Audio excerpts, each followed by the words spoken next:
Emotions are like a raging torrent that surges through the mind. More often than not, if you try to hold them back, you'll be swept away by their unstoppable force. And if you try to ignore them entirely, you'll end up tearing yourself to pieces.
Here, this will serve as a good spot to cross over. Arlecchino, hold up a second! Since you brought us all this way, would you mind telling us what you've got planned? We still haven't got this. Simple. Because I am an inheritor of the royal bloodline of the Crimson Moon. Huh? You're surprised, but the more I thought, when I was young, I discovered I could wield a what's more, whenever I experience exactly. But together with my own investigations over the past few years, for instance, take the so-called Crimson Moon. In truth, it is nothing more than that since this blood flame was bestowed upon me by the Crimson Moon, it is a fusion of the iridescent moons. You all understand. If I recall correctly, you once told me that if the corruption ever made it... Yes. And that's the reason I'm always careful. Oh, sounds intense. Anyway, Does that mean that... so much of that history has been lost. We have no way of knowing exactly what they were. But I would suspect later on, perhaps still. The first time we met, I sensed something familiar when I looked at... Well, I appreciate that you kept it to yourself. Much about the Crimson. Anyway, I just want to make sure. That's right. The iridescent... Deal. Then let's get started. Get what started? When I first became a Harbinger, the Jester gave me a book. You should be able to buy a copy next time you're in Fontaine. In the Crimson Moon. Beyond the bounds of... The Crimson Moon sages, they made these children crawl up a fireplace and kept asking them, have you died? Did you see it? Until they fight. The adults embraced the children who passed the ritual, telling them the book... That explains why... There's no fireplace! That won't be necessary. The fireplace is purely symbolic. The key to the ritual is crossing the flames between those burned away by such... In short, I can open it. The catch is I'll need to stay on this side to keep the passage open. Very well. Then I'll... Traveler, spare me a little more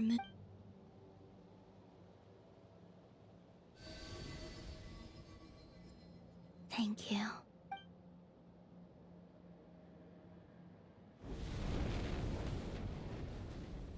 Mistress of the 7 hues of ages past, Great Mother of the present, Crimson-clad Sovereign of the 2 realms, by fire severed, by fire renewed, I offer myself now and beseech your descent.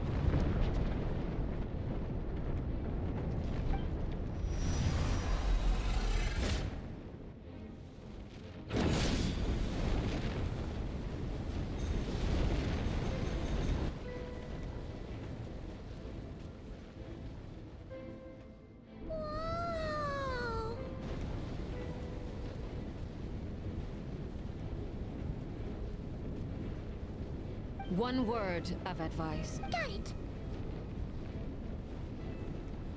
I sense a sinister... I feel that I'm...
But the abyss?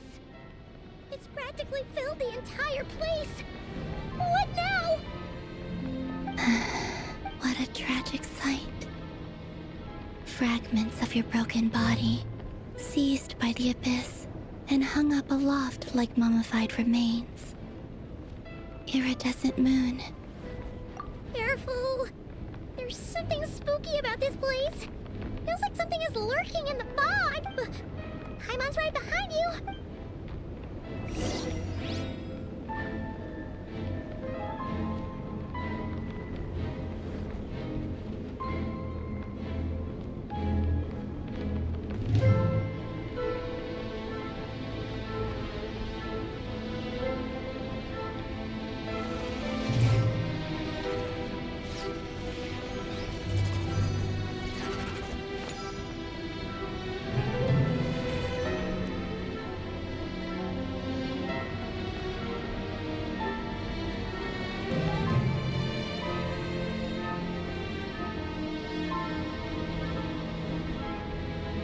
Why does Ashru sit up on the counter? To welcome our clients, of course. A kitty's gotta earn his kibble somehow.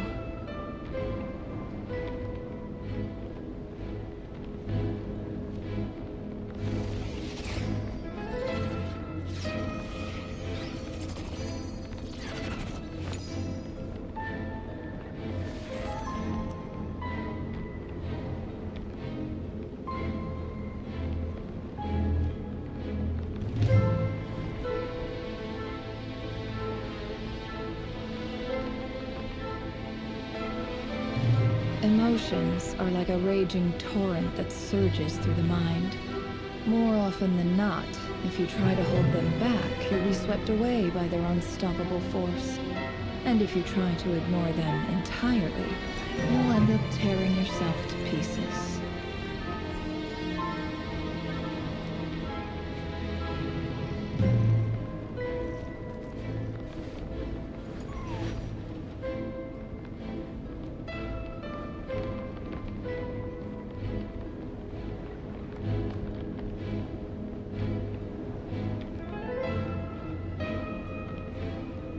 Why does Ashru sit up on the counter? To welcome our clients, of course. A kitty's gotta earn his kibble somehow.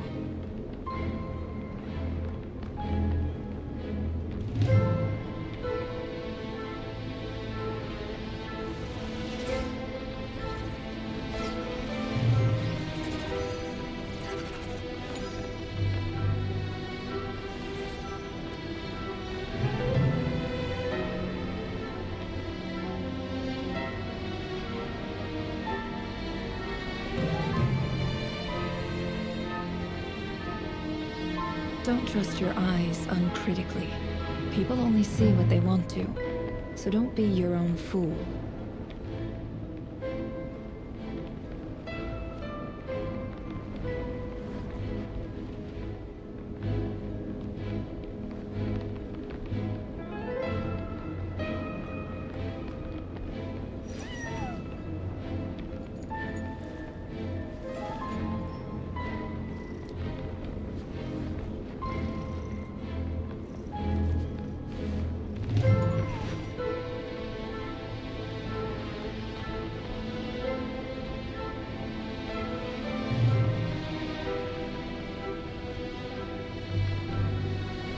Emotions are like a raging torrent that surges through the mind. More often than not, if you try to hold them back, you'll be swept away by their unstoppable force. And if you try to ignore them entirely, you'll end up tearing yourself to pieces.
iridescent moon had shattered into pieces?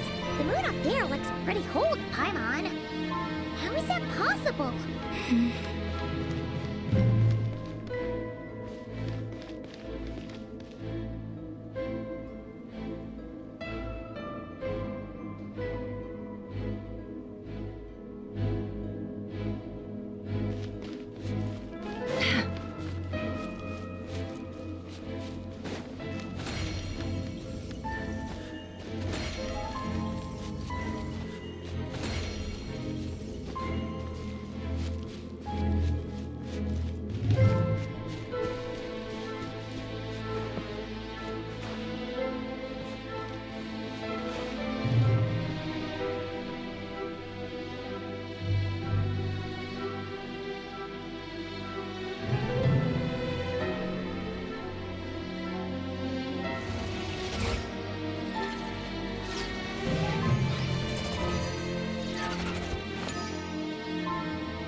Poor last leg. Hold the line! Hey! Can't hide the truth. Time to come clean.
Just like I thought. It was only a facade.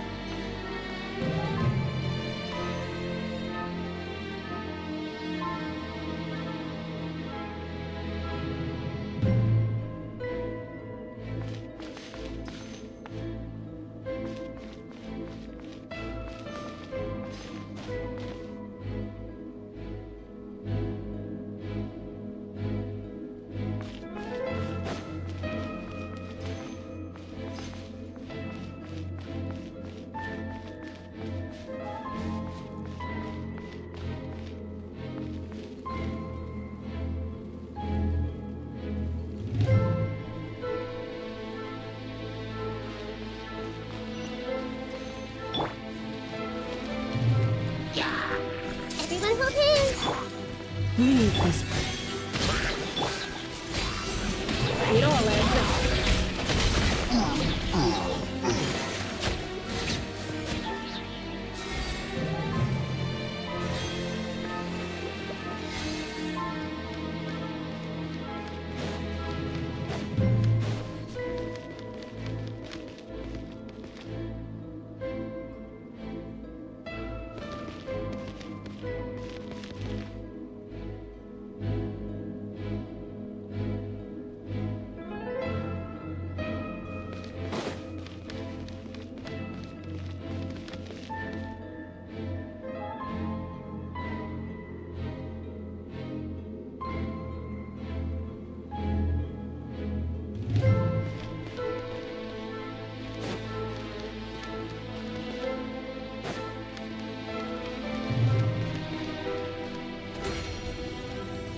Don't trust your eyes uncritically.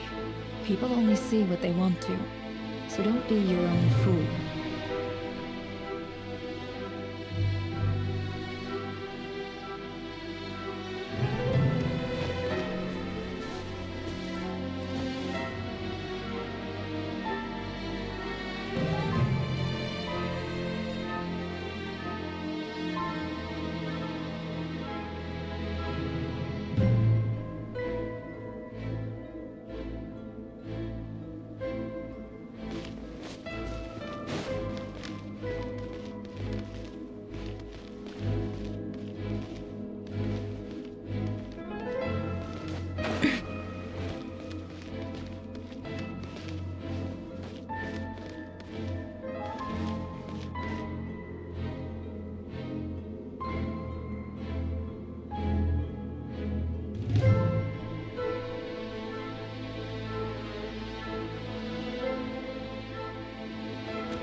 last moon of all.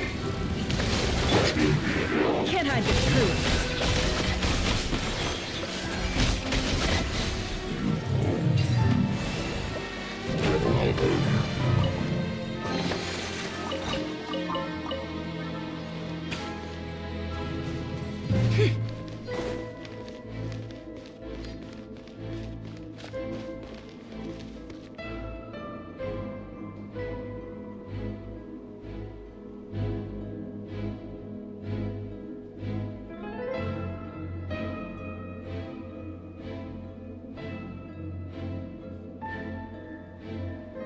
Why does Ashru sit up on the counter? To welcome our clients, of course. A kitty's gotta earn his kibble somehow.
Huh?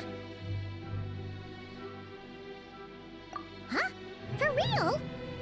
That's way too high! There's no way we'll be able to reach it! No, I'm not sensing anything up there.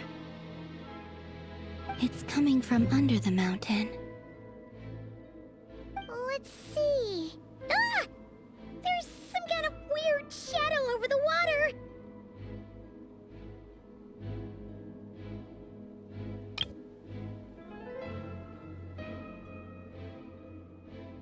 Wait, see that?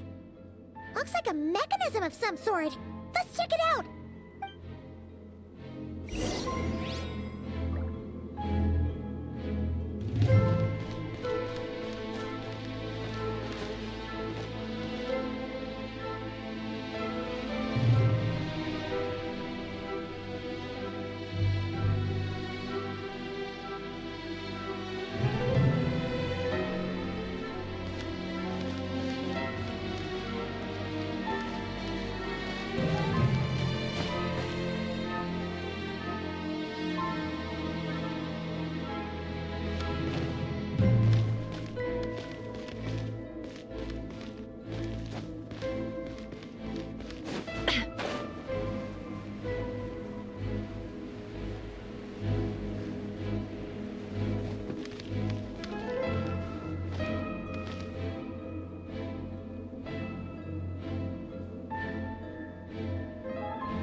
Don't trust your eyes uncritically. People only see what they want to, so don't be your own fool.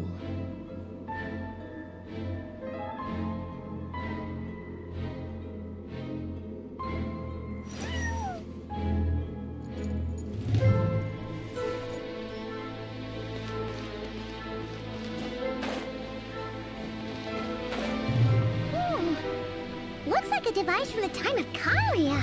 Maybe people once came here to study the Crimson Moon's domain, and they left this behind. Look, if we can activate it, we might find some clues.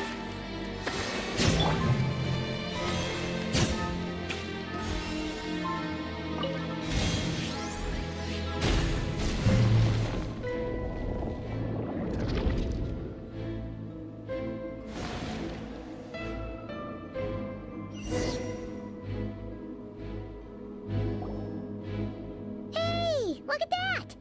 Now that the mechanism's running, the shadow in the water looks different. Do you think these mechanisms might be the key to unlocking the secret? Let's try to find more of them! Thalindus, we'll leave the rest of the research in your hands. We'll be heading back now. I hope this isn't ruining date night. Ugh. Mind your own business. Just leave me some snacks on the table. Thalindus? Is that Rear's girlfriend? How come we're hearing her voice here? Oh yeah! So, do you think she was studying this strange space all along? The Abyss has made this space extremely unstable. Maybe that's why some of the things she said and did were preserved here. Like echoes. Or after images.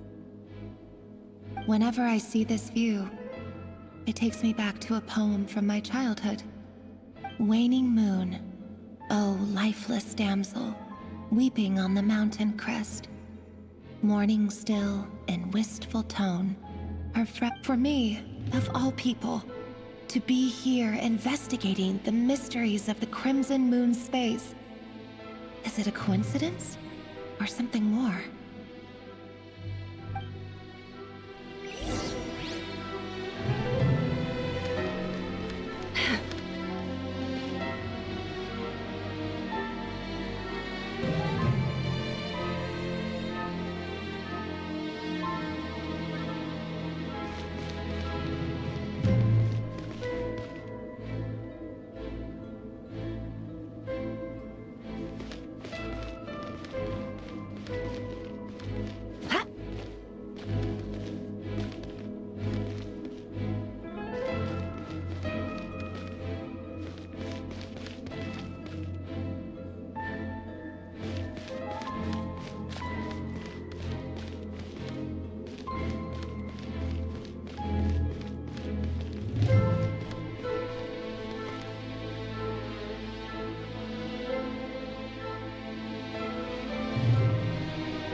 Emotions are like a raging torrent that surges through the mind.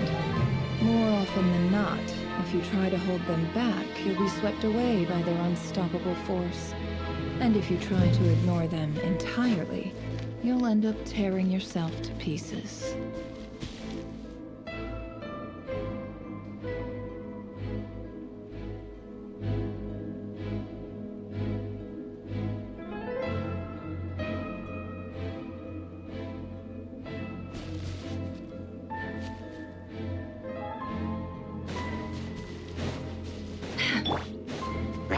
Leave this.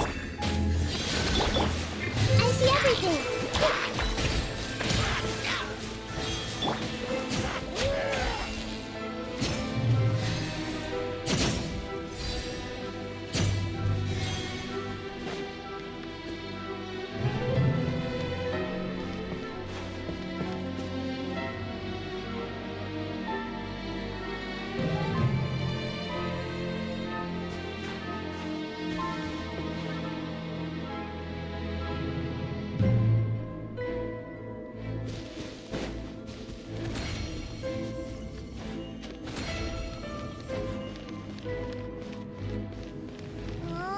Looks like the Abyss has messed up this mechanism. We need to find a way to get it working again. Let's see if there are any other devices nearby.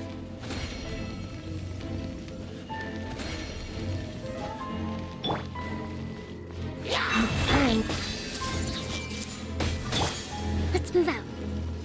Rusty, rebuild!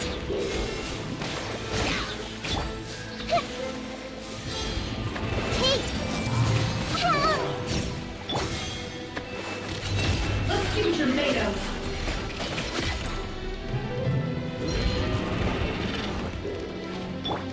Receive my blessing. Allow me! I see everything!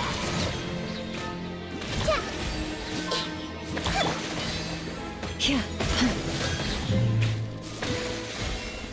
Lush as the moonlight.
see. So the moon marrow, or rather the power of the 3 moons, is the key to unlocking... If it really does exist, then maybe this madness can finally be put to an end.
With the Abyss inhibitors in place, I should be able to access the chamber with the moon marrow.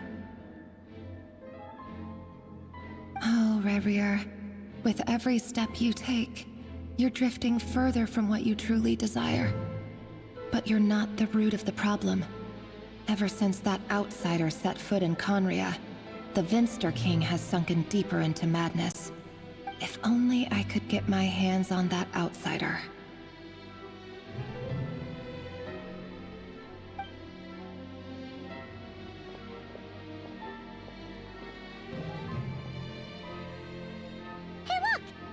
Reflection is back to normal.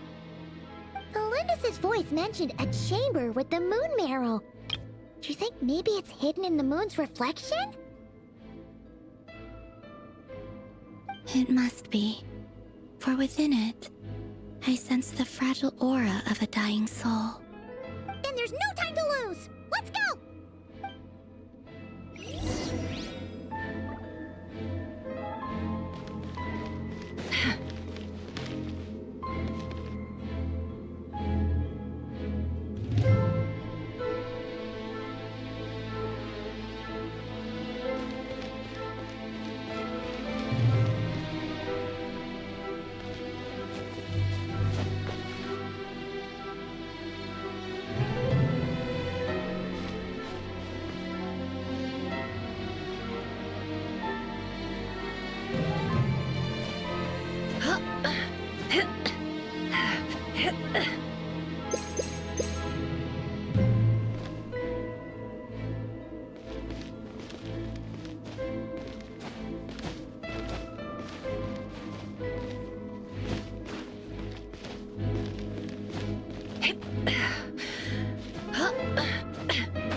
Yep.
If you're not sure what to do next, how about I take you on a walk?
Don't trust your eyes uncritically. People only see what they want to, so don't be your own fool.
destroy them if we want to get to the iridescent moon's marrow.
The iridescent moon's marrow! Oh, we'll need to destroy these things before we can reach it!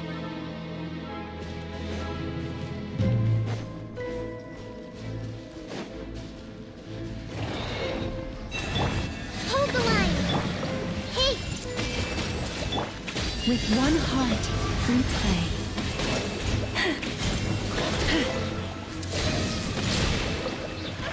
Receive my blessing. Grow, grow, grow!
branch into song.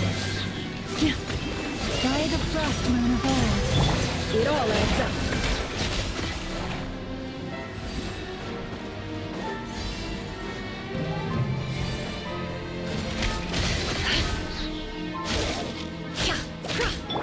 Leave this place.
Allow me!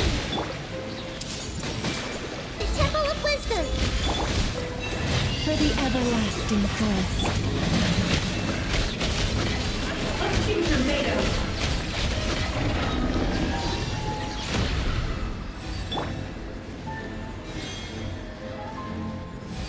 Rest and rebuild!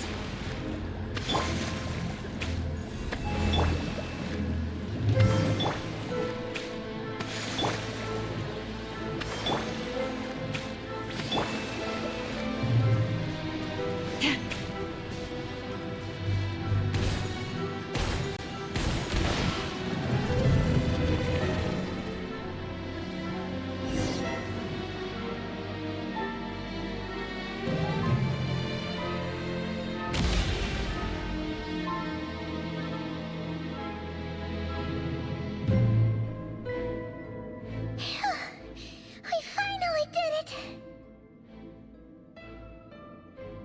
The iridescent moon's marrow, still burning away like an undying flame, yet now contaminated by the abyss.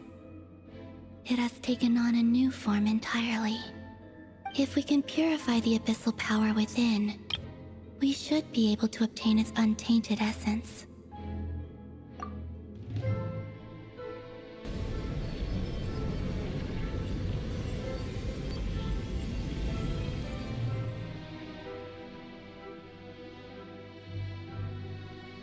It's so cold.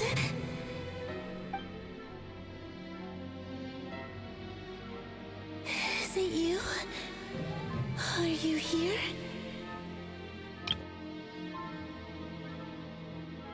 Huh?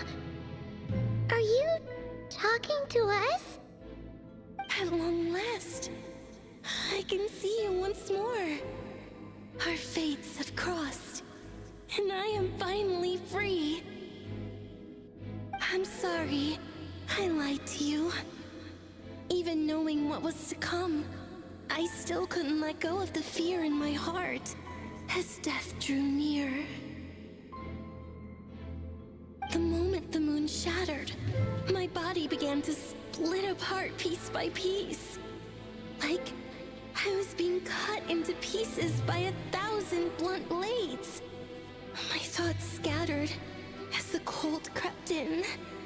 But tell me, what was it that brought you to us all that time ago? If only I had possessed your courage, then I might have been spared this torment more painful than death. You look so puzzled. That's how I felt too when I first saw you. But trust me when I say that everything happens for a reason. Farewell, Hypo.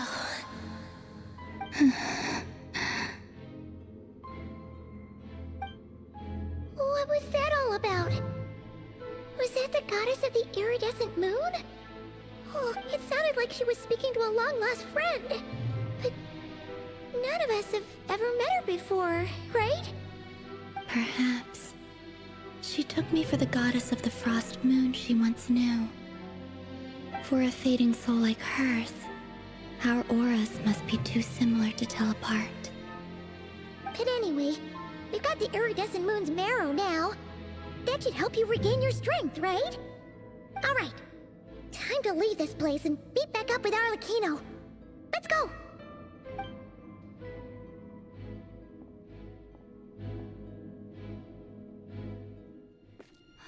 That's odd. This place looks different than when we came in. Waning moon, Huh? oh lifeless damsel. Oh.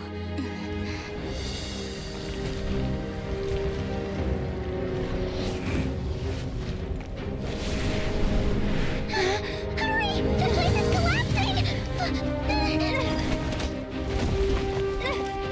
It wants to trap us here. Who's it? The Abyss? Now we've taken the moon marrow. All that's left here is a dark will. It will show us no mercy.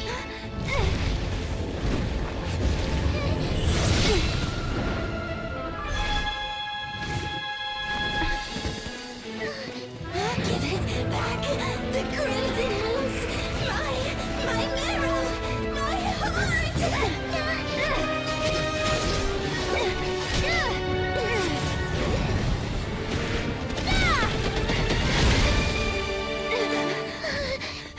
Finally! Huh? Oh no! The exit's blocked! They're back! Now what do we do? This is where you fall. Witness my rise. Hey, it's... What are you waiting for?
As much as I'd like to call it a favor, the truth is I was simply holding up my end of the deal. Well, Columbina. Yes, you did your part. And as promised, I will leave the iridescent moon's marrow in your care. From this day forth, may the two worlds' flames burn ever more brightly.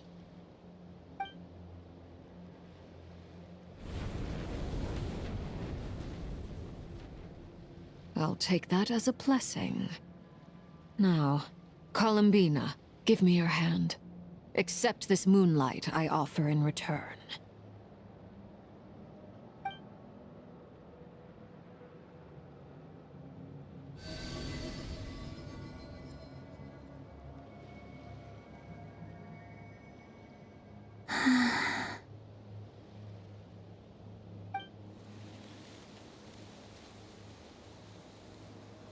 Feeling stronger? Hey,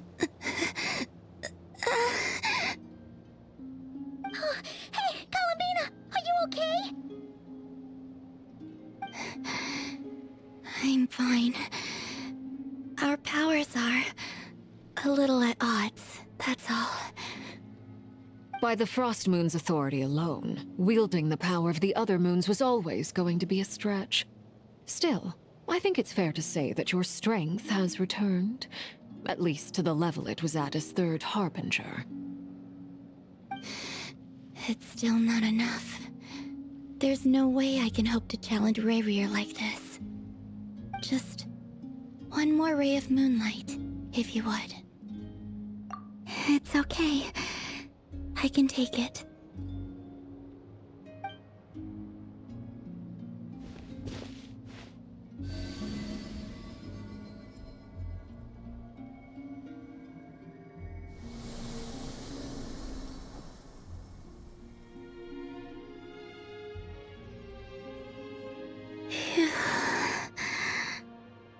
How about now? Fighting fit? At the very least, I won't have to stay hidden like before.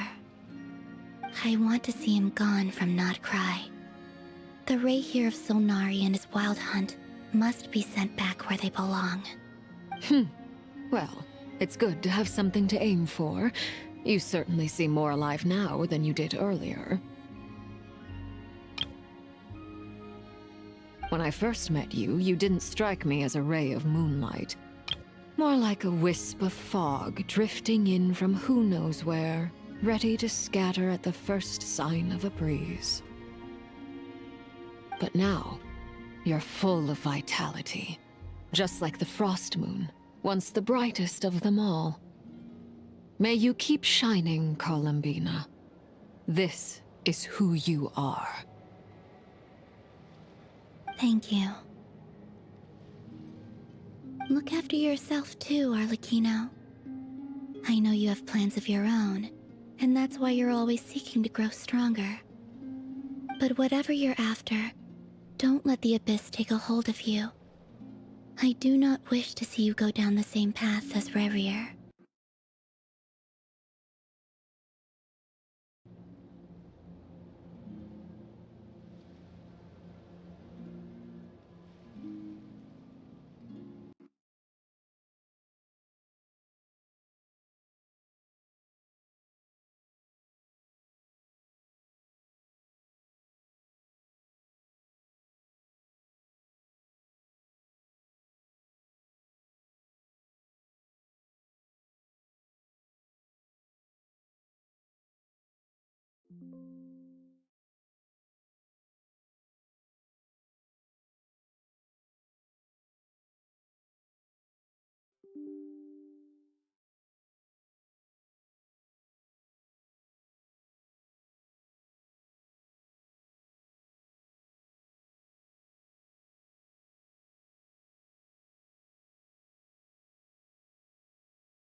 you, Arlecchino? Did you save us? Wait, your hands! They're... Oh, this? Don't worry. It's a small price to pay. The Abyss wanted to trap you inside, and I defied its will by bringing you out. No wonder it's... No. I have paid the price, albeit a small one, and it cannot be undone. My hands have already fused with the Abyss. Purification would simply destroy whatever's left of them. But surely... Oh... We're so sorry, Arlecchino. Paimon can't believe you'd make a sacrifice like this for us. As much as I'd like to call it a favor, the truth is I was simply holding up my end of the deal. Well, Columbina. Yes, you did your part. And as promised, I will leave the iridescent moon's marrow in your care. From this day forth, may the two worlds' flames burn ever more brightly.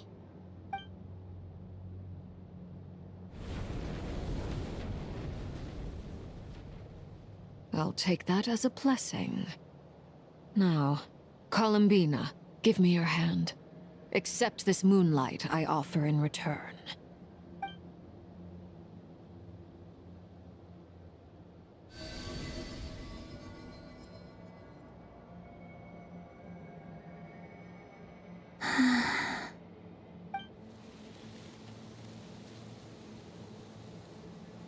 Feeling stronger? Hey, Columbina! Are you okay? I'm fine. Our powers are a little at odds, that's all. By the Frost Moon's authority alone, wielding the power of the other moons was always going to be a stretch. Still, I think it's fair to say that your strength has returned. At least to the level it was at as Third Harbinger. It's still not enough. There's no way I can hope to challenge Rayrier like this. Just one more ray of moonlight, if you would. It's okay. I can take it.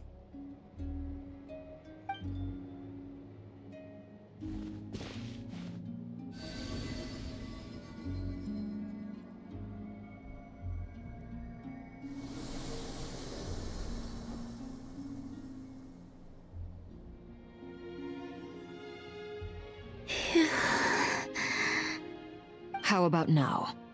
Fighting fit? At the very least, I won't have to stay hidden like before. I want to see him gone from Not Cry.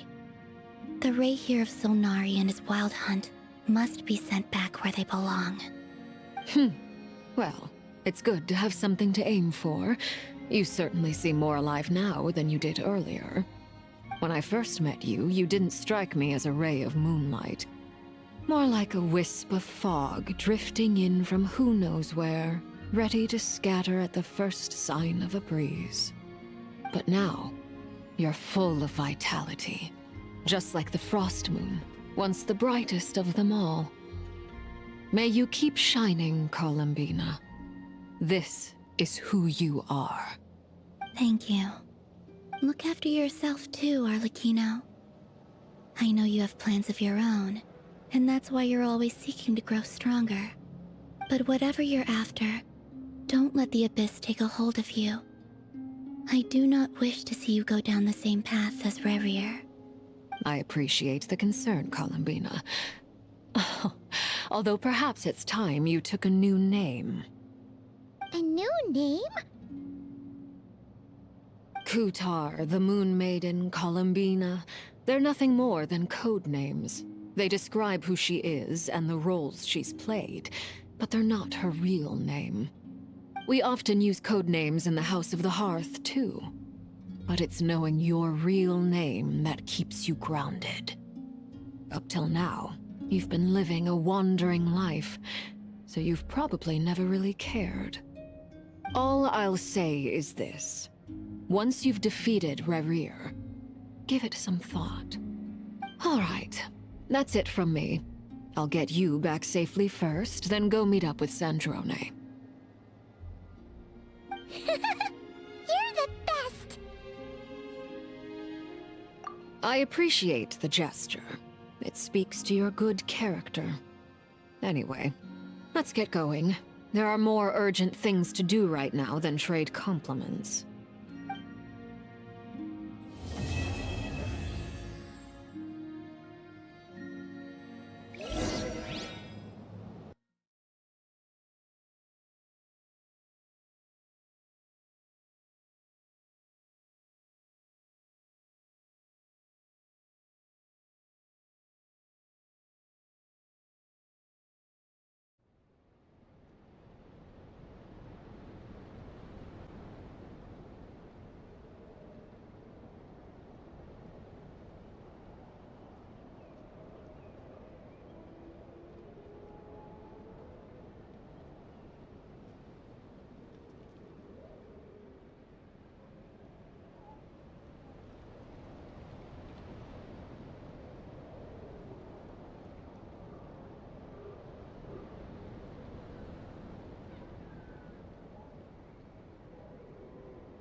It was a close call, but we got the iridescent moon's marrow and restored Columbina's strength, and that's all that matters.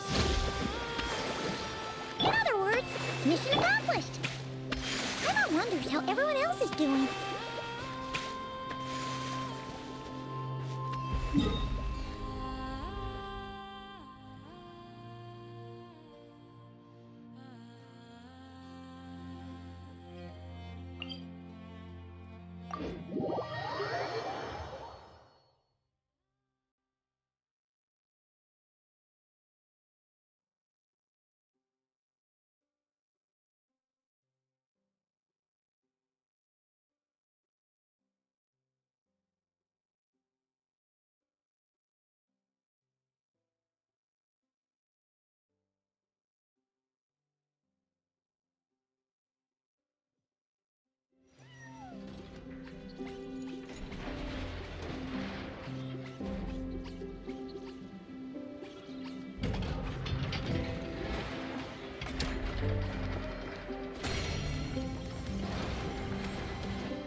See everything.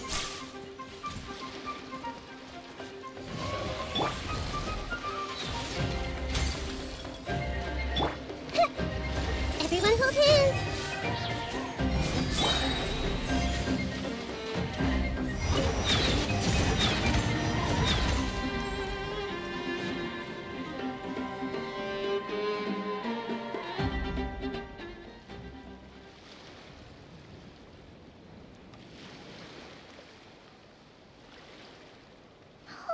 Do you think the others are making good progress? Hope it's all going smoothly. Oh, hey look! They made it back as well! Flintz! Lama! How did it all go? All is well, thank you. Nefer and Yehoda had to stay at the curatorium to wrap things up, so they won't be joining us for now. I ran into Miss Anefa and Miss Aino on the way back. Their work is still in progress, so I suspect they won't be back for a while either. You seem rather cheerful today, Mr. Flintz. I certainly am. I achieved what I set out to do and came away with more than I bargained for. Fighting alone can get quite tedious, but I had the good fortune to run into a pair of brave young warriors. We meet again. How have you been? Albedo! What are you doing here? That would be a natural assumption to make. It's also the correct one. These two courageously lent me a hand while I was fighting the wild hunt. When they told me they were Servarka's colleagues, it all made sense. And given how people of outstanding talent tend to cross paths, it's no wonder you're already acquainted. So, who's your travel buddy, Albedo? Why don't you come and introduce yourself?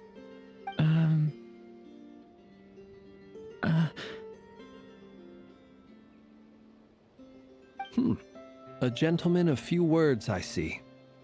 And a rather stern countenance. I presumed you were acquainted with him.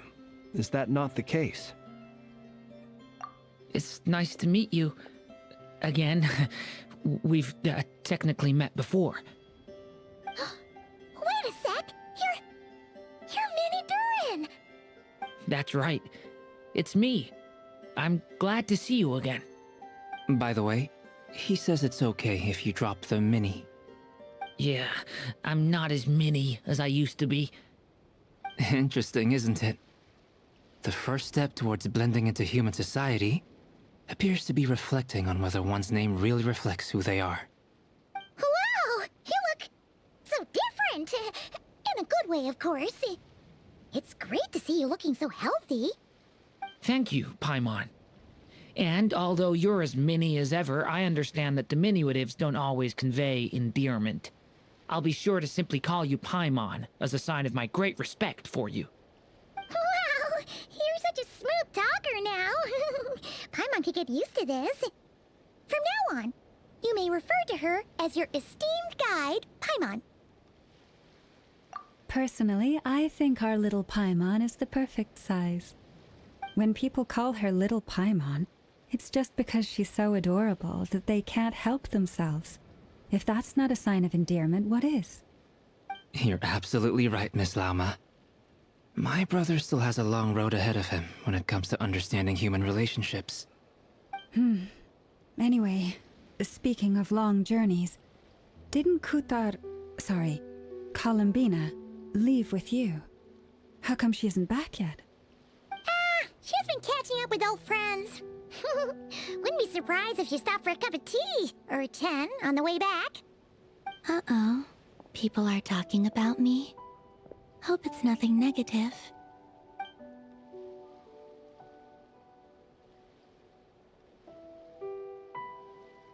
Judging from your expressions, I'm guessing it all went well?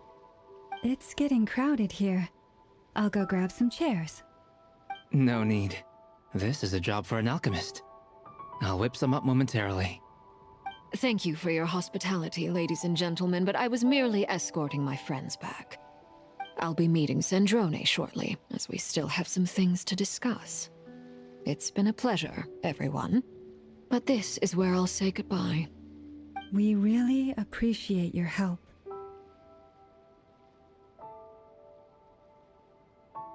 Oh, come on. Spare the formalities. I'm just glad I could help out some true friends. I understand. Well, bye for now, Harlequino.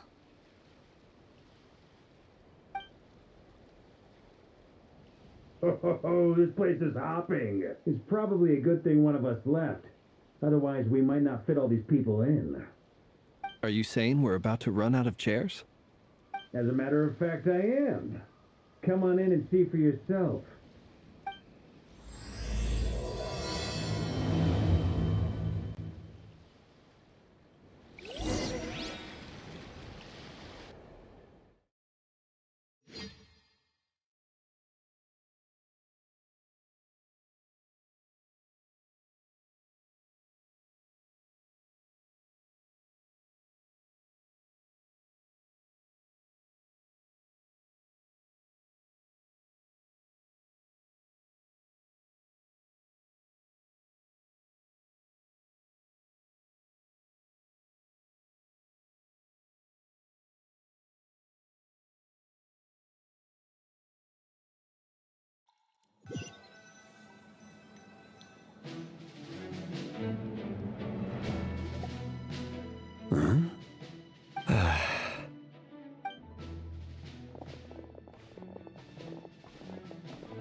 I overheard your little chit-chat outside, by the way.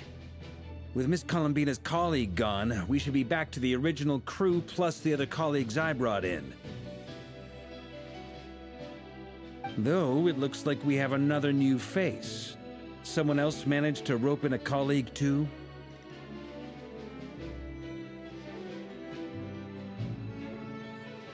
Frankly, you and Paimon are the only people I know here. This here is Dainsleif, colleague of Teyvat's greatest guide, Paimon, and greatest adventurer, the Traveler. Well, not exactly colleagues, more sort of friends. When someone else jumps in to do the announcing, you know you're speaking to someone important. Let's hear what he has to say. Note to self. Once Paimon knows your name, the rest of the world will soon follow. When he comes looking for us, it's usually something important. Paimon's guessing you've heard about the Wild Hunt, then. From the looks of it, you're about to hold a meeting. If I were to say that the Wild Hunt is our mutual enemy, would that earn me a seat at the table? As the saying goes, the enemy of my enemy is my friend. Mr. Dainsleif, there's a seat with your name on it. Though, I can't promise the same for everyone else. Hey, Albedo, think you can rustle up a couple more chairs? After all this time apart, Grandmaster Varka's first order is to rustle up a couple more chairs. I've missed this. Is he being sarcastic? Hey, he's your brother. Why are you asking us? I've still got a lot to learn about the nuances of human conversation. Trying to decipher Albedo's way of speaking has been like jumping in at the deep end. Oh, good point. Paimon gets you now. Don't sweat it. There are people who go their whole lives without getting the hang of it. You're ahead of the game already.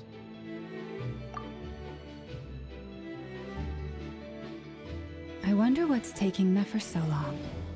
Perhaps you should go and check in with her. If anyone can hurry her along, it's you. I just got back from the curatorium. Besides, aren't you curious to see what's taking her so long? Miss Nefer doesn't strike me as the type to share secrets. And since gathering intel is her specialty, I'm guessing she'd prefer to keep her methods confidential.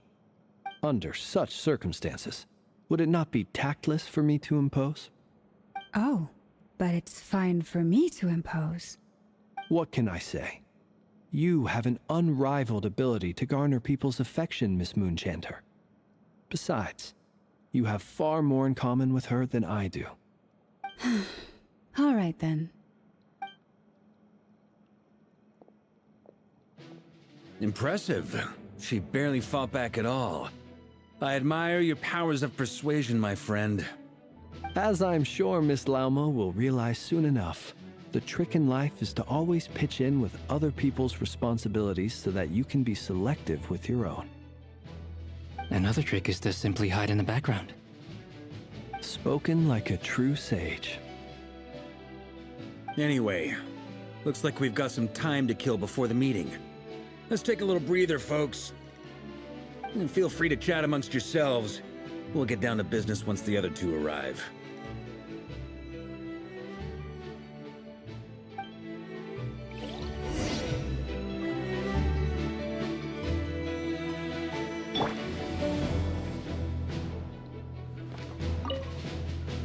You're both awfully quiet. Why don't I start us off with an icebreaker?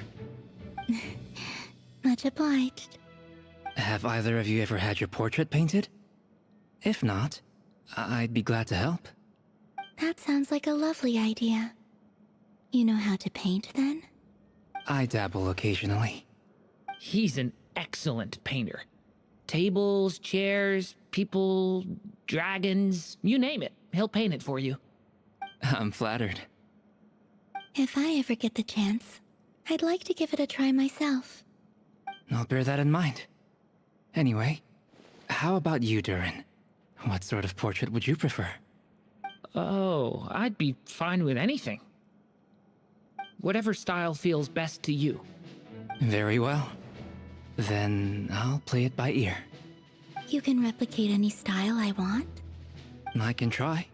If you show me a sample, I'll do my best to match it. Thank you. In that case, I'll dig up some reference material for you.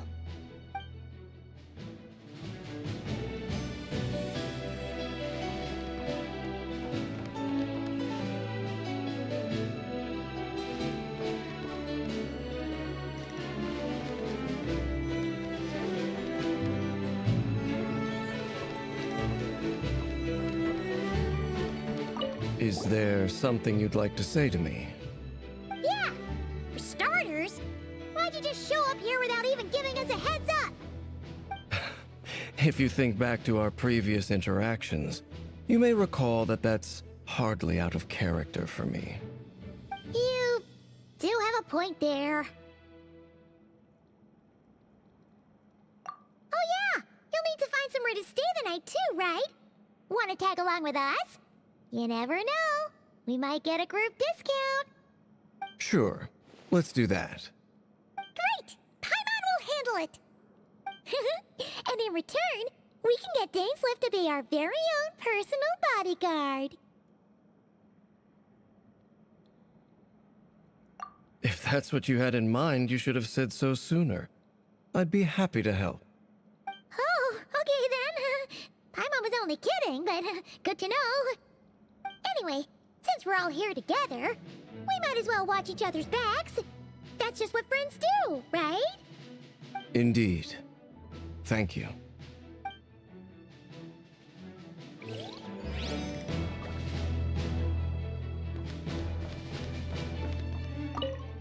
Truth be told, I can't remember the last time I was in a meeting with so many people. You're not alone there, my friend. The Lightkeepers also struggle to bring everyone together for a serious discussion. I don't doubt that. I've only ever met two Ratniki, one being you, and the other being that young guy, Itlua. Itlua is a good apple. I'll give him that. He's kind, honest, and regularly delivers supplies to my lighthouse. A true Ratnik to the core. In that sense, he puts me to shame. So you're what? A fake Ratnik? That's what it sounds like you're saying. But I get the feeling that's not quite what you meant.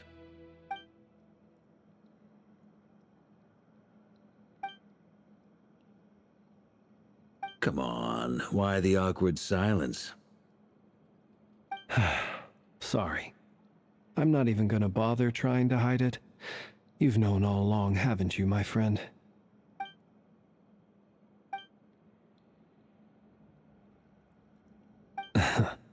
Now that was an awkward silence. Let's just keep this between ourselves. Probably best if Itlua doesn't know, huh? That goes without saying. Gotta be careful what you share with youngsters, after all. Anyone else in the know? Let me guess. The Traveler and Paimon? It's dangerous being too sharp for one's own good, you know. Then, in the name of the Animo Archon Barbatos himself, I swear, your secret's safe with me. When we went for drinks, you said that you and Barbatos were practically best buds. In the light of that claim, do you really expect me to take your oath seriously? Of course. Just as long as you don't go spreading around the fact that I'm close with Barbatos, all right? Fair enough, then. Nothing like a bit of mutual leverage to seal the bonds of friendship.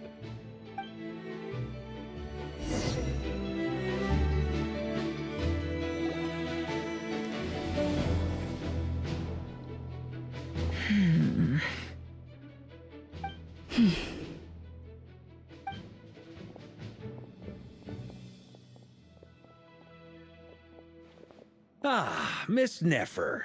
You made it after all. But what about Yehoda? I'm here to give you an update on how things are going on our end. Once this is over, I'll be heading straight back to continue my work. I left Yehoda back at the Curatorium to watch over things while I'm gone. Huh. So much for just this once.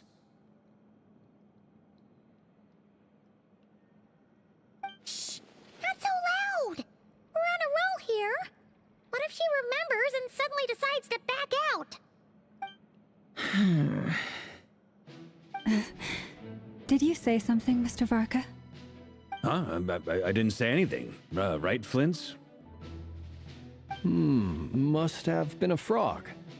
They get so noisy around here at nighttime. It's like they're putting on a concert in the background. Anyway, before we begin, there's a few introductions to make. Let me start by saying that it's an honor to be speaking before so many distinguished colleagues and collaborators. First up, we have Miss Lauma. As Moon Chanter, she's the leader of the Frost Moon Scions, a local religious community in Nodcry. Then there's Miss Nefer, boss of the Curatorium of Secrets, an intel gatherer extraordinaire. Nefer is leading the investigation into Rerer's background, assisted by Yehoda and Lauma. From the little I've heard, they're making some great progress. Over here, we have Mr. Flints, a Ratnik and guardian of the abandoned lighthouse. In our last operation, he courageously distracted the Wild Hunt to buy time for the rest of us. For those of you who've never met, this is Mr. Albedo, a renowned alchemist and captain of the Knights of Favonius investigation team. By his side is a new face for us all, myself included, Mr. Durin, who has come to lend his aid. Next up, we have the Moon Maiden and former Fatui Harbinger, Miss Columbina. Then we have the Traveler, who's earned more titles than I could possibly hope to list out, so I'll spare you the rundown. And Paimon, the ultimate travel companion and quite possibly the best guide in all of Tevat. Wow! That's a lot of people! Great turnout! Miss Nefer, it looks like you might have another job coming your way, so, congratulations on the booming business, I guess. You think I haven't got enough on my hands as it is? Who's looking for me now? That would be me, Miss Nefer. I have a commission for you. And you are? Who I am doesn't matter right now. What does matter is that I'd like you to gather more intelligence about the Recher of Solnari. Well, it's not as if we never take on anonymous commissions. But in your case, I'll have to decline. I'm gonna take a wild guess and say your job's probably more hassle than it's worth. Something about you seems like bad news. It's my eyes, isn't it? Conrian, I assume. And what's with the mask? Are you trying to hide your identity? In any case, the fact that you're even still alive raises an awful lot of questions for me. My name is Dainsleif. And yes, I am from Conria. As I'm sure you're aware, the Recher of Solnari's real name is Rerir. He was once an acquaintance of mine. Really? Then you must have been quite an influential figure yourself. You flatter me, but none of that matters anymore. My point was simply to clarify why I have asked Miss Nefer to investigate Rerir's background. So you're both from Conria, and it sounds like you used to be friends? What am I missing here? Surely you already know how he became one of the Five Sinners. I'll tell you everything I know. The history of Conria, the names and identities of the Five Sinners. I remember it all like it was yesterday. I have never spoken openly of this before. But the truth was exactly as people say. The Five Sinners were each driven by their own desires, and it was by playing upon these that the Abyss tempted them to their fall, tearing Conria apart in the process. The visionary, Vedifenir, who wished to foretell the future. The wise, Haroptatir, who sought limitless knowledge. Gold, Rind.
Miss Nefer, you made it after all. But what about Yehoda? I'm here to give you an update on how. So much for. Shh! Not so loud! We're on a roll here. Did you? I didn't say anything. Right, Flints? Must have been a frog. Anyway, before we... first up, we have Miss Lauma. Nefer is leading the investigation into Rerer's background. Assisted over here, we have Mr. Flints, a Ratnik and guardian of the... For those of you who've never met, this is Mr... Next up, we have the Moon Maiden and former... Then we have the Traveler, who's earned more titles than I could possibly hope to list out, so I'll spare you the rundown. And Paimon, the ultimate travel companion and quite possibly the best guide in all of Tevat. Wow! That's a lot of people! Great turnout! Miss Nefer, it looks like you might have another job coming your way, so, You think I haven't got enough on my hands as it is? Who's looking for me now? That would be me, Miss Nefer. I have a commission for you. And you are? Who I am? It's my eyes, isn't it? Conrian, I assume. And what's with the mask? Are you trying to hide your identity? In any case, the fact that you're even still alive raises an awful lot of questions for me. My name is Dainsleif. And yes, I am... Really? Then you must have been... You flatter me, but none... So you're both from Conria, and it sounds like you used to be... I'll tell you everything I know. The history of Conria, the names and identities of the 5 sinners. I remember it all like it was yesterday. I have never spoken openly of this before. The visionary, Vedifenir, who wished to foretell the future. The wise, Haroptatir, who sought limitless knowledge. Gold, Rhindaughter, who desired to create life. The foul, Surtologi, who pursued supreme strength. And last, but not least, Raker of Solnari, Rerir, Ravager of the Moon. Of the 5, Rerir is the only one who remains a mystery to me. He never harbored grand ambitions. So what changed in the space of a single night? How did he come to fall like the others? In other words, you're saying that his change came as a shock to you, and you have no idea what actually happened? That's right. You mentioned how the Abyss tempted them, which led to their fall. But what did that look like in practice? And what other context can you give me about the events of that time? The more detail you can give me, the better. Strangely, now that it comes to it, I hardly know where to begin. The fateful night took place during the era of the Eclipse Dynasty. One day, my elder brother, the visionary, Vedifenir, was summoned to the palace by the Vinster King, only for the king to gouge out his eyes and cast him into the dungeons. When I came to hear of this, my fury knew no bounds. I gathered together every ally I thought I had, and together, we set a night to storm the palace and free Ved. Centuries on, the memories of that night still haunt me, like a never-ending nightmare. We broke through the palace gates, just like we had planned, each striking towards our separate targets. But then, I was betrayed. Even Vedifenir, the very person I had come to rescue, abandoned me and partook of the Abyss's power. So, it's personal after all. Then tell me, Mr. Dainsleif, what price are you willing to pay? You, of all people, must know that nothing comes for free. I cannot say what price would be worthy of such a commission. But know this. Rerir was not always a madman. Believe it or not, there was a time when he was just an ordinary man, working for the Conrian Intelligence Service. Uncovering the truth of Rerir's past, is the only way to unravel this mystery. But before you decide if you will accept my commission, I will tell you more about him. Enough, I hope, to help you plan your next move. Sounds pretty good to me. Feels like we just flagged down a random passerby, only to discover he's actually a master strategist who has a score to settle with our enemy. Can I borrow your halo? It could be useful in the lighthouse. Hey, enough with the wisecracks! Besides, isn't that lamp of yours bright enough already? Relax. It was meant to be a compliment. If that was a little over the top for your liking, I'll make sure to tone it down next time. I'll give your proposal some serious thought, Mr. Dainsleif. Let's speak in private once the meeting is over. Before that, there's a few things I'd like to share.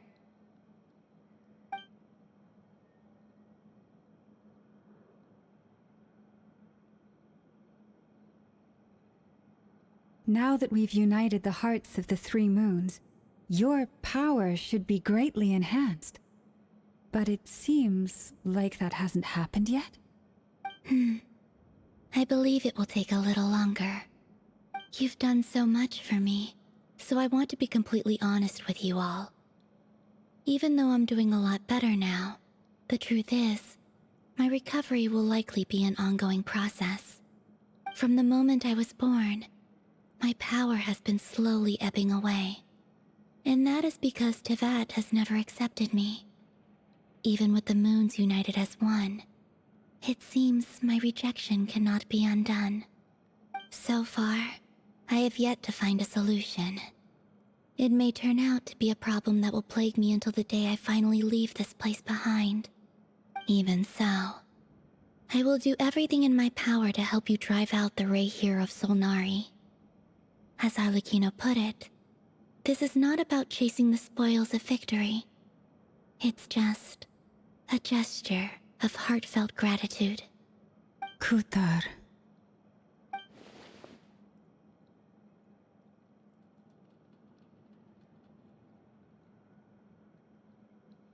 Defeating the Ray here of Solnari will be no easy task. While my strength slowly recovers, we'll also need to gather more intel. Naturally. We should take all the help we can get if we hope to defeat him. We've considered several viable plans now, but our choice hinges on the answers to a few key questions. Is it even possible to kill Rerir? What experiences shaped the person or monster he became? And what's he really after? Given Albedo's expertise in alchemy, I think we should leave him to try and answer the first of these questions. Understood. As for the other two, I'm afraid we'll have to count on you again, Miss Nefer. Believe me when I say it's not my wish to burden you. But right now, relying on your skills is our only option. So you're placing all your hopes on me, huh? We can't thank you enough for agreeing to help us. Honestly, I can hardly believe how lucky we are. You sure have a talent for changing your tune, Miss Moonchanter.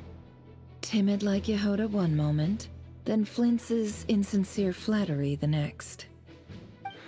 Ladies, please. I must object to your portrayal of me. That's all. Feel free to keep bickering. Just pretend I'm not here. I almost don't want to leave this room. I'm curious to see how this plays out. I have faith in you, Miss Nefer. Something tells me you'll stand by us until the very end. Oh? And what makes you so sure of that? What if I suddenly decide that my compensation is insufficient? This isn't about the money. I can sense that you've got a deep-seated distaste for Rerir. And knowing you, that alone is motive enough. Look at them getting along so well. Like two peas in a pod. And I'm the one they accuse of insincere flattery. There is no justice. Miss Lauma, you have to understand something. Unlike you, I don't actually enjoy having everyone's hopes on my shoulders. Is that right? Well, Maybe the fact that I'm willing to put my hopes in other people says more about me than you. But the fact is, I also trust you. And that's because I know that you're someone we can count on. Anyway, we've got our plan, so let's get moving. Mr. Dainsleif, let's talk. And Traveler, once we're finished, if you've nothing else planned, I'd like you to come with me. This whole experience is teaching me a lot. For instance, I now know that when other issues come up in the future, I'll have far more luck getting Lauma to convince Miss Nefer than trying to do it myself. Hate to say it, friend, but that's one of the funniest things I've heard in a while. Why? You think I've got it wrong? Quite the opposite. But what makes it so hilarious is how long it's taken you to realize.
Thank you for waiting.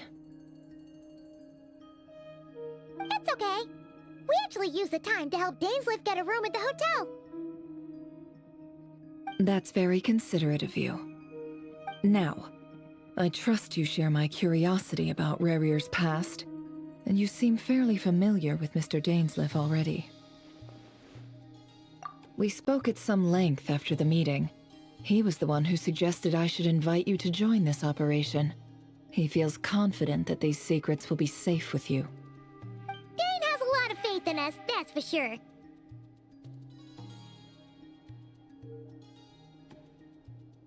Likewise. I appreciate that you got right on board without interrogating me about why I invited you. It shows that you trust me to explain everything in due course. That's because we know what you're capable of. We appreciate you too, Nefer. You might have been forced to help in the beginning, but this time, it was your choice. That's one way to put it. Another is this, that once a decision's been made, it's set in stone. After that, my only goal is to see it through. Alright, so here's how it is. I'm going to access Rarier's thoughts again using my confidential method. Now, I'm sure you've seen things like this before on your travels, so you're surely well aware of how dangerous it can be. The reason I've gathered you all here is to ensure my safety during the proceedings. I plan for us to enter the fragment of his consciousness together, and once inside, I will focus on searching for information. Think of this as a diving expedition into someone's brain. If I'm the diver, you are my safety equipment, tasked with keeping me alive while I'm under the surface. Once the ceremony begins, we will all be spying on privileged information. But in the interests of safety, you must remain absolutely silent at all times. We will discuss our observations after the ceremony has concluded. Lastly, any individuals of a weaker constitution are advised not to partake in the ceremony. In any case, Paimon has her own job to do, which requires staying in the room, but not joining the ceremony.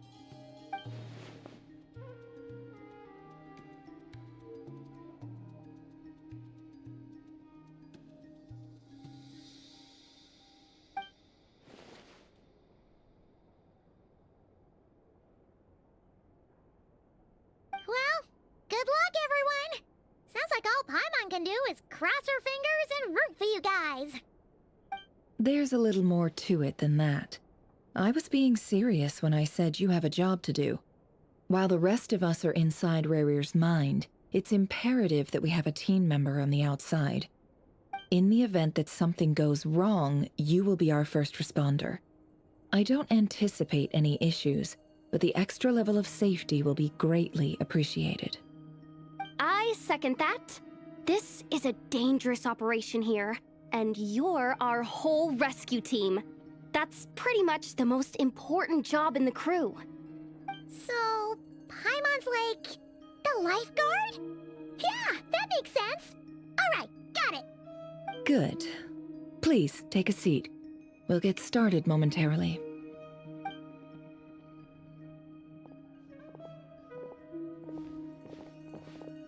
So, did Mr. Dainsleif tell you anything else? He told me that he believes Rarir kept some big secrets in his life. He's not sure that they were the cause of his eventual downfall, but he's asked me to uncover what those secrets were all the same. But surely you're not planning to go through with this, no matter the cost. If you think that, you'd be overestimating me. I'm a businesswoman, not a mercenary. But I do have my own professional reasons for taking this job. You think I'd turn down the opportunity to get a first-hand glimpse into Conrian history? No chance. Well, as long as you don't let morbid curiosity get in the way of safety concerns, we're good. We'll do whatever we can to help you. You're such a killjoy.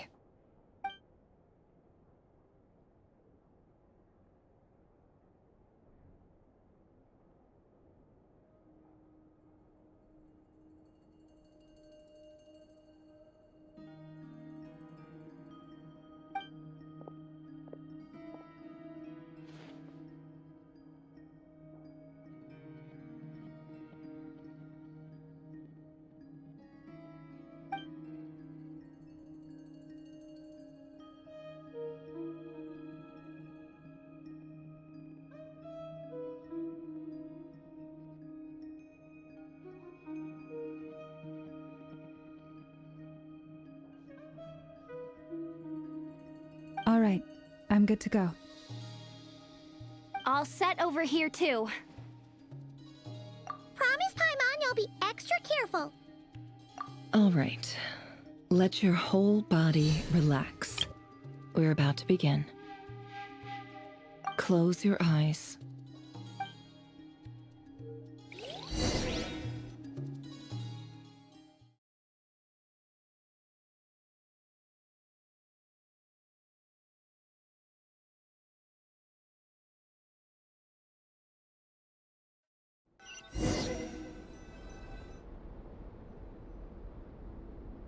Phew. Could this be his office? Pretty standard setup. Bookshelves, paperwork, files. According to Dainsleif, Rarir used to be an intelligence operative. Chances are there's plenty of top-secret intel stashed away in this room. Is this where you keep your secrets, Rarir? Can't say I'm not looking forward to this.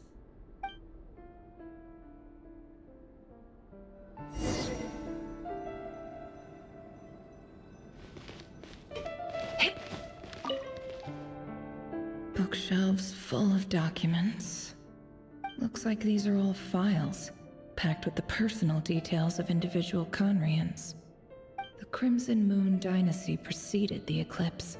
Since Rarir worked as a secret agent during the latter, it stands to reason that he was tasked with purging remnants of the old dynasty. Yep, lines up exactly with what Dainsleif told me.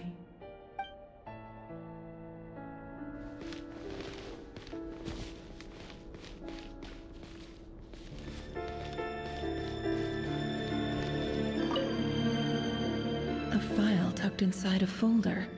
The title reads, Dear Breakfast Shop Owner. It's a list of names.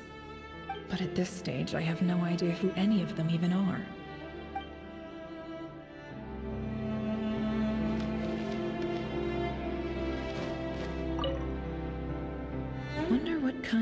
encryption technique this is. Seems like it has to be inserted into that camouflage device nearby. Aha! It's an audio recording. Please, hear me out.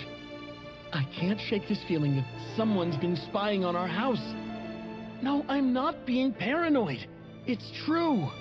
I saw someone dressed in all black. It was a couple of days back, but that was on another street, not near my house. I swear, I know what I saw. There's a note in the margin. Surveillance of the Runfarther residence has concluded. We apprehended the target and filed the mission report last night. Could the voice in the recording belong to one of Rerir's targets?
A box containing a ring inlaid with a precious gem.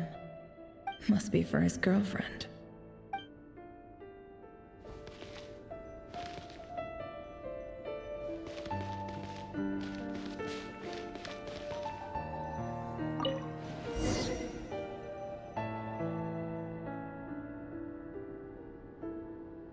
Today's files are in. Time to wade through them just like usual.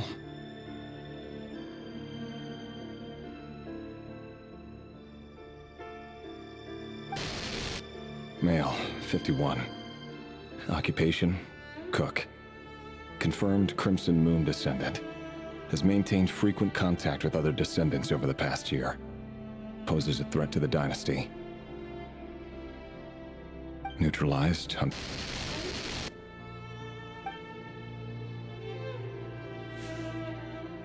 This one should be archived under purged targets.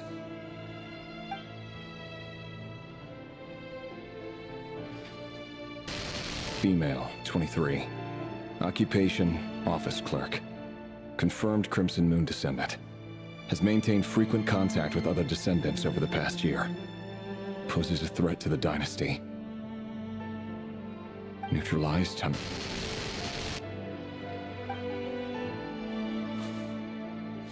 Another one for purged targets. Sounds like she was that other man's daughter. Never mind.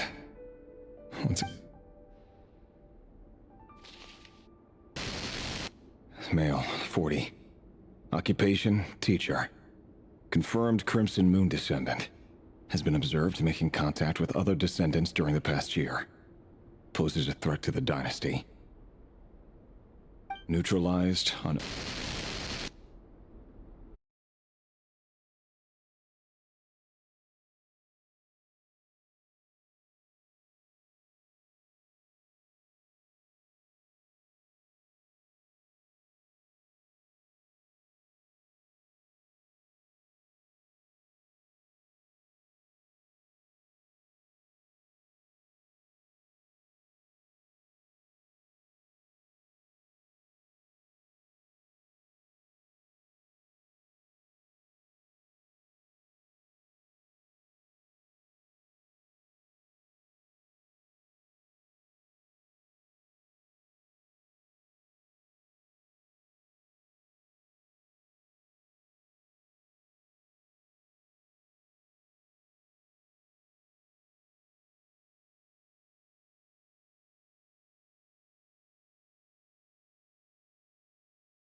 be his office.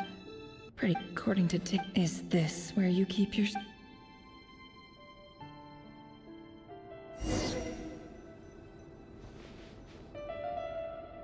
A file. But at this...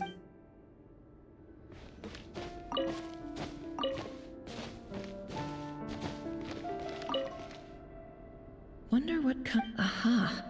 Please, hear me out. I saw someone. There's a note in the... Could the voice in the...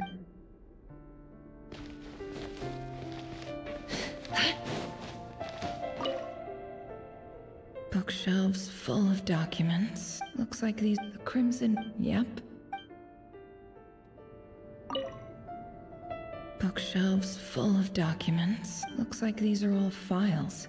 The Crimson Moon Dynasty preceded the eclipse. Since Yep.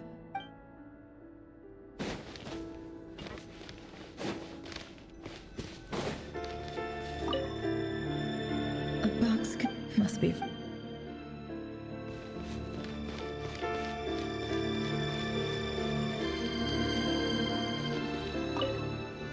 He looks even gloomier than last time. I wonder what's changed.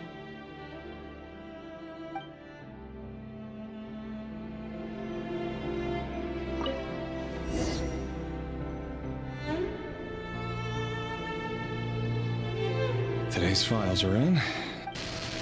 Neutralize. This one should... Female neutralized. Another one for... Sounds like she was the... Male, 40. Neutralized. Just another nobody for the archive. Come to think of it, I remember surveilling this man. A case like his never would have been considered a priority in the past. Huh. He barely even interacted with other Crimson Moon descendants.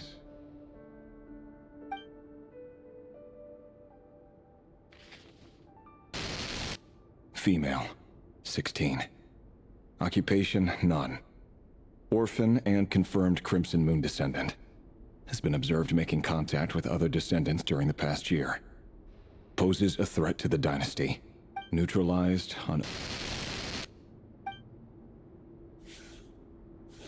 Filed. I have no recollection of this girl. None whatsoever. She doesn't seem to be anyone important, but then again, how many of them really are?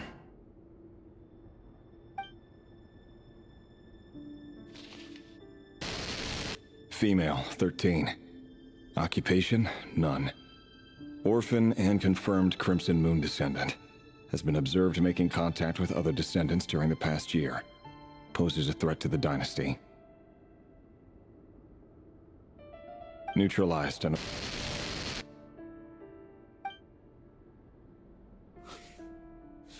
Filed.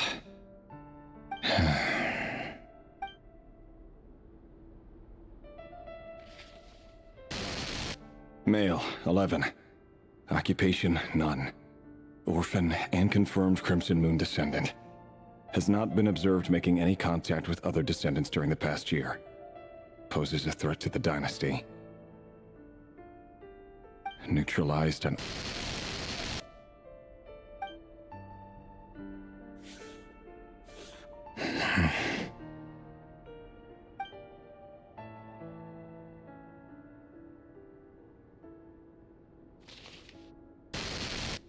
Male. 6. Occupation, none. Orphan and confirmed Crimson Moon descendant. Poses a threat to the dynasty.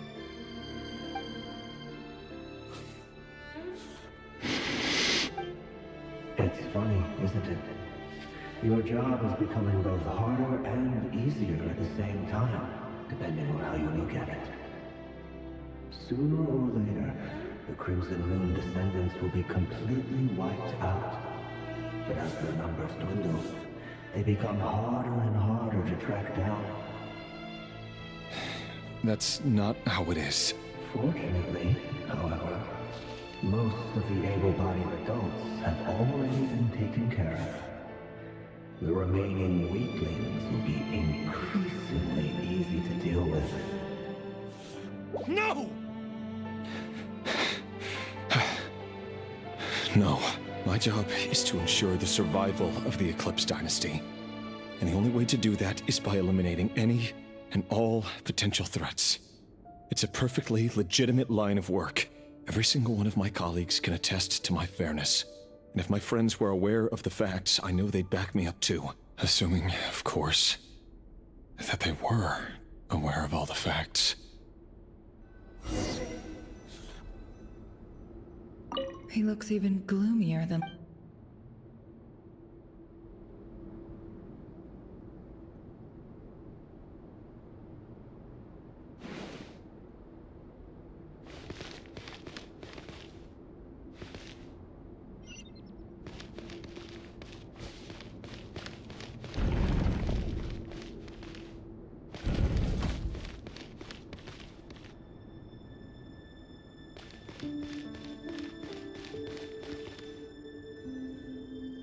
Mr. Vedifalnir, it's been quite some time since we last met.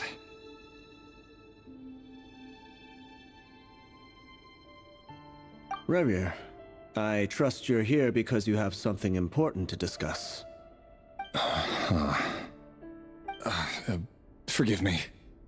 I wasn't tuning out, it's just, I noticed you didn't even phrase that as a question. As if you knew I was coming. Tell me, does someone in your position ever feel the need to ask questions at all? It is indeed within my power to foresee certain things. Things like your arrival. I was just thinking. It won't be long before I'll be inviting both you and Dane to my wedding. That isn't a lie, but nor is it a fact as such. It's a wish, isn't it? No fooling a prophet, is there? Ever since that day we met for drinks, I knew it was only a matter of time before you came looking for me. Does it feel good? Knowing how the future will unfold. I'm afraid the notions of good and bad fail to capture the complexity of what such a power entails. Once you've seen what will come to pass, it can be all too easy to succumb to fear and melancholy. Unless, of course, you learn to abandon these feelings.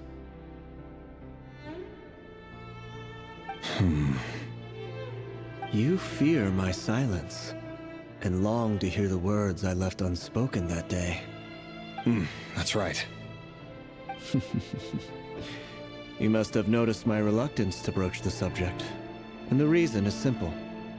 Because the truth could never have lived up to your hopes. For both our sakes, such words are better left unsaid. The burden of prophecy was never meant for your shoulders. So who exactly do you deem worthy to hear your prophecies? None but our exalted king? Or rather, our king as he once was. You're closer to his majesty than I am. You must know better than anyone how much he's changed. You say that as though it is to my benefit. Yet precisely because of that, I dare not speak rashly. A king can turn out to be the most virtuous of rulers, or a tyrant more terrible than the most vicious of dragons. You are so wise and far-sighted, yet still you would have me live in fear of the unknown? You make a fair point. Especially given my silence alone was all it took to send you spiraling downwards. Very well then. Let me offer you some advice. And I say this not as a prophet or a visionary, but simply as the brother of your friend. For many reasons, there is very little chance of your marriage ending in happiness. If happiness is what you seek, you should find another fiancé.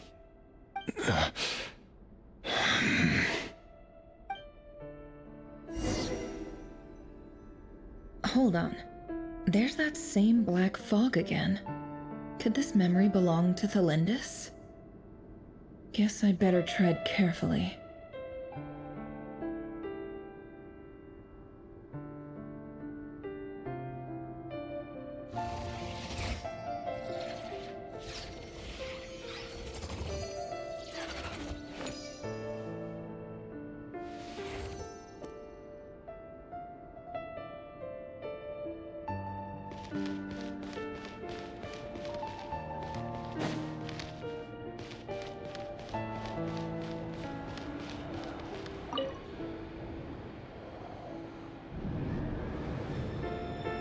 Wait.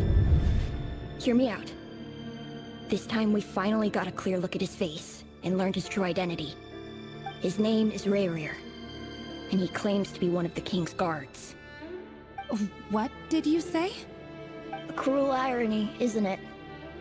The man you're set to marry leads a double life as a brutal executioner. Why are you telling me all of this now? Simple.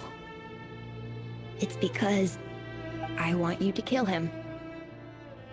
You are the only person he would never suspect. No, absolutely not. I would never dream of doing such a despicable thing. So you'll just stand by and watch him slaughter us to the last. Do not forget that the blood of the Crimson Moon flows in your veins too. The blood of the Crimson Moon? What does that matter now? The dynasty has long been dead and gone. You think that alone is reason enough for me to throw away everything I have? Why wouldn't it be? You two were once a child of the Crimson Moon, just like me.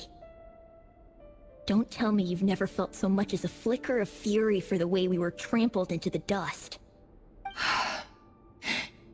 As long as you promise to abandon this pipe dream of restoring your dynasty, I can try to persuade him. Or have him persuade the Vinster King. Persuade the Vinster King? Do you even know why he's so obsessed with hunting us down? Why he keeps trying to force us to hand over our secrets? Over and over again? Or why we refuse to give up on restoring the dynasty? The Vinster King. A blind fool. His eyes clouded by powers from beyond this world. A petty little man with a miser's heart. And he dares to sit upon the throne? Mark my words. Sooner or later, Conria will fall. And it will be his doing. If you can't bring yourself to do it, so be it. Just you watch. It won't be long before calamity descends upon us all. The Rayrir of Solnari. That really is quite a secret you've been keeping from me, Rayrir. But who am I to talk? Am I really any better? I've kept my own past a secret this whole time too. Love should be built on honesty. But ours was born from lies. And yet,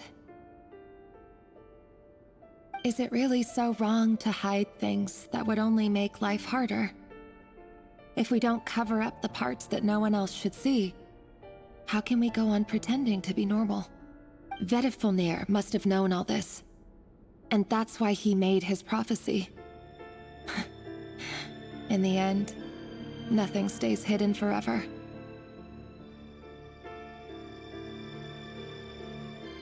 But I won't just sit by and watch this disaster unfold. I'll do everything in my power to protect what I cannot afford to lose, no matter who I have to face.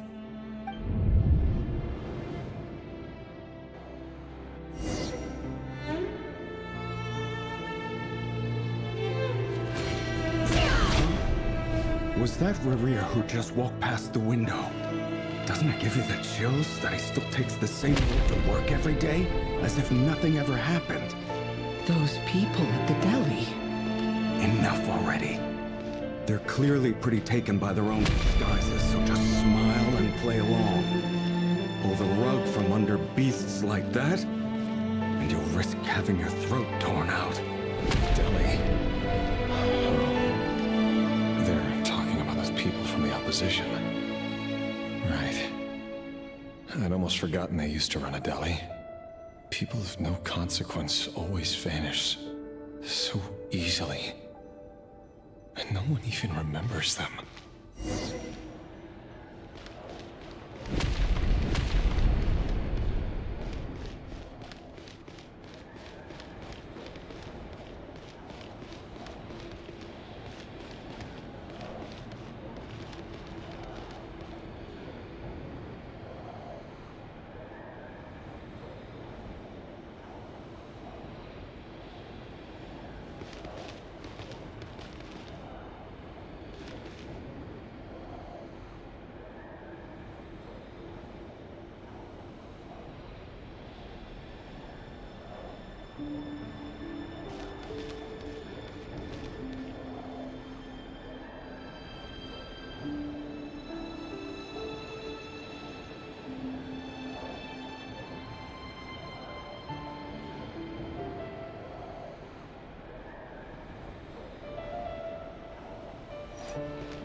But surely you can see he's not the man he pretends to be! So many have died already, and they say that the king's madness grows with each passing day. We're not going to survive this, are we? But why does it have to be this way? Do we really deserve to die just because of the blood that runs through our veins? Felindis, are you even listening? Sorry, Freether. My mind was off wandering. I heard you, though. You're talking about what Rerir said. He's just following the king's orders. He's a secret agent, and it's his job to hunt down rebels and dissidents. By the time you first met him, he'd already taken lives. Maybe he was using you from the very beginning. No. Rerir has no idea I have anything to do with the Crimson Moon. My family are only distant relatives of the main lineage, and besides, my eyes are perfectly ordinary. Truth be told, apart from my teacher, pretty much no one knows I have any connection to any of it. It's been a long time since my family severed ties.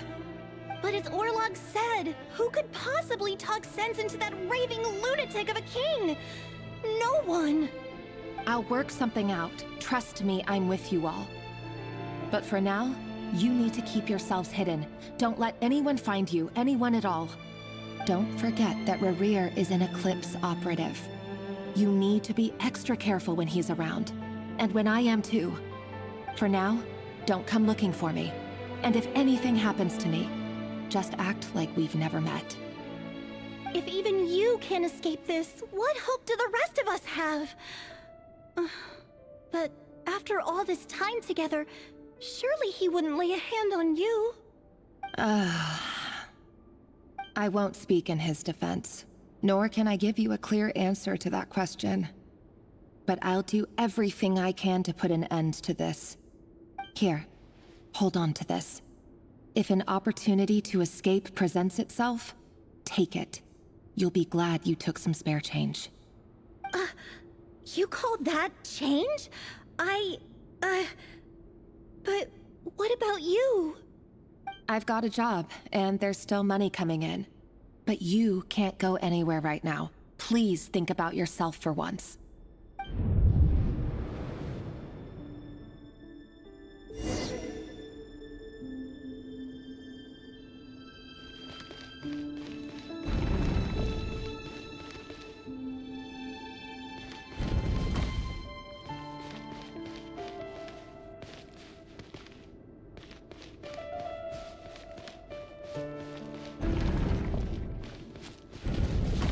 Another day, another round of assassination training. The training ground is just beyond this hidden passageway. When you kill a person, doesn't it bother you when you end up covered in their blood? Why would it? Aren't we all just walking blood bags? But not everyone is accustomed to hunting down others like prey. You've been a hunter for so long now, you seem to have forgotten that most people don't just go around killing one another. Leave me alone.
Emotions are like a raging torrent that surges through the mind.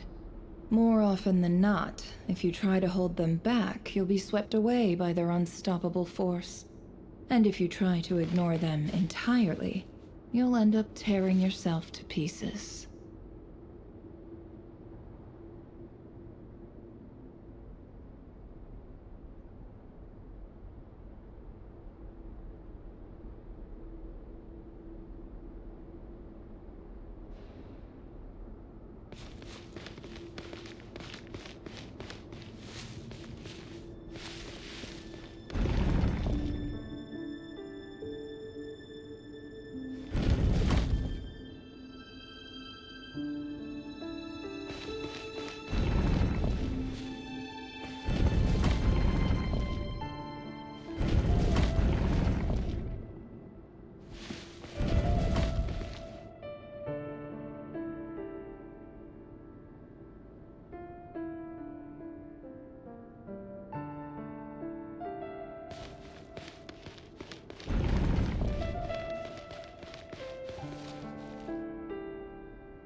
Don't trust your eyes uncritically. People only see what they want to, so don't be your own fool.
Can't hide the truth.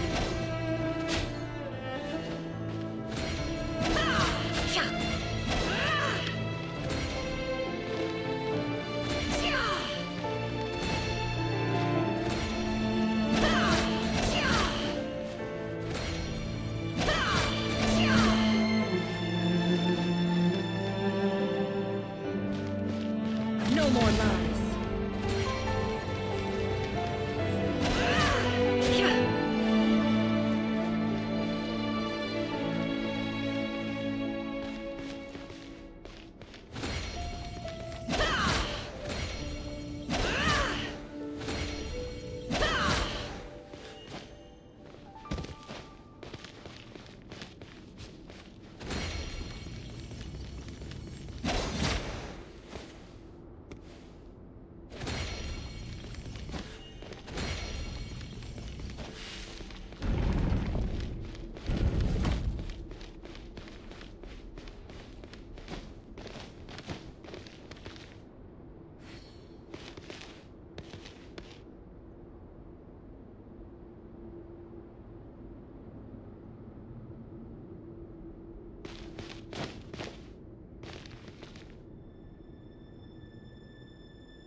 Why does Ashru sit up on the counter? To welcome our clients, of course. A kitty's gotta earn his kibble somehow.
Emotions are like a raging torrent that surges through the mind. More often than not, if you try to hold them back, you'll be swept away by their unstoppable force. And if you try to ignore them entirely, you'll end up tearing yourself to pieces.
sure you have a firm grip on the handle. Then choose your angle well. Keep your movements light and brisk. And the prey won't sense a thing. I doubt that. I'll bet no one's ever died a quiet death at your hands. I work clean. No traces.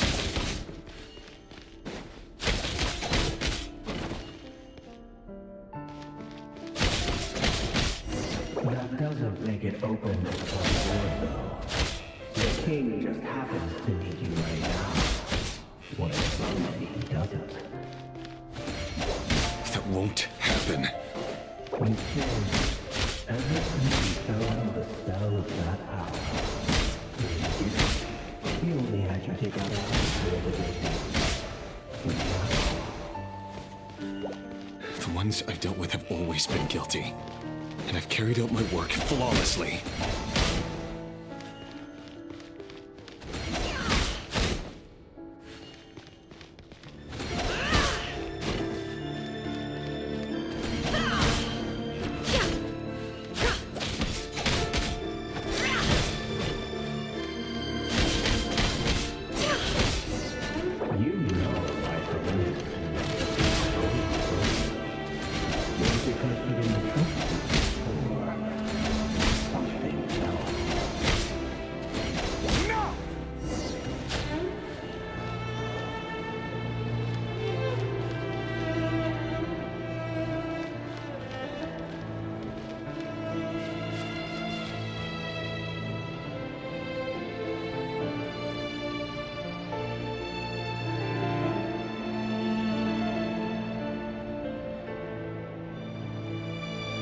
Don't trust your eyes uncritically. People only see what they want to, so don't be your own fool.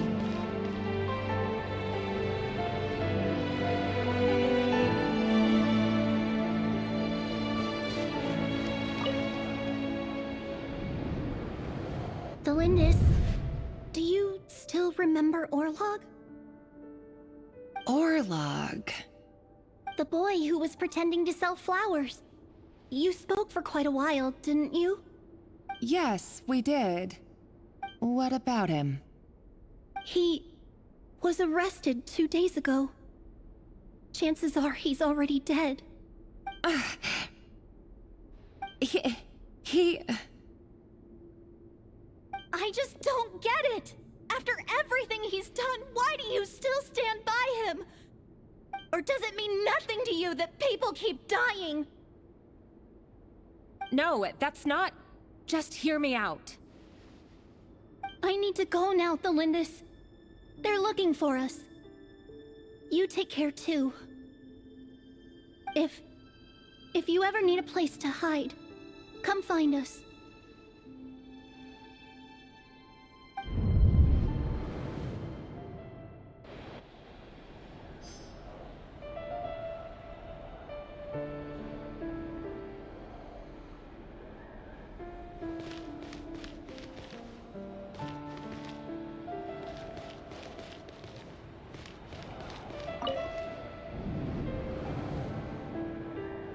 Author Thelindis. Over the course of this week, the research object was subjected to interference for a total of 47 hours for experimental purposes. The results are as follows. All subjects of observation that were sent inside have now... The situation within is proving more problematic than anticipated. No progress whatsoever. What now? Won't you give me even a glimmer of hope? Things are getting worse by the day. I have to find a way or we'll all be in danger.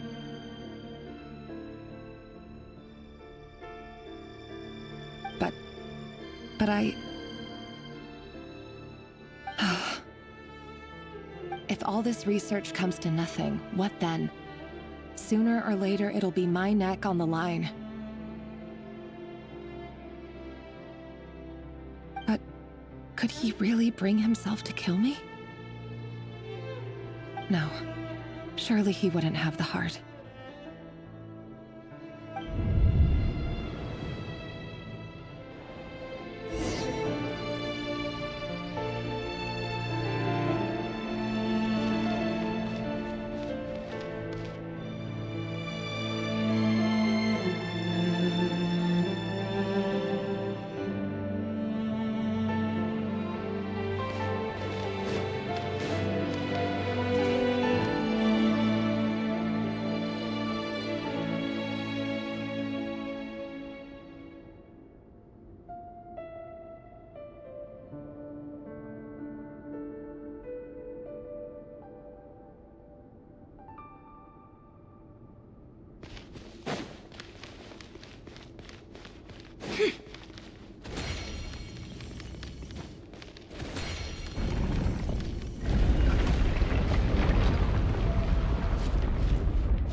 Why won't you just let us go?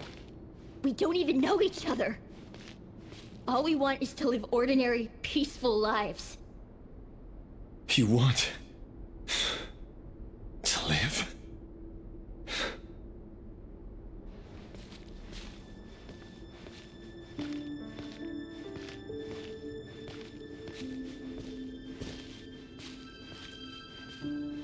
Yes. I just want to go on living. Is that really such an unforgivable crime?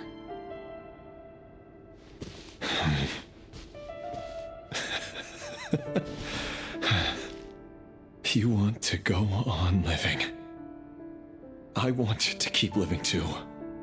To keep living forever. That's why I have no choice but to continue on the path I'm on. If only some savior would suddenly swoop down and change the way the world is. Too bad that's not going to happen.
Imagine that.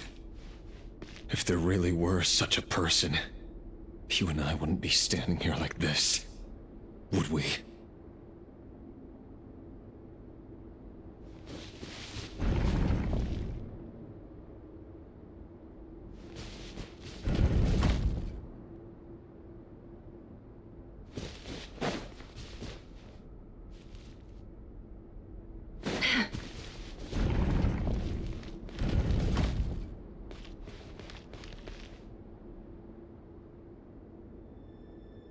Today's files are in. Time to wade through them just like usual. No, I don't get tired of it. It's my job. And not only am I lucky to have it, I'm good at it too.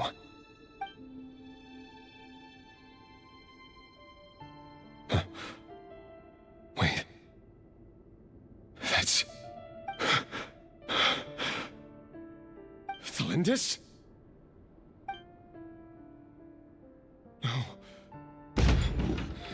No. No! Why? But you bear no mark of the Crimson Moon. How could you possibly have anything to do with them? It cannot be! A diluted bloodline. Carefully concealed. I see it now. You've been living in the shadows just like me. What a fool I've been. Numbing myself with talk of justice. Even imagining my friends would back me up. But in the end,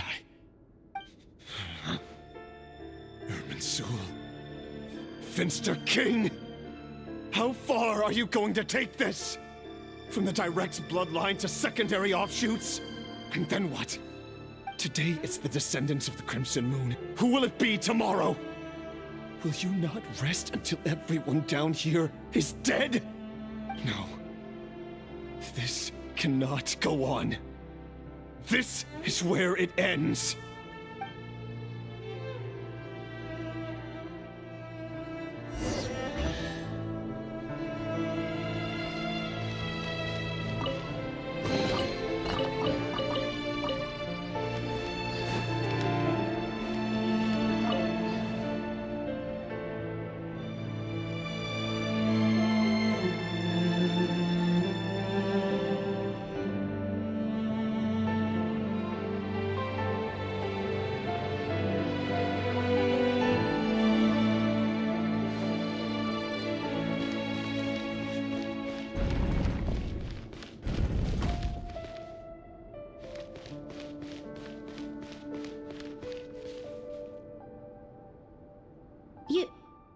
You're really letting me go?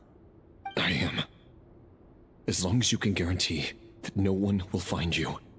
Don't worry, I'll be extra careful. No one will know I was here. But... what about you? Me? If you let me go, you won't be able to complete your mission, will you? Good point. In that case, maybe you should stay. No, please! I just want to see the outside world again. To... Go on living? Yes. I know you're a man of your word. So please, just let me go. If I let you leave, what will become of me?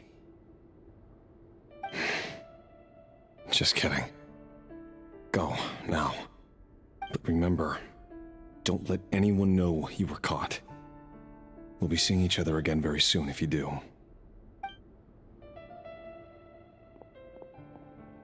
Even shadows in the dark must live by a code.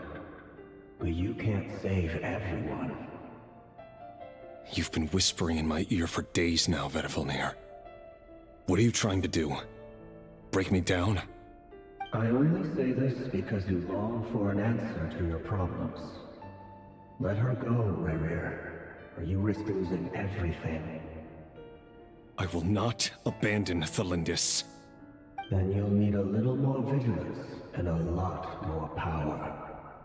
The world is changing, Rerir. Keep your eyes peeled for your moment of opportunity. That voice used to be so unclear. But now I know exactly whose it is. It's Vedifilnir. He won't tell me how to actually resolve any of this, but he keeps trying to manipulate me like a puppet. What's his game here? Tell me then. What will this moment of opportunity look like?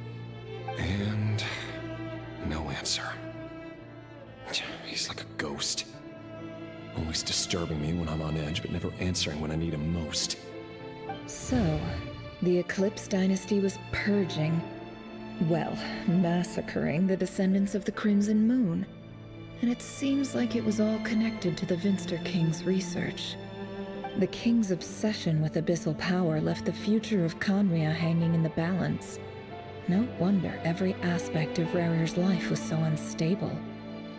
And it looks like this Thelindis, Rerir's would-be fiancée, herself belonged to a sub-branch of the Crimson Moon Dynasty's descendants. It almost defies belief that a couple like them could hide the truth from each other for so long. If the Vinster King hadn't intervened in such a drastic way, they might have gone on deceiving each other for the rest of their lives. And why does Vedifilnir, Dainslif's older brother, keep talking in Rerir's head? This guy kept more secrets than I ever imagined. The human mind is like a vast desert of shifting sands. When you follow the flow of someone's memories, you only ever see the parts they're willing to let surface. Time for something a bit more creative. We've been inside Rerir's mind this whole time, building up a picture of his psyche. There's already enough clues on the board to start reading between the lines and mapping out the rest. Now, we can finally begin to put the pieces together. Sure, it'll only be a reconstruction, part simulation, part reasoning, but it's usually pretty accurate. Once we've built up a cognitive profile, we just need to cross-check the logic behind his actions. And then we'll be able to take a sneak peek at whatever it is that Rerir has really been hiding.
Rerir, are you there?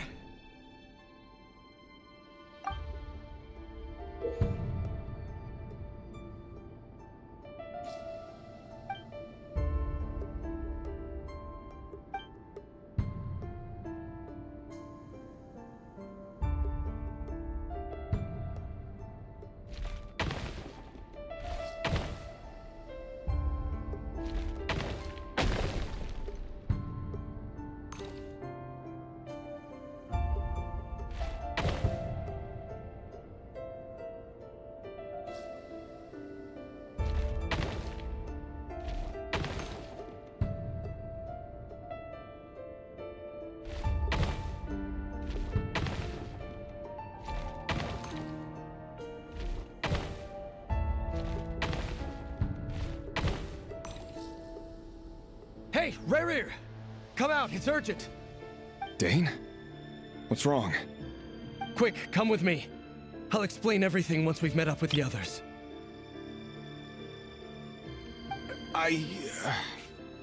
Okay. I'll come. But the Lindis is still over at the Universitas. I'll need to leave her a note. All right then, but make it quick. I've never seen Dane so worked up before. Whatever this is, it must be big trouble.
Well, this is a nice change, meeting you all at this hour.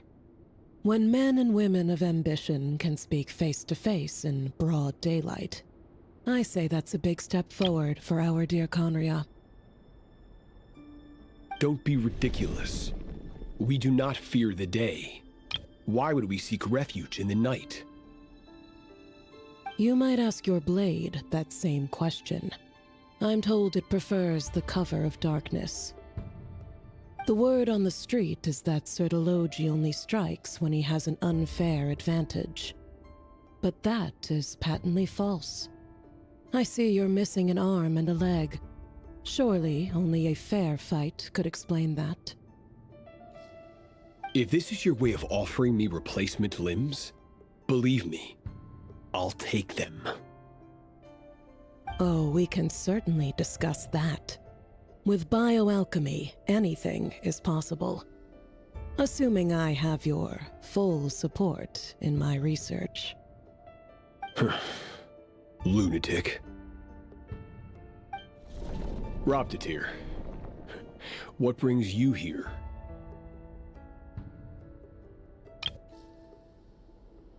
Why, Dainsleif, of course. He invited me. Please, cast aside your apprehensions, Miss Rhindaughter.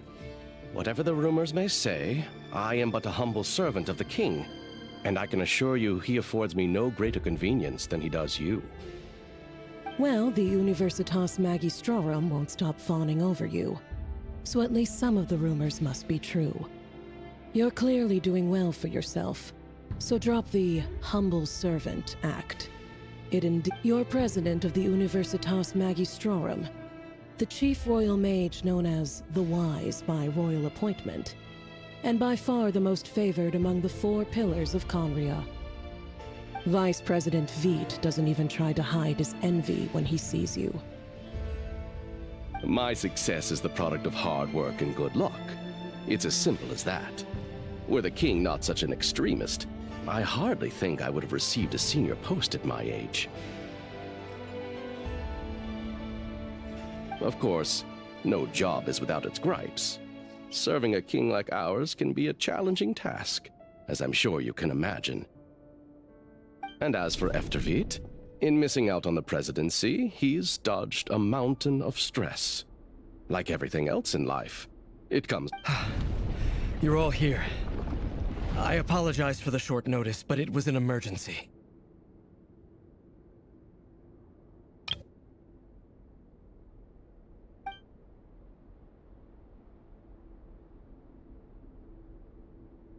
You must be Rarir. Mr. Sertologi. Yes, I handled your case file during your sentencing. Nothing personal, of course. I'm pleasantly surprised that you remember me. You're clearly a person of substance if you've been invited here. But Dainsleif, you'd better have a very good reason for convening this little gathering. It's my brother, Vedofenir. After he spoke at the court this morning, the king was so infuriated by his words that he had him blinded in both eyes and thrown in prison. Vedofenir in prison? Strange. I thought the king trusted him and Horoptatir more than anyone else in the world. Does this mean the king's circle of trust just got even smaller? It has nothing to do with trust. It's about what the king wants, which is as clear as day to anyone paying attention. I simply appease him, because it's in the best interests of the Universitas Magistrorum. And also because you're slimy. Vedofenir, perhaps less so. But still, a visionless visionary? It rather inclines me to think that qualifications are not what get you ahead in Conria. Do you honestly think this is an important discussion to be having right now? Dane, what are you planning to do? Rescue Vedofenir, I assume. Correct. It will mean storming the palace by force. Tonight. I need all of you on my side. That's far too dangerous. And don't forget, Dainsleif, you're captain of the Royal Guard. You swore an oath to the throne. You've been planning this for a while, haven't you? I have no desire to commit treason. But whatever critique the king may have of Vedafenir, disfiguring your most loyal subject for putting the best interests of his court and nation first, this is not the conduct of a wise ruler. My blade will force the king to see the error of his ways. So, Vedafenir's prophecy enraged the king.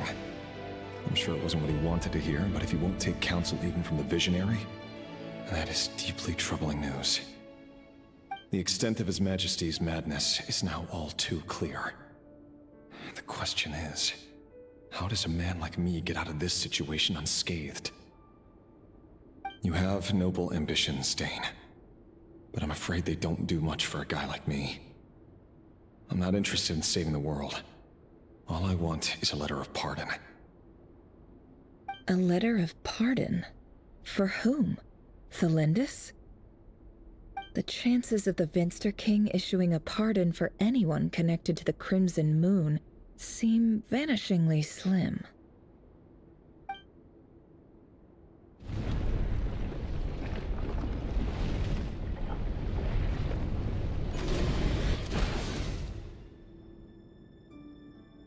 This black fog over the board must have some connection to Thelindis.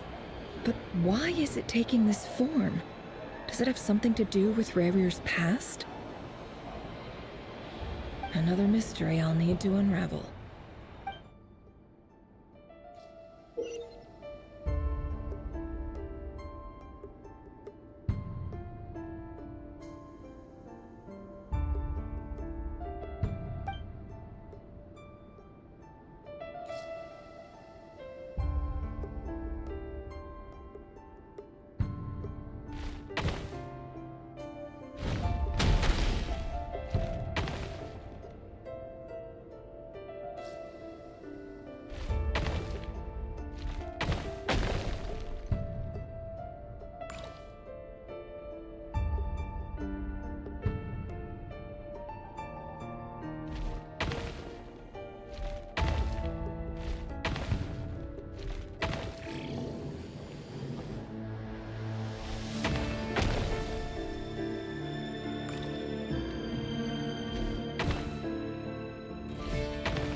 Author Thelindis.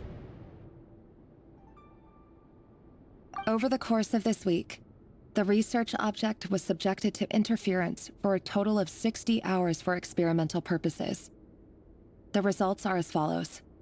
Research dating back to the Crimson Moon Dynasty has established 2 points regarding moon marrow. Firstly, its origins have something to do with a god's power. Secondly, it serves as a portal to an as-yet indeterminate location. Moon marrow can thus be defined as a spatial gateway. However, there are a number of hurdles to overcome before we can answer the question of where it leads to. To start with, opening the gateway requires a specific power source, which the relevant literature indicates. An enormous amount of power is then required to keep the gate open. Currently, the total power output of our instruments remains in the single digits. To make matters worse, I am now the only staff member remaining in the Moon Marrow lab.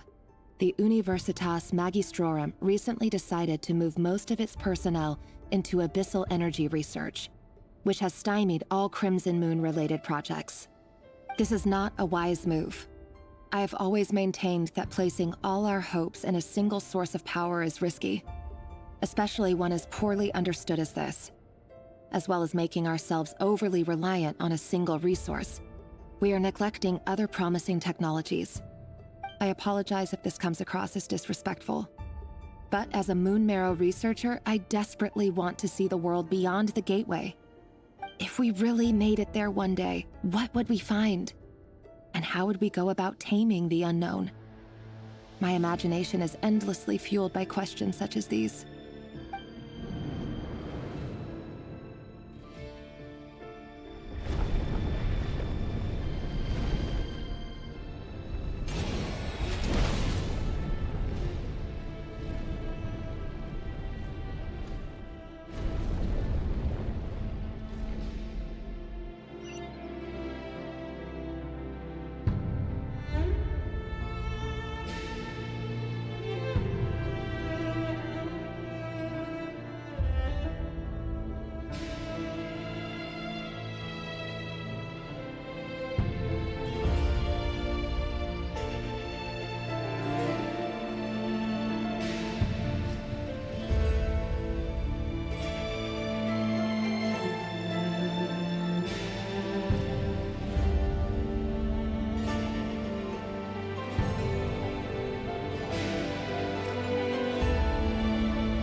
This is for you.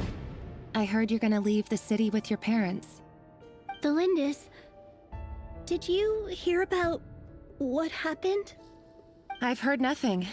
Rerir got back very late last Friday, and he was acting a little unusual, but he slept pretty well, so I'm guessing whatever he did was a good deed.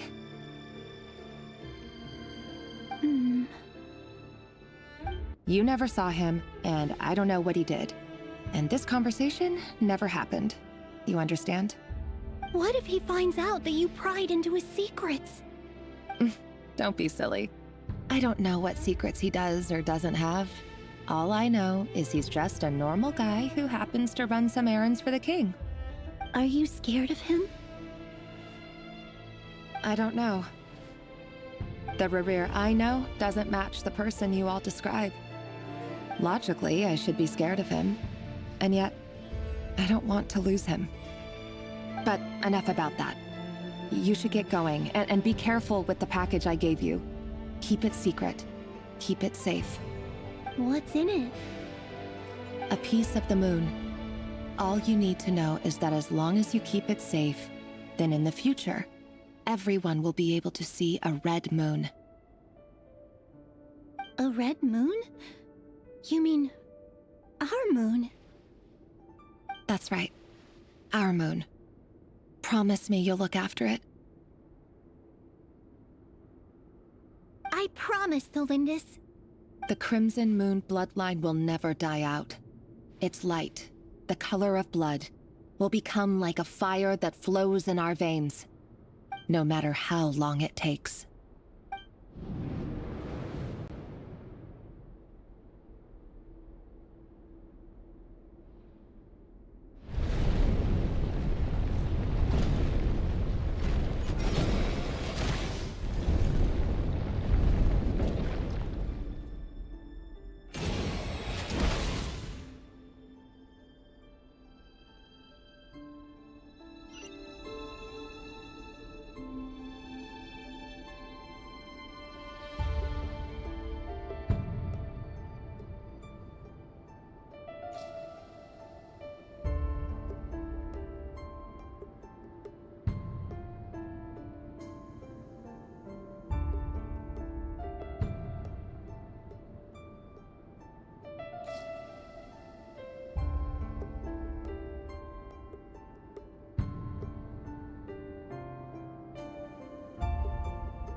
Hurry, everyone, and stick to the plan. Sir Dainsleif, what are you? Is this treason? You know what happens to those who betray the throne. Please, don't do this!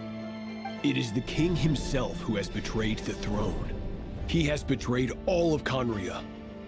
If you have any love left for justice in your heart, you should join me. It's showtime.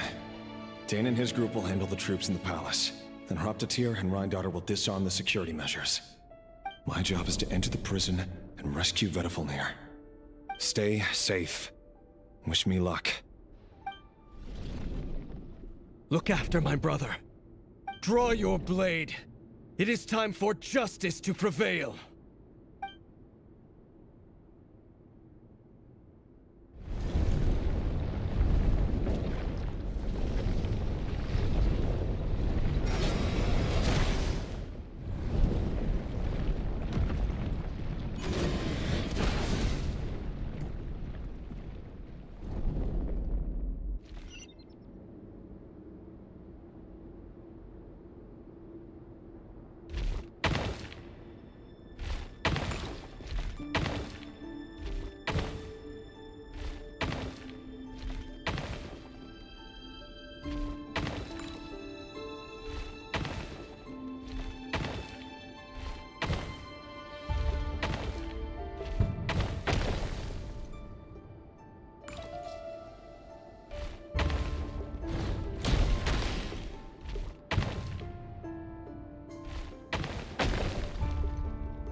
And the smell is abominable.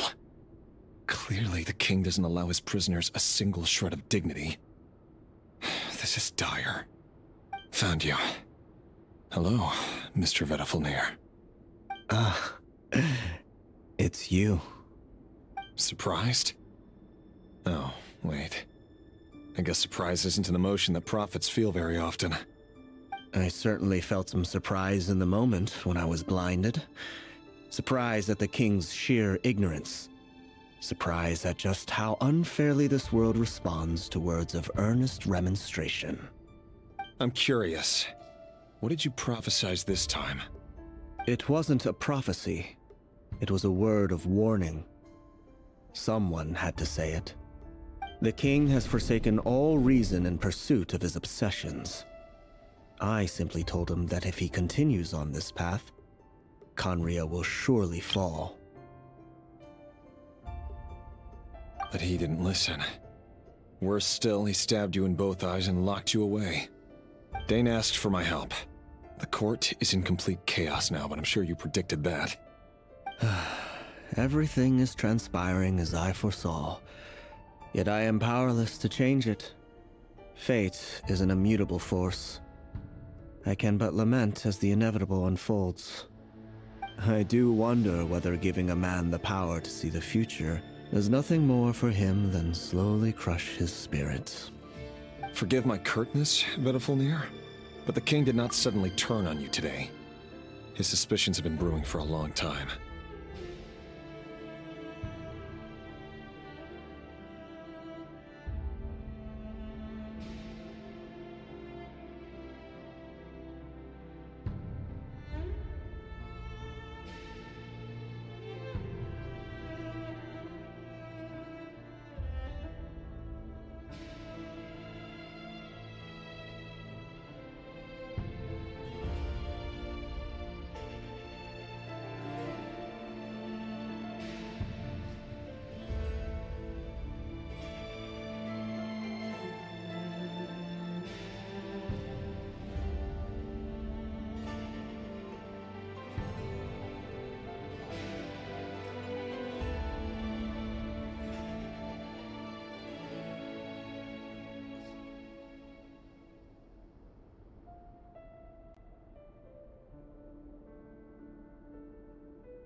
You can't have wisdom beyond the reach of your fellow man without attracting his fear and suspicion. There are things the king does not want to see. So, he doesn't want you having visions of them either. He blinded you because he thought this would make the visions stop. He wasn't entirely wrong. I did indeed lose my power to see the future. Right up until... Until what? Just now. I believe I saw something new. Well, tonight could go a lot of different ways. 5 of us banded together to storm the palace, also we could rescue you. This will go down as the most tumultuous day in Conrian history. I sense hatred in you, but also hope. A desperate hope that with the tyrant deposed, that will be the end of the story. But this is not the end. It is the beginning of a new chapter, and a whole new story. There are many men of honor and courage in this world, Rerir. But you are not one of them. You're not here for justice, are you? You're here for yourself. Is that a dagger? Interesting. Why not the polearm? It was always your weapon of choice. With your abilities, I don't doubt that you were able to recover some of your sight. But I also doubt that you want to make an enemy of me right now. Of course not. We're on the same side, aren't we? We could be. But I need you to be honest with me, Vedafilnir. At this point, you're my only hope for the future. You mean your future? With your beloved, Thelindis? Yes. And I know there are bigger things at stake here. A dynasty, a nation, maybe the entire world. But forgive me, I care first and foremost about myself. I can't abandon the one I love to save myself. I just can't do it.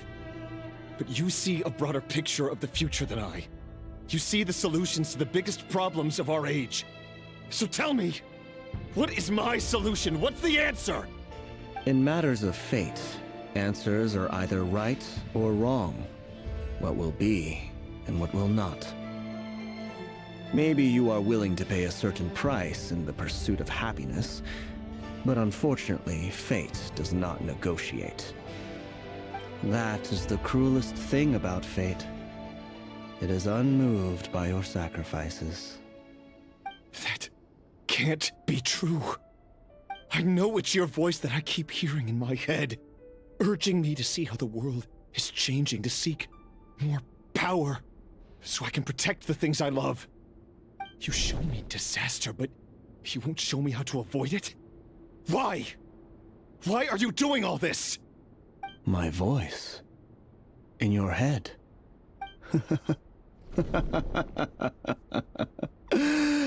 So, you hear it too?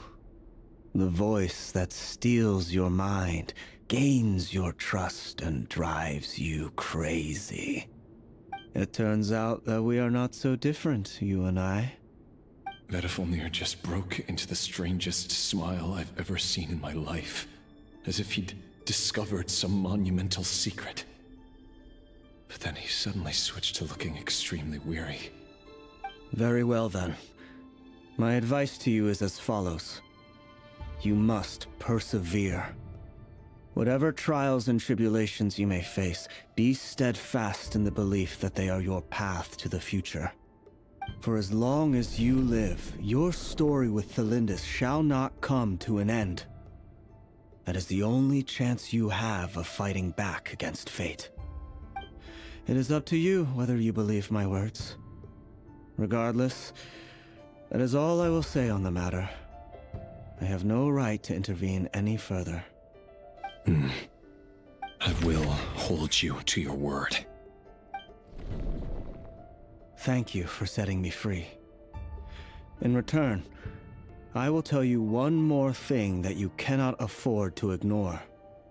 Just then, a strange wave of energy rippled through the city.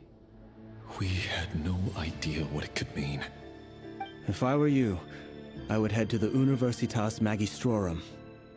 The Universitas? Oh no! I'm sure we'll be seeing each other again very soon, Rerir. Whatever Vedifalnir said, I didn't catch it. I didn't even help him out of the prison. There was no time to lose.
Monsters? Is this Rhindaughter's doing? Or the Universitas Magistrorum? Out of my way!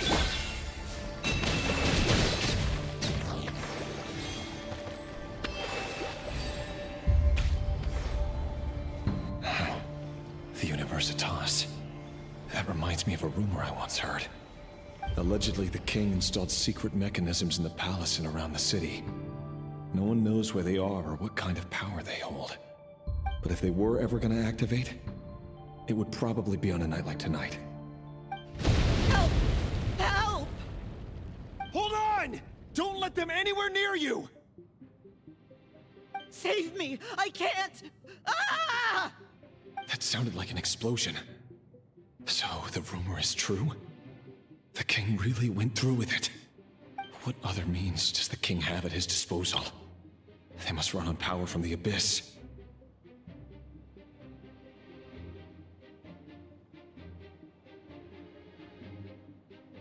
And given it's a major center of Abyss research, anyone over at the Universitas will be in grave danger. I have to hurry!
You poor lost... Let's move rest and rebuild! The Temple of Wisdom! By the frost moon of old. No more lies. Time to go clean.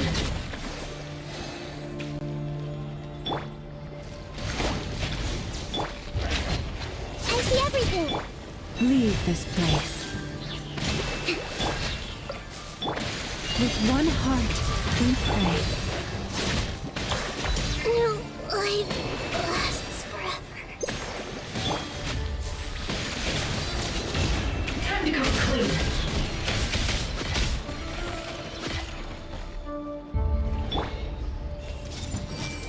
Hold the line!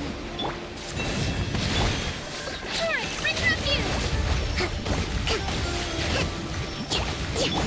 For the everlasting forest. Can't hide the truth. Time to go clean.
Monsters! At the Universitas Magistrorum? Why now?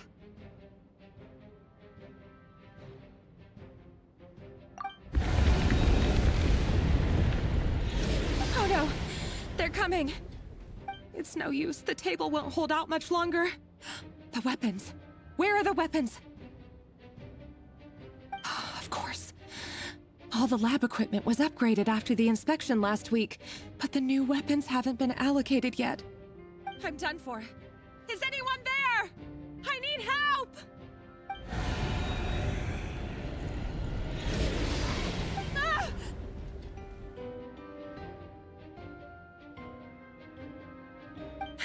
Stay back! Please stay back! Please!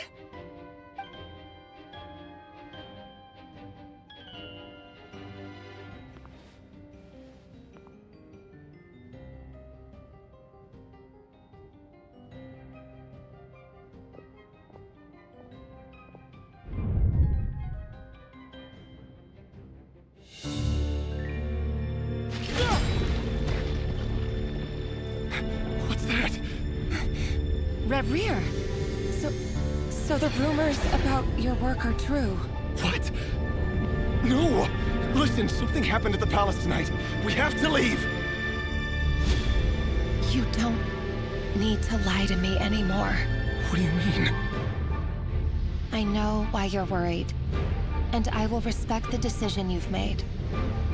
But it's okay, because I found a solution. I know how to end all this. You can have it back. The normal life you so desire. But until then, I'm afraid our wedding will have to wait. Celindus? No, don't do it! Celindus! Celindus!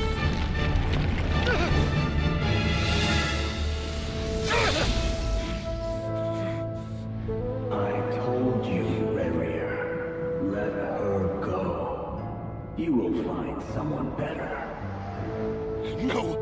No, I won't do it! I have to save her! By what means exactly? A lowly pawn. You lack the power and the strength of will. Do you know a way? Tell me! Come to the palace. Join us.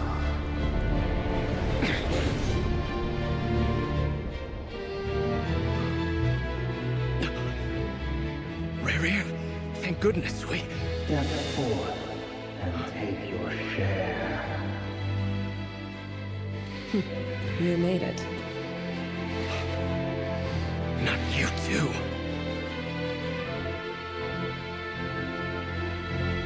Hatred or grief, despair, desire. We all have our own.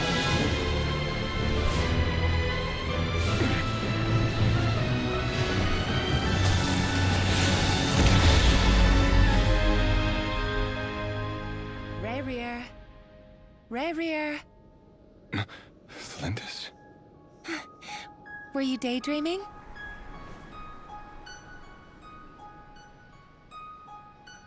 You still remember, Rerir?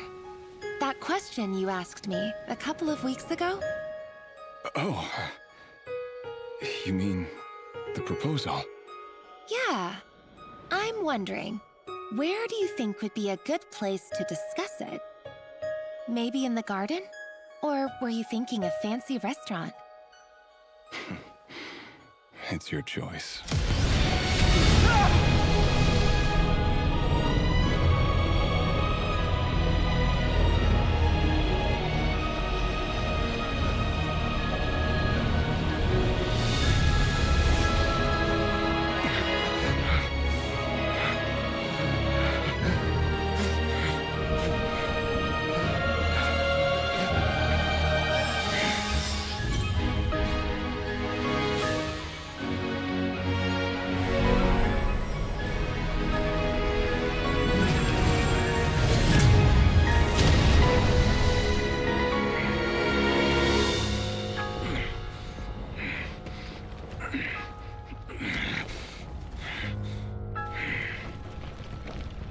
I will find you.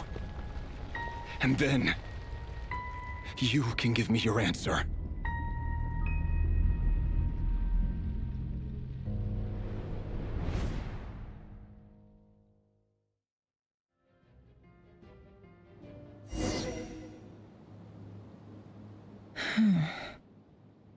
So that's how the Raker of Solnari was born. A monster created by circumstance is a monster all the same. Viewing other people's thoughts for too long can get uncomfortable. Right now, I'm feeling a strong sense of loathing. In a nutshell, the story of Conria is what happens when the truth falls by the wayside. Everyone tells little white lies, and before long, you have a huge pack of lies that destroys everything. Whew. Time to get back. His past is filled with sorrow, but the tale of any fallen civilization is one of endless tragedy. Cruel as it may be, that was Conria's fate.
Everyone, I'm back. Can I get a standing ovation? Never! How are you holding up? Feeling okay? She's fine. Boss is a pro. Yes, I'm fine. You will have seen the events of Rarir's life through my thoughts. It's now clear that he is just a regular nobody, driven by personal tragedy, as he said himself. I mostly agree. There's only so much we can know about him from his memories alone, but they did give us a clear glimpse into his life in Conria. However, I would not consider Rarir to be a nobody. He was deeply involved in the events of that era. Yet, when the catastrophe of a generation strikes, nobody is safe. Sounds to me like you're speaking in riddles again. Is this you urging me not to abandon the people of Nodcry in their hour of need? That's not what I meant. Although I do hope you choose to remain a part of the plan. Without you, the mission ahead will be all but impossible. Then try to remember that I respond better to the carrot than the stick. And I don't appreciate being bossed around. Now, as for you, Missy, you were excellent. You stuck to the rules of the ceremony and kept your mouth shut the entire time. Bravo. Cool. So, can you fill me in on the deets now? Most of what I saw went right over my head. Patience. You'll hear the whole story, don't you worry. But let's meet up with the others first. It will save me narrating it twice. Yehoda? Yes, boss! Let me get that door for ya. That's more like it. For a moment there, I was worried you'd forgotten about the first clause of your employment contract. Forgive my curiosity, but what does the first clause say? It says I gotta do the annoying stuff that boss is too lazy to do for herself. Like opening the door, pouring the tea, yada yada. Is that right? If something is in the contract, it's because she willingly agreed to it. Rest assured that the Curatorium abides by the very strictest of labor policies. You don't seriously think I'm cruel enough to treat her like my slave? In any case, I've hardly shied away from my share of the work today. Hope I don't catch Flintz and Varka lounging about in their chairs, enjoying a leisurely cup of tea. There's nothing I dislike more than other people enjoying themselves while I'm hard at work.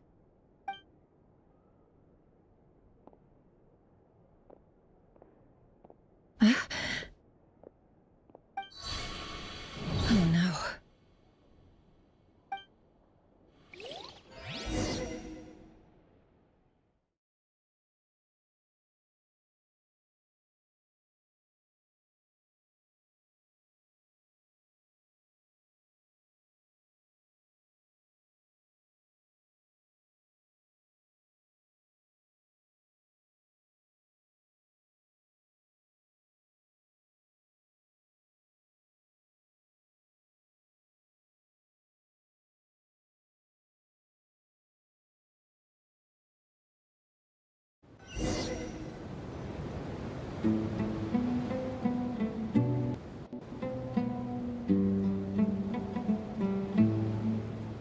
Sorry to disturb you, but we seem to have run into some trouble. Evidently so. Don't worry, I'm not about to leave you to fend for yourselves. I'm not that kind of boss. And it would go against the Curatorium's labor policy. I'm sorry? What did you hear me say? I wasn't talking about labor policy. Wait. How long have I been standing here? Not long. You just appeared by the door a moment ago.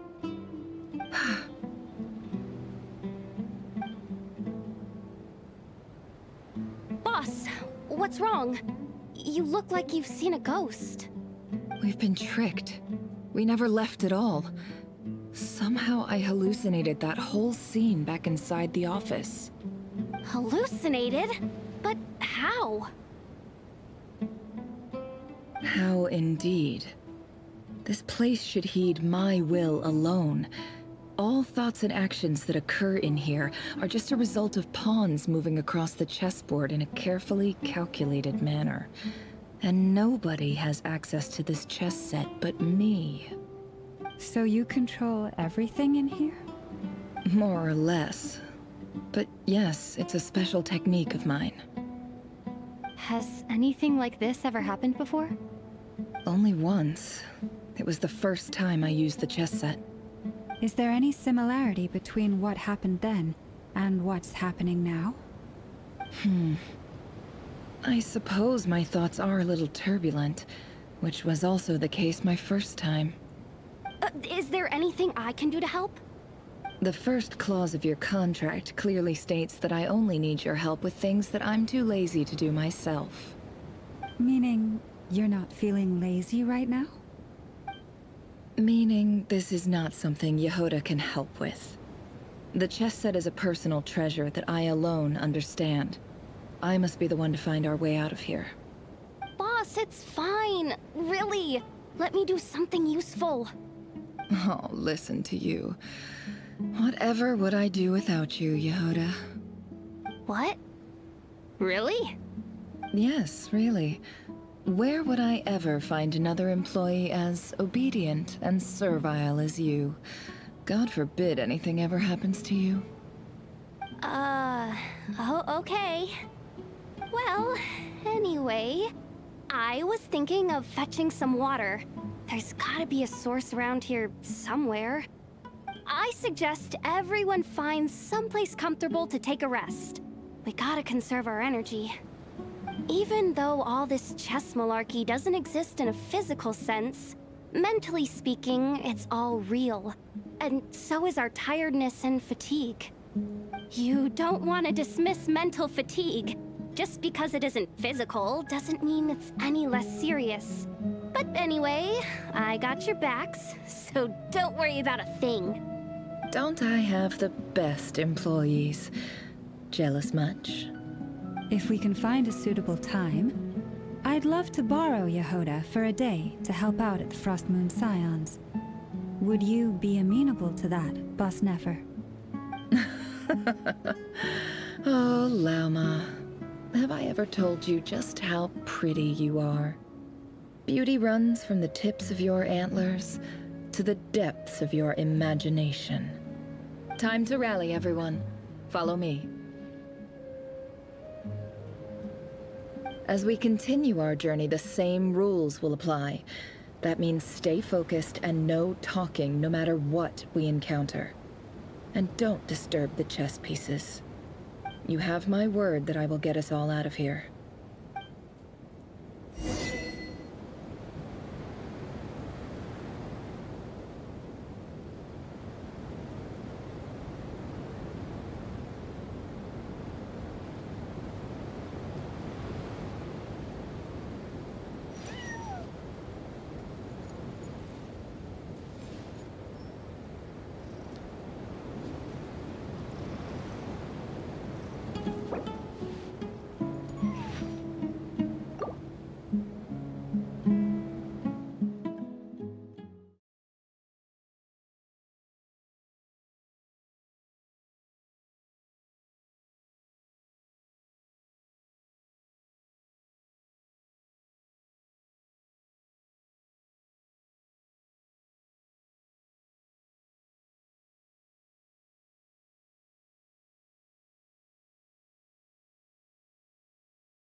Ad Ast.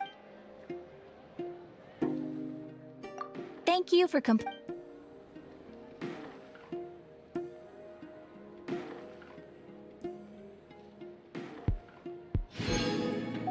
Ad Astra.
land holds nothing but promise for adventurers from all walks of life. Wouldn't you agree?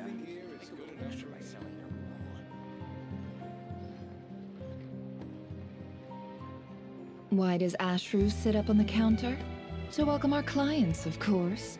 A kitty's gotta earn his kibble somehow.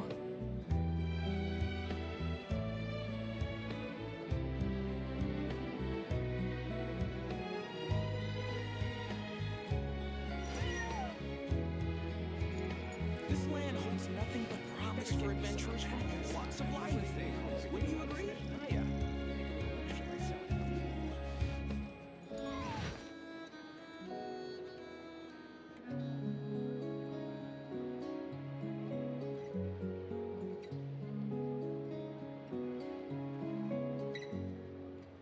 Rebooting.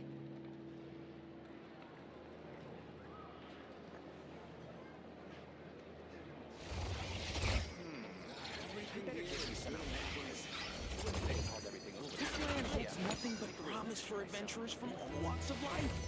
Wouldn't you agree?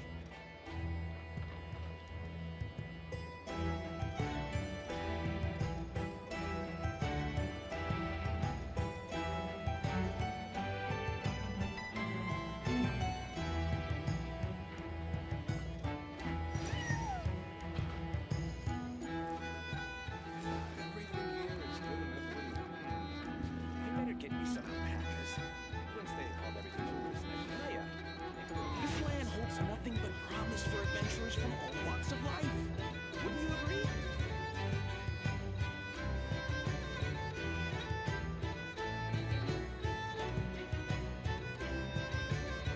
Don't trust your eyes uncritically. People only see what they want to, so don't be your own fool.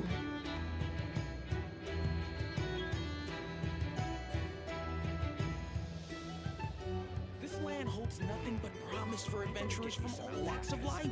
Wouldn't you agree?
Emotions are like a raging torrent that surges through the mind. More often than not, if you try to hold them back, you'll be swept away by their unstoppable force. And if you try to...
Sorry to disturb you, but we seem to have run into some trouble. Evidently so. Don't worry, I'm not about to leave you to fend for yourself. I'm sorry. What did you hear me say? Wait, how long have I been standing here? Not long. You just appeared by the door a moment ago.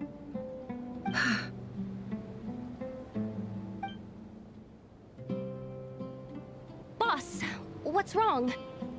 We've been tricked. We never left at all. Hallucinated? How indeed. So you control everything in... More or less. But yeah. Has anything like this? Only once. Is there any similarity between what happened? I suppose my thoughts are a little turbulent. Is there anything I can do to... The first clause of your Meaning, you're... Meaning this... Boss, it's fun. Oh, listen to you. What? Yes, really.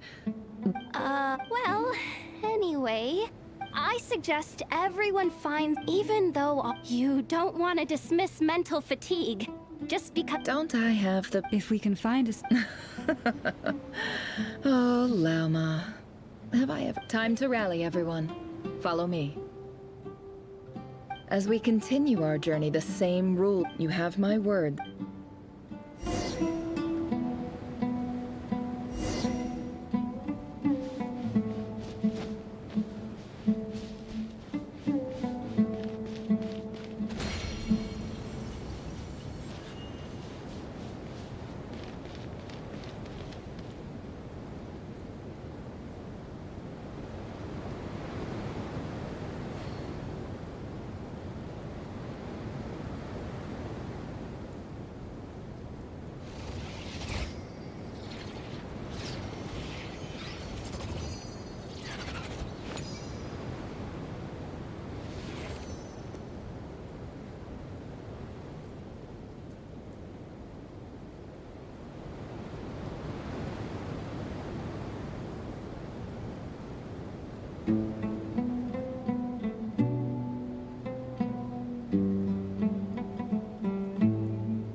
Why does Ashru sit up on the counter? To welcome our clients, of course. A kitty's gotta earn his kibble somehow.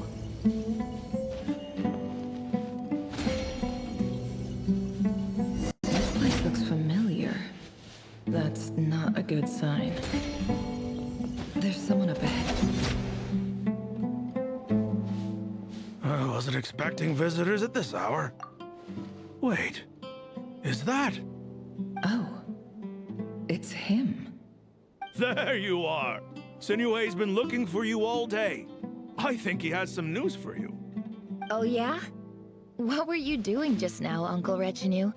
Hiding away some more loose change? I know I saw some Mora. What do you mean loose change? Oh, come on, I'm too old for this. Just pretend you saw nothing.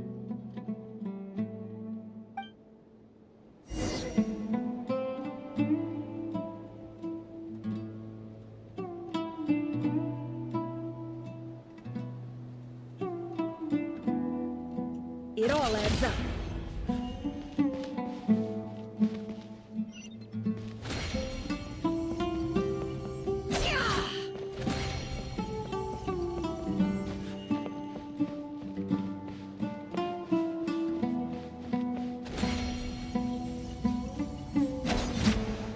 Hey, kid. Mind telling me what Sinuhe's been up to recently? I'm trying to get in his good books and I need a way in. Get in his good books? Why? What do you want with my dad, Uncle Apepi? I've written a new song. I was hoping to showcase it at the next festival, but I'll need his approval. A new song, huh? I'd love to stay and listen, but unfortunately, Uncle Retinue says my dad's looking for me. Well, there's plenty of time and I'm not going anywhere. See that pile of stones? I'll be sitting there warming up my vocal cords. Come find me when you're done. Pile of stones. Got it.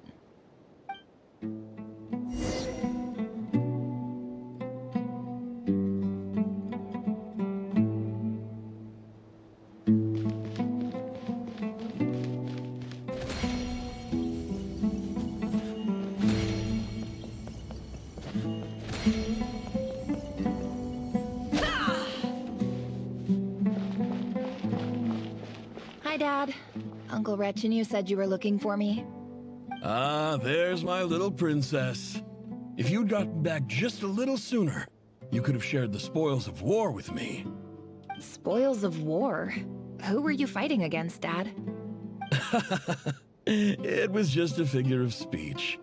The aftermath of a sandstorm is no time to be waging war. I was talking about our war against thirst. I went out to fix our water supply problem, and now I'm back. Which means... We have a well again! That's right. I found a new one and brought back as much water as I could carry. It should last us for a good while. If it wasn't for these blasted sandstorms, our wells wouldn't be caving in. You wouldn't be spending all your time out searching for new water sources. As the chief of our tribe, I'm supposed to be leading us out of hardship and poverty, onto better things. You know how prosperous our ancestors were. I've told you all the stories. And look at us now, squeezed into these hovels. No one would choose this, if it wasn't for the endless wars over the years. But things are looking up. I started working with some folks from the academia a few months back. They gave me some contacts in return for my assistance in the desert. So you're the academia's helper now? Special ambassador, they call it. Think of it as a partnership. It's nothing bad, okay? We've been isolated here in the desert for too long. Seeking opportunities elsewhere is the best thing for us, and the fastest way to progress. So, do you get anything good out of being a special ambassador? Of course. My luck's improving all the time. One day, I swear I'm gonna lead us out of this place. We'll find somewhere new. Somewhere better.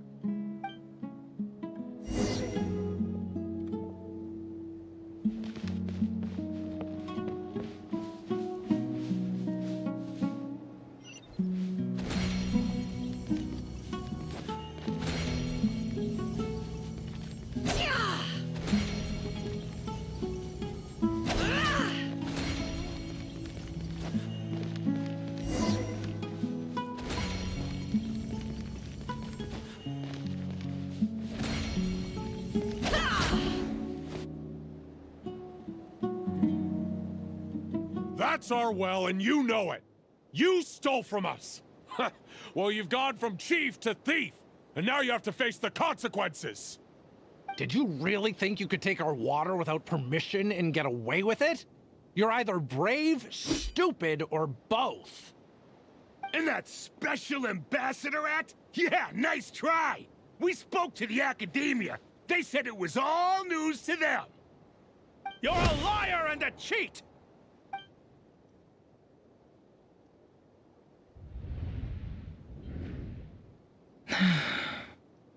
I heard Yehuda gasp, but I don't blame her. Most people are terrified by the sight of blood. Corpses strewn across the ground. The wounds are clearly from scimitars and daggers. The desert dwellers' weapons of choice. There's a handwritten note on the ground. Let's see what it says. Halil, this is Sinuhe, chief of the Shimti tribe. Surely you remember me. I was the one who helped you and your colleagues avoid the quicksand in the desert. This is my second time writing to you. I assume my last letter must have gotten lost in the mail, as I didn't receive a reply. I hope this one makes it to you safely. I'm writing to you because I need some help. That sandstorm the other day completely blocked up our well, forcing me to look for another water source in Iab and Unut territory. It was a matter of survival. Praise the gods. The well of the Iab tribe was intact. It was my last resort. I drew what water I could and left, but not without being spotted. I fear they will retaliate. You told me to write to you if I ever needed help. You said you'd be my ally in the academia. I urgently need you to formally recognize my title of Special Ambassador and send some of your people to assist me for a few days. It's the only way I can convince them that this was the Academia's decision and prevent them from retaliating. This is an emergency. Please send help as soon as possible.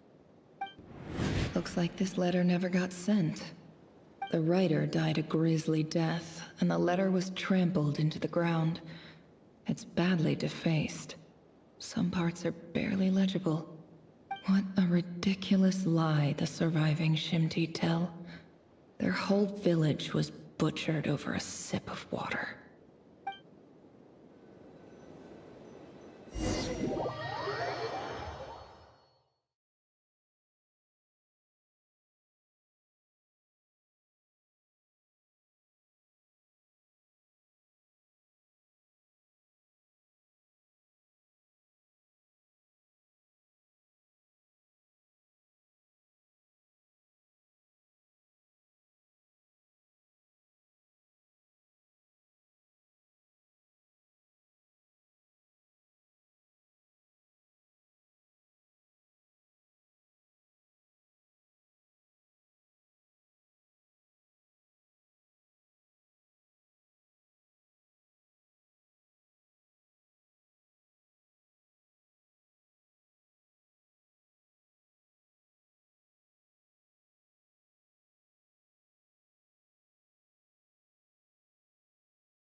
Ah, officer. Welcome. Welcome to our humble village. I thought you would at least have the courtesy to provide some respectable libations. This is the finest wine our village has to offer. I promise.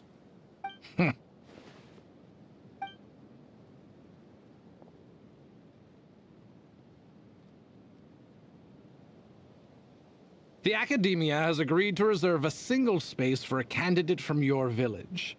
But I remain skeptical of this entire endeavor. I highly doubt anyone in this desert possesses serious academic potential. Please, have faith. If not in us, then in our god. The child we found shows great promise. I beg you, take her away from this place. Give her a chance.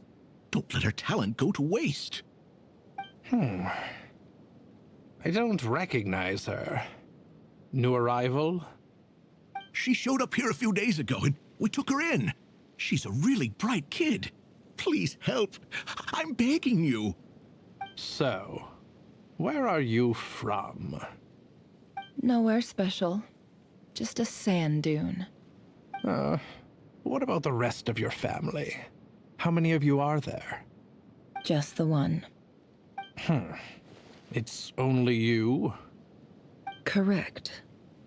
So, no brothers, no sisters, no mother or father? Any who have slept on a bed of sand, I call my brothers and my sisters. Apart from that, I have no family. All right. Get over here. Sign your name on the form.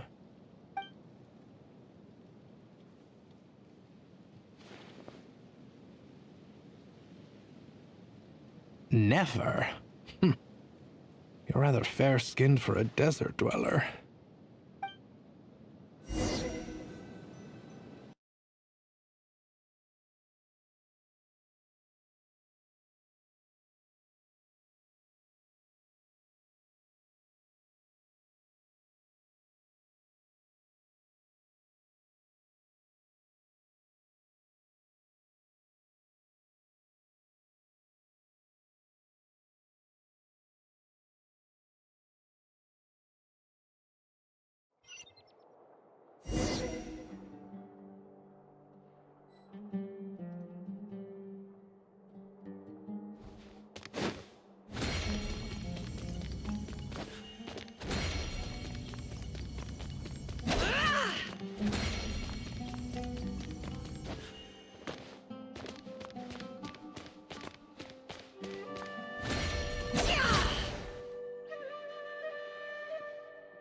Nefer, this term's assignments have been issued already. Please read through the materials thoroughly, conduct your own additional research, and then write an essay on the topic. Yes, Professor, I'm aware. I just had a couple more questions I wanted to get your perspective on. Oh? Please ask away. Well, I saw the other students' problem sheets, and I couldn't help but notice that my assignment is much easier than theirs. Do you really think I'm a weak student? A weak student? Goodness, no. Quite the opposite. You have a sharp mind.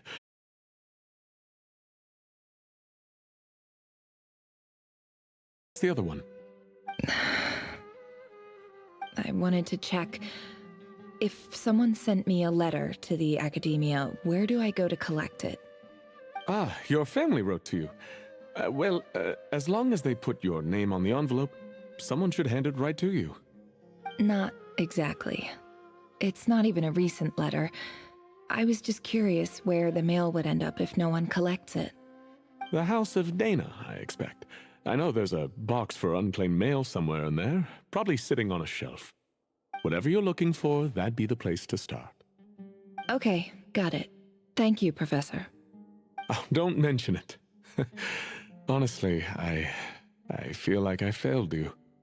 I'm supposed to be your teacher, but I haven't taught you anything. Hey, don't say that. You're a great teacher, and you do your best for all your students. But the rules are the rules. You're not allowed to teach students like me.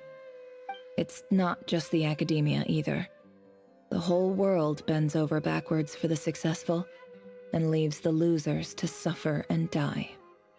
Oh, my dear child. Don't tell me you've given up on life already. I haven't. I just think that if you want to make it in this world, you have to find a way to become successful.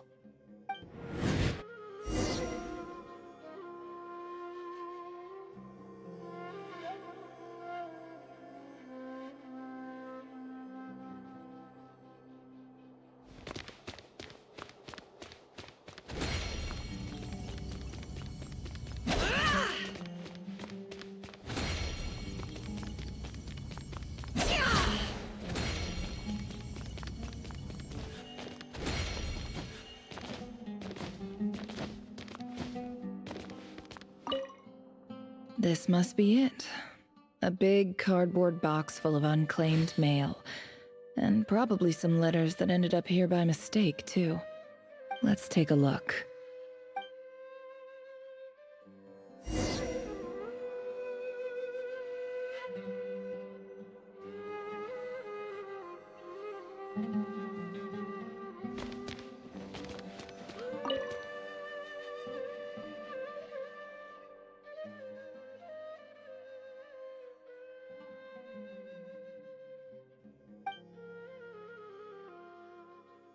A dilapidation survey from Port Ormos. Looks like it's from a Core of 30 representative. What a strange thought. A bunch of mercs losing sleep over rundown buildings. This one was never even opened. I guess the recipient didn't care what the Core of 30 had to say about anything. Who was it addressed to? I don't recognize the name. But it must have been a Kasharawar professor.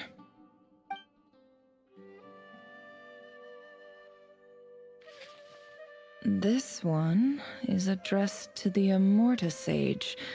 The title is Changes Observed in Satyavada Life Symptoms. Why do all these letters read like full-blown dissertations?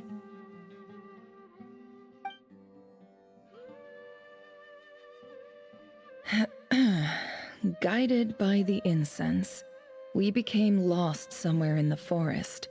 All the barriers between levels of consciousness disappeared as our minds soared around in circles, looking for a branch to seek refuge on. In clinical terms, these symptoms fit the description of incense poisoning. The Immorta Darshan strictly prohibits the use of hallucinogenic substances, but I believe there are still people getting away with it. For example, my neighbor who always breaks out into song and dance after using incense. This seems like something the academia would want to know about. Why wasn't it collected? Wait, what's this written on the back? It's so small. The note says, "The sender authored this letter while under the influence of mushrooms. I would send it back, but no return address was provided. Stamped by the Grand Conservator of the House of Dana."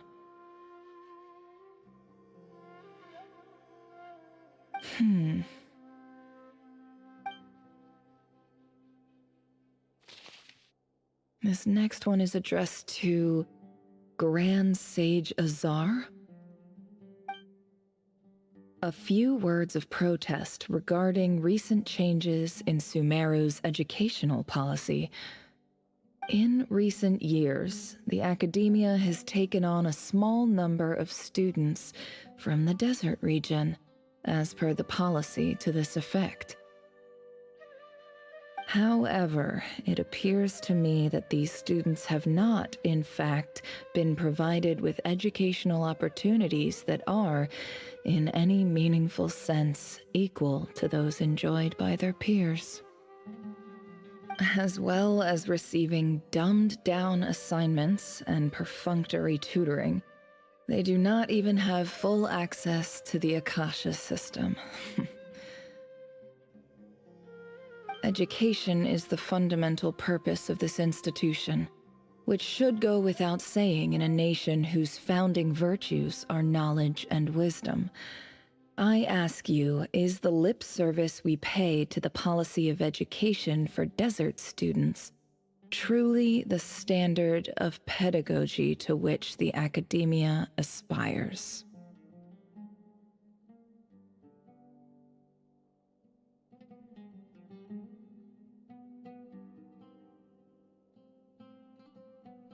As Grand Sage, policy decisions are your prerogative, but do not forget your roots. You and I were once students too, as was everyone else in this institution. I do hope you will give some serious attention to this matter. I encourage you to discuss issues like this with myself and others, and listen to some alternative opinions.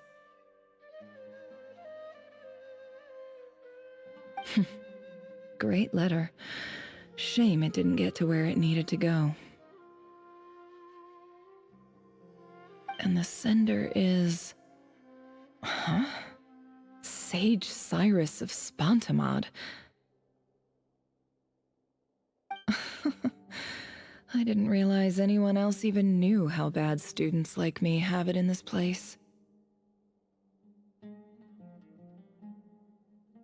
So this is where letters from the Sage of Spontamod end up? Nice one, Grand Sage. Really enlightened leadership. Whatever. This isn't what I came here for. Moving on. I'm not exactly holding out hope that a letter sent from the desert would even make it here. But if it did, where else would it end up if not in this box? I can't believe how much discarded mail there is. Must have been years since someone last went through it all. And this is just one box. The whole House of Dana is boxes on shelves. I don't believe for 1 second that any human being has sat down and read through all the documents in this place. Who has that much free time on their hands? Wait, could this be?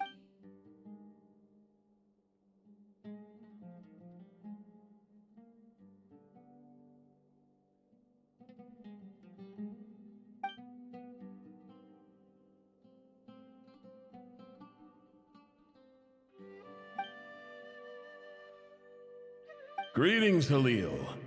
My name is Sinue, chief of the Shimti tribe. I was the one who came to you and your colleague's aid when you ran into trouble in the Great Red Sand. I don't know how well you remember it now, but I brought you to safety and gave you some water and other supplies. You seemed very pleased and told me your name.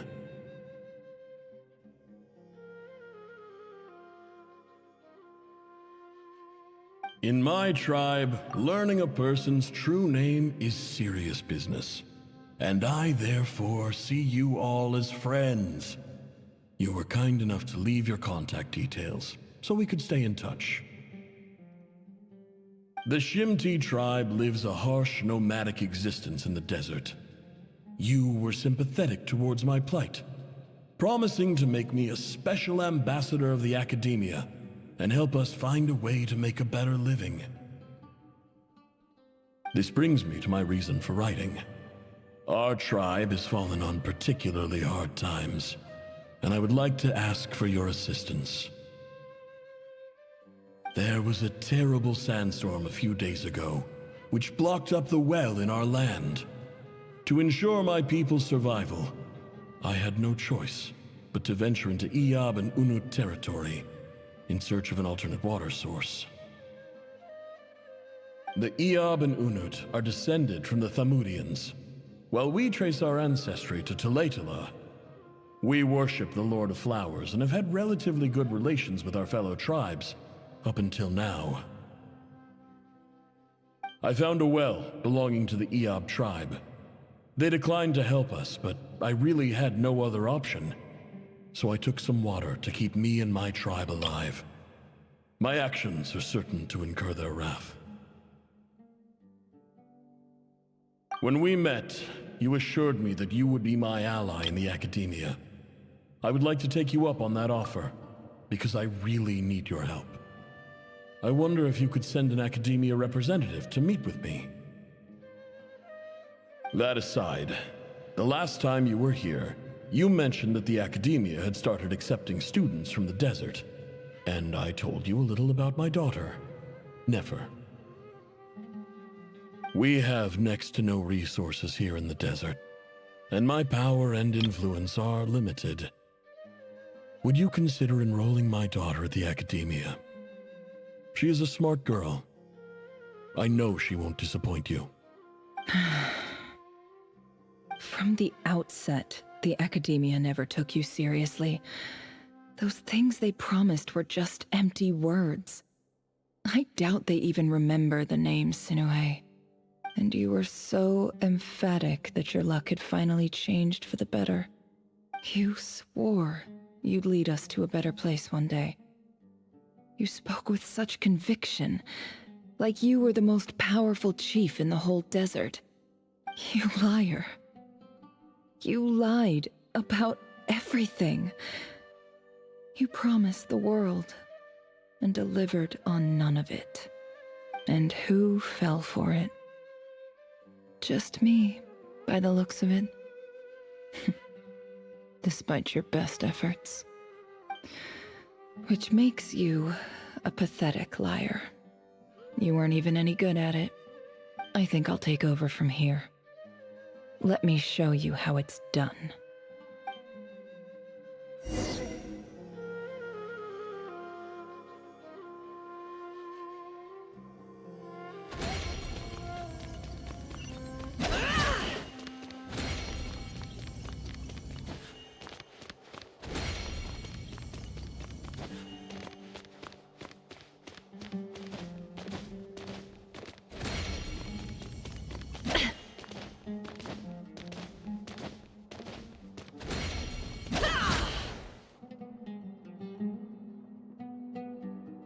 I just came to say goodbye. Thanks for everything you've done for me in my time here. Nefer? You packed your bags. Where are you going? I'm quitting. Something's come up in my hometown. Gonna head back and deal with it. Huh? But this was a hard-won opportunity for you. You know that better than I do. It was, but it doesn't matter. I have more important things to deal with, and they can't wait.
Oh, and I didn't want to overfill my bags, so I left some incense on your desk.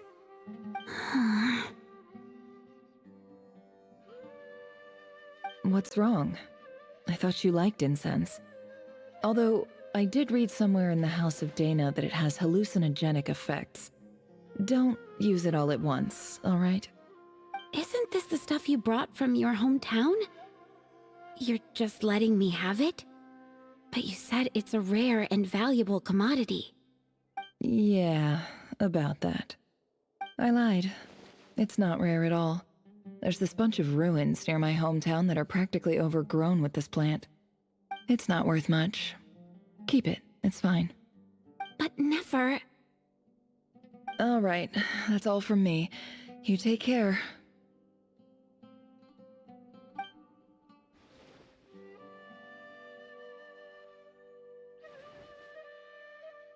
Don't forget me, okay? I mean, we're more than just classmates, right? We're friends. Yeah, I'll remember you. I lied again. That incense is worth a fortune, and it's a rare find even in those ruins. And as for remembering her, I have far too much to do when I get back. No time to reminisce.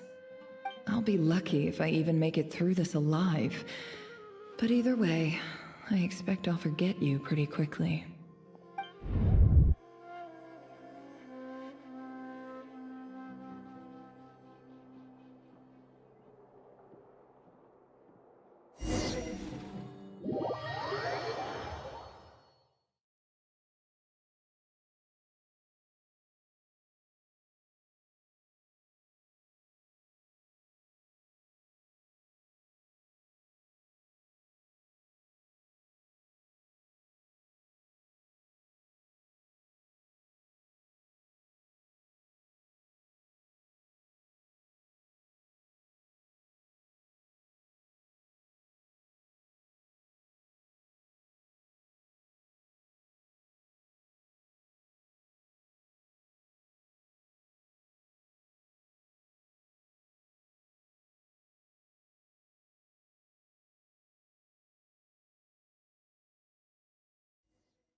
Emotions are like a raging torrent that surges through the mind.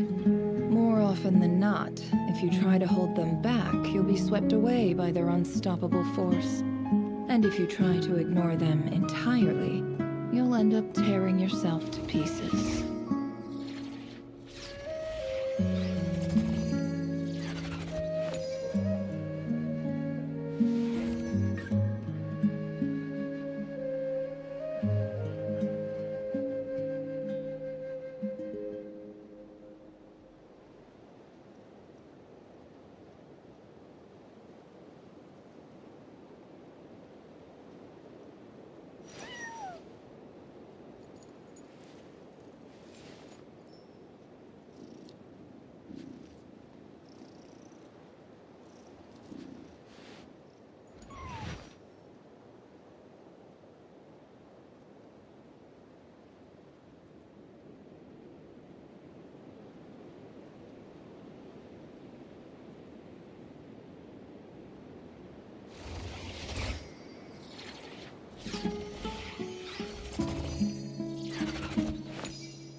trust your eyes uncritically. People only see what they want to, so don't be your own fool.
It's a pleasure to meet you, Mr. Arif.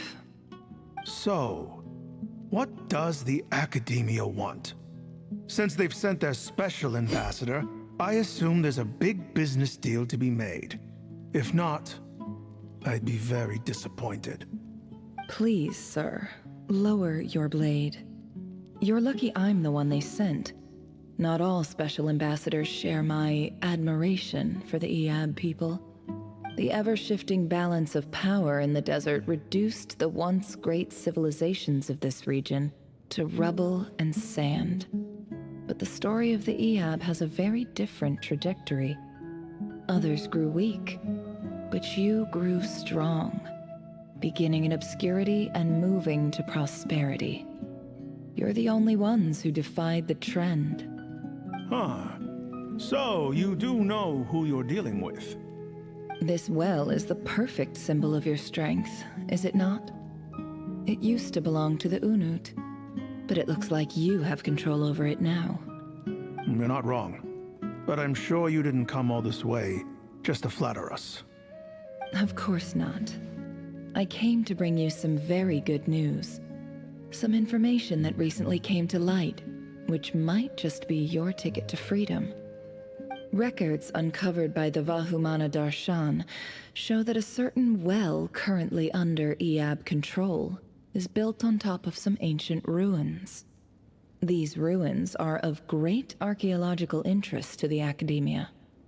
I checked the map carefully on my way over here, and I'm confident that this is the well in question. The Academia is offering 50 million mora in return for excavation rights. 50 million? No, wait. If these ruins are as important as you say, 50 million's a little low, don't you think? Don't get greedy, Iab. We know far more than you think. We know that you seized this well by force. Wasn't that the first step in your rise to power? To drive away the Unut and steal their water supply?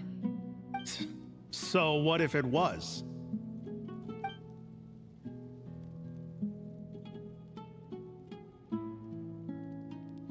Don't worry. As unscrupulous as it was, it's something we're willing to overlook. The Academia is only interested in dealing with the de facto power holders in the region. I hope I am making myself clear. And I hope your words are the truth. If I find out the Academia is trying to play me, I'll hunt down every one of your people and make you watch as I cut their heads off one by one. I assure you, Chief, that would not be in your long-term interests. You don't want to make an enemy of the Academia. You see how I'm dressed, don't you?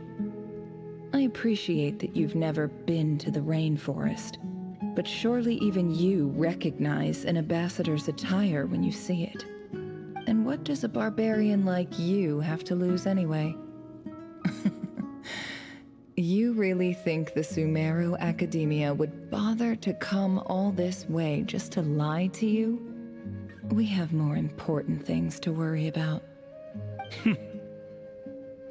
All right, I take your point. The Academia is the highest authority in the land. I'm sure you're trustworthy people. In that case, we have a deal. We will sell you the excavation rights. I'd like to thank you, Ambassador. This is good news indeed. Excellent news. In fact, it calls for a celebration. Would you do us the honor of staying a while and enjoying some Eab hospitality? Gladly. I am partial to wine myself, and I trust you are as well. So let's indulge in a few drinks together, in celebration of this momentous occasion.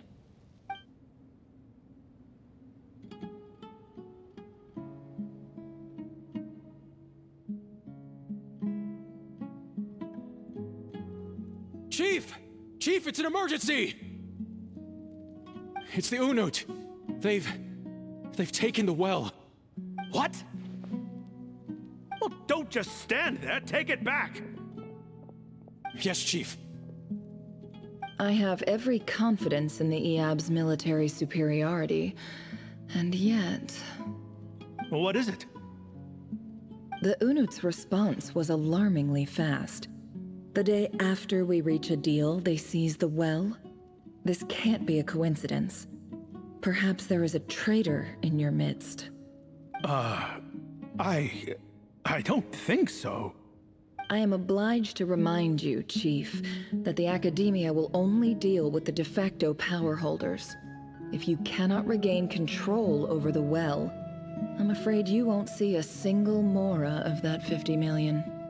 No! Please, Ambassador, just give me some time. I swear the Unut will not get away with this. That well is ours, and so is the mora. Glad to hear it. I will wait here for an update. If there is a traitor, I will find them. In the meantime, make yourself at home. I'll report back as soon as I have an update. Much obliged. Wow. All it took was a few words and I've got him wrapped around my finger. What an amazing feeling. So, in summary, Ambassador, the Academia would rather negotiate with our tribe instead of the Eab, yes? The Eab are ruthless murderers who don't listen to reason. And now they have the gall to interfere in our research projects in the desert region. So let me ask you, Chief. If you were the Academia, what would you do? Kill them all, of course. Precisely. The Academia does not tolerate those who stand in our way. The Eab have held back our academic pursuits for too long, and our patience is wearing thin. At the same time, there is simply no way that the Academia can be seen to be intervening in desert affairs. I'm sure you understand where I'm coming from. We have our own rules out here. If the rainforest dwellers raised arms against a desert tribe, it'd start a bloody war. Right. We can't confront them ourselves, but we can support their enemies. The Unut have always had strained relations with the Eab, which makes you our natural allies.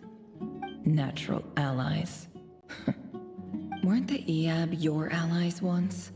You were quick to send them after us to protect your interests back when we stole that water. And now look at you. You're at each other's throats. Let me be clear. The Academia wishes to collaborate with the legally recognized rulers of the desert in this matter. We are asking for excavation rights to that well, and our offer is 50 million mora. Say no more. I believe we have an understanding. Good. Then I suggest you get to work. Get us access to that well, and the mora's yours. You see, Dad? Lying is easy when you know how. People will believe anything.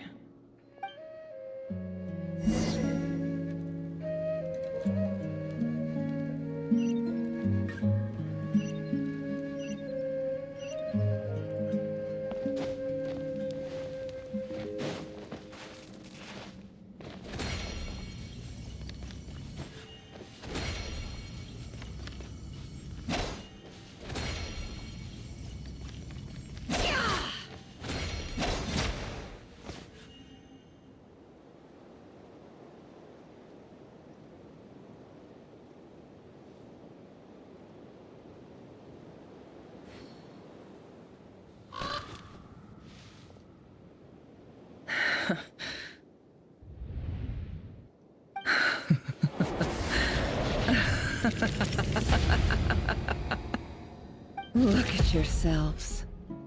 You may be vile, savage monsters, but your butchered bodies bleed like any others. You're no different. You're nothing special at all.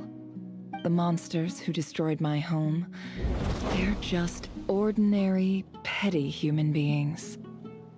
What a joke. I think we're even now. Maybe I've even done the desert a favor. It's a better place without all these people around. Oh, Sinuhe, my gullible fool of a father. Perhaps if you'd been as ruthless as I was today, our tribespeople would still be alive. In this dog-eat-dog world, a chief needs to be tough to survive. But you couldn't do what had to be done. So I did it for you. Nefer, it's okay. All of this is in the past now. I believe I remember you promising to remain silent. Yeah, but even so... Yehoda, is there anything you can do to ease the tension?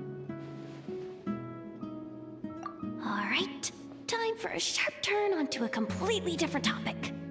So, anyway, that's enough of that. When are we getting out of this place? Feels like we've been walking forever. I'm getting pretty tired. Oh, Alma, you tired? Yes. If we can find somewhere to sit down, I could certainly do with a rest. It's not far now. There should be a temple just up ahead. Yes. Really? A temple? That's where this story ends? I guess that's how things go in the desert. Desert dwellers can never escape their destiny. Or so everyone says. I never wanted to believe it, but looking back now, I'm as desert as they come. You mentioned a temple. What's waiting for us there? My biggest trade secret of all. Ah. Then I'm guessing it's where you got your power from. The power to peer into other people's minds. I didn't know you were clued up on any other religions. I'm no expert in the history of Sumeru, but since you come from the desert, I would imagine it has something to do with King Deshret. Sounds impressive. Oh, I know who you mean. General Mahamatra Sino. The spirit of Hermanubis dwells within him. That's Boss Neff for ya. She knows everything. Sino's hardly a figure of obscurity, but I know about Sethos too. What about him? Is he a big deal or something? Well, he's not a small deal, let's put it that way. Please, this is the bare-bone basics. Save the flattery. Thanks for your patience, everyone. I'm sure it's been a lot to take in. With any luck, that's our exit just up ahead.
here.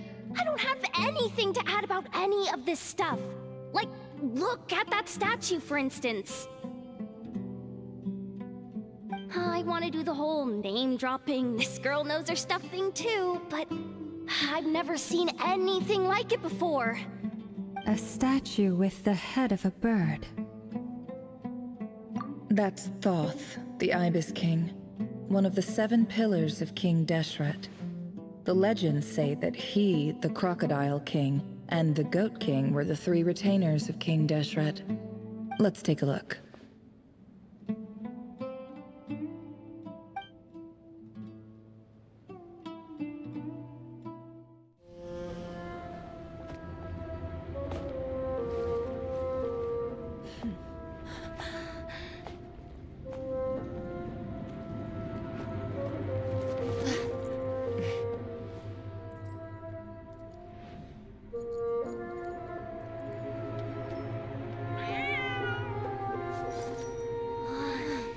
It's just Ashru. So, all is well?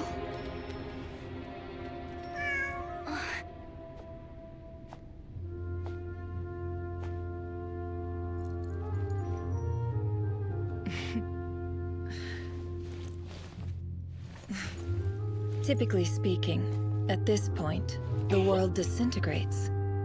Then we find ourselves back in the outside world. Besides, these are my memories. There's nothing to fear. You're sure? Of course. It's almost over.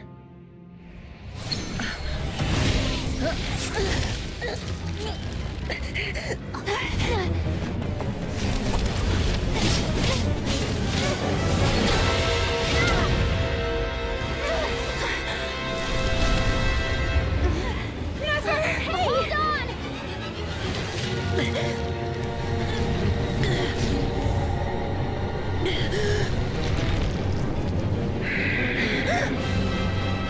Knowing too much is always a death sentence.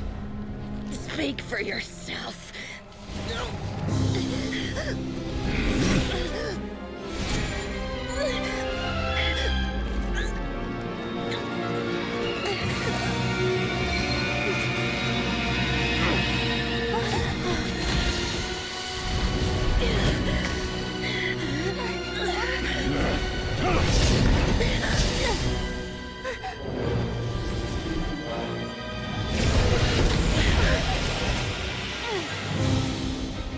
How repulsive.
Timed that pretty well, didn't I?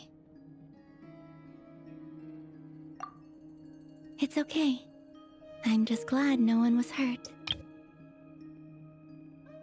Paimon noticed you doing something too, Dainsleif.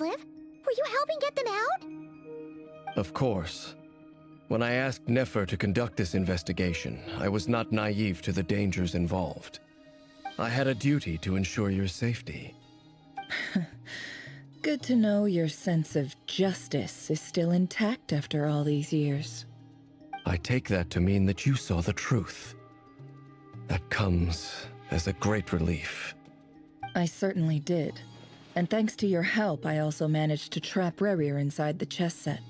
Whoa, really? How'd you manage that? Well, to be honest, I sensed that something was wrong long before we made it to the temple. By using this fragment to probe into Rerir's past, well, the monster formerly known as Rerir, it seems I alerted him. I was tracking him, then he caught on and started tracking me too. Can't say I'm surprised. But how did he track you through your thoughts alone? That shouldn't be possible. Rerir was a secret agent who reported directly to the Vinster King. He is an expert at finding a trail and hunting down his pursuers. No wonder. He infiltrated the chess set, read my thoughts, and built a new virtual chess set inside of it. That's why we weren't able to leave at first. Speaking of your chess set, it's quite a remarkable item. Would I be right in thinking you have some connection to King Deshret? You overestimate me. I only have a connection with one of his underlings, the Ibis King. You all saw how this came to be. A long time ago, the Iab massacred my tribe, the Shimti, in our home village. A few years later, I enrolled in the academia, where some new information came to light. The Unut and the Iab fought a bitter battle over the rights to a well, all for the sake of a non-existent 50 million Mora. The Iab ultimately won that confrontation, but their victory came at the cost of almost every warrior in the tribe. The final blow to the Iab came at the victory feast, when an Unut assassin beheaded their chief right before my eyes. The remaining Iab fled and have been scattered to the winds ever since. Having gotten my revenge, I returned to my hometown, where to my surprise, the nearby temple was still standing. There it was, seemingly immune to the relentless hostility of the desert, while my tribal home lay in ruins. As I stood there gazing at the temple, I noticed a cat just outside. This cat, as it turned out, was home to the spirit of the Ibis King. He led me to a gate deep inside the temple, and there he made a deal with me. This chess set is my gift from the Ibis King. The chessboard within is made to the same specifications as the one in the mausoleum of King Deshret, and represents his power of piercing analysis. With this chessboard in its container, I gained a certain ability to perceive hidden secrets. Now, you could conclude that the Ibis King simply wanted to give the people of this world the power to seek the truth, but I don't believe that's the full story. Every god plays favorites. Their hearts are as fickle as any human's, full of secrets, perversions, egotistical tendencies. But precious few gods are willing to admit this. It is the same with all powerful forces, including fate itself. Their gaze falls preferentially upon a select few. As you rightly point out, this is an act of favoritism. If you're alluding to the Abyss, then yes, I agree. Gather the others. It's time to share everything I've learned.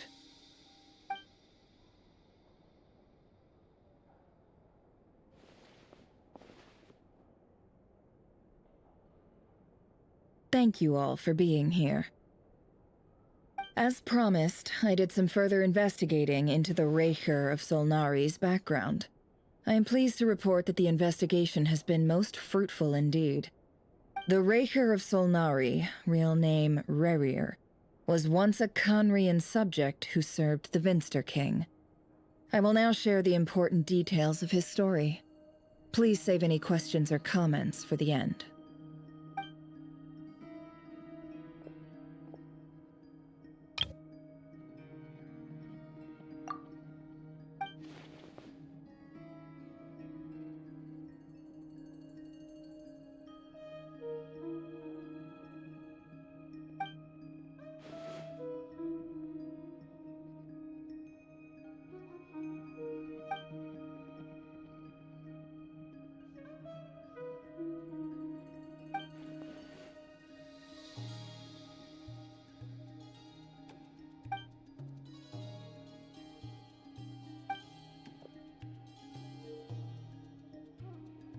So that's why he's so obsessed with the moon.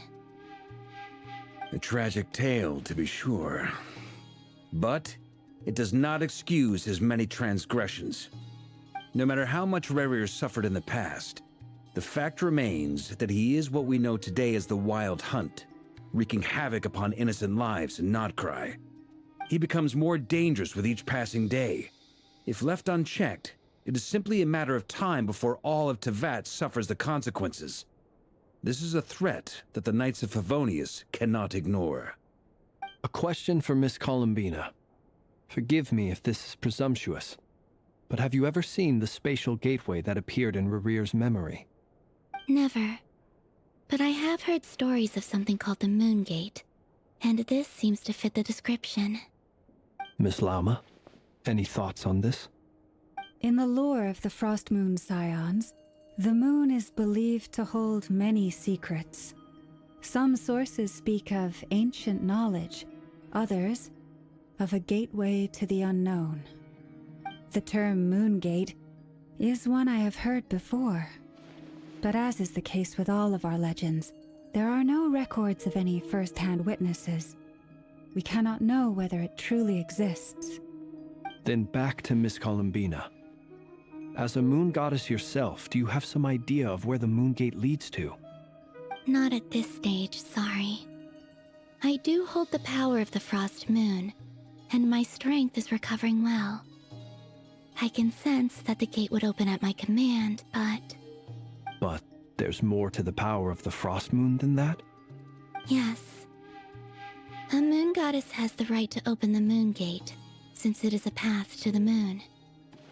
But as never mentioned, holding open a spatial gateway takes a huge amount of power. And right now, I need to conserve my energy to fight the Rahier of Solnari.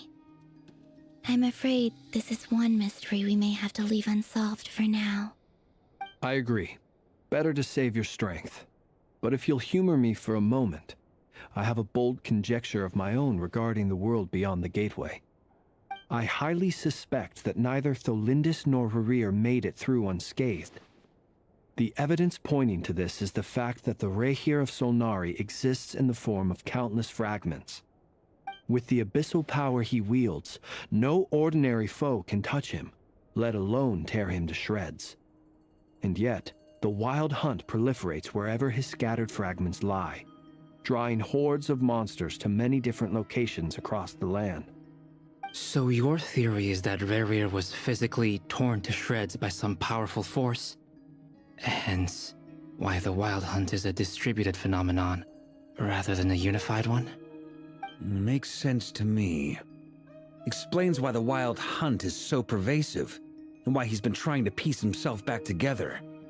He was whole to begin with, and he wants to be whole again.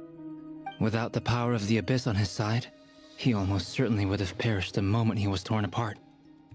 But the Abyss, much like a curse, has kept him alive.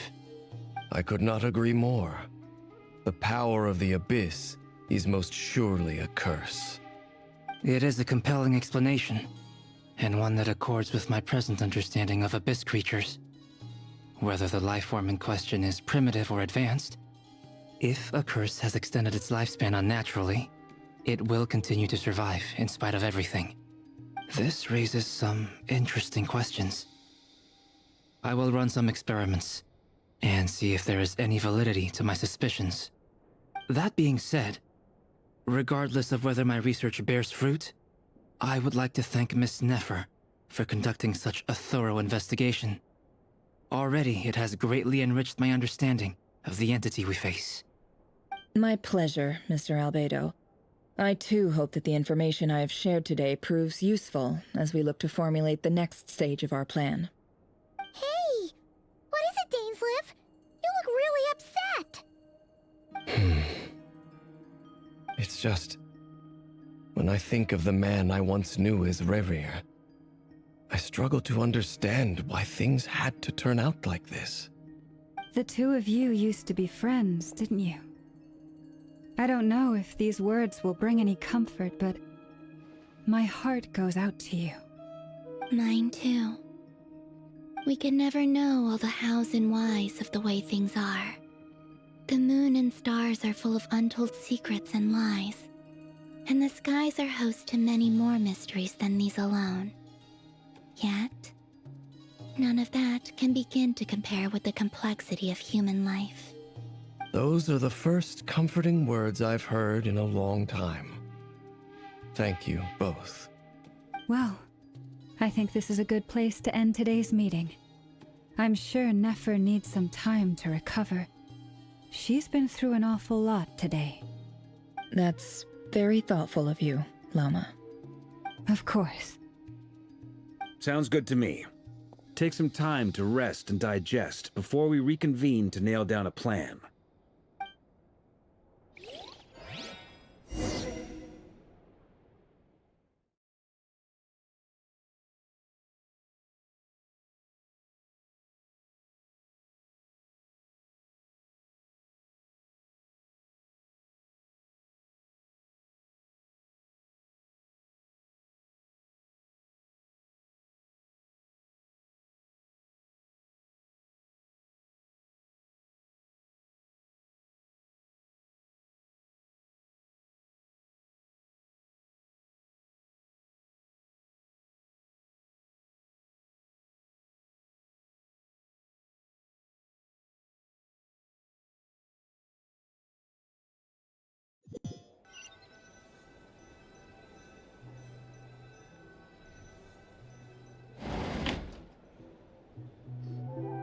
Hey, is this a bad time? Hope I didn't kill the conversation.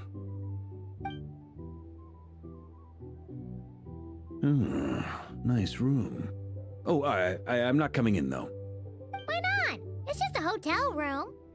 If it's all the same, I'll just stay out here. I might not look the part, but I'm technically a knight.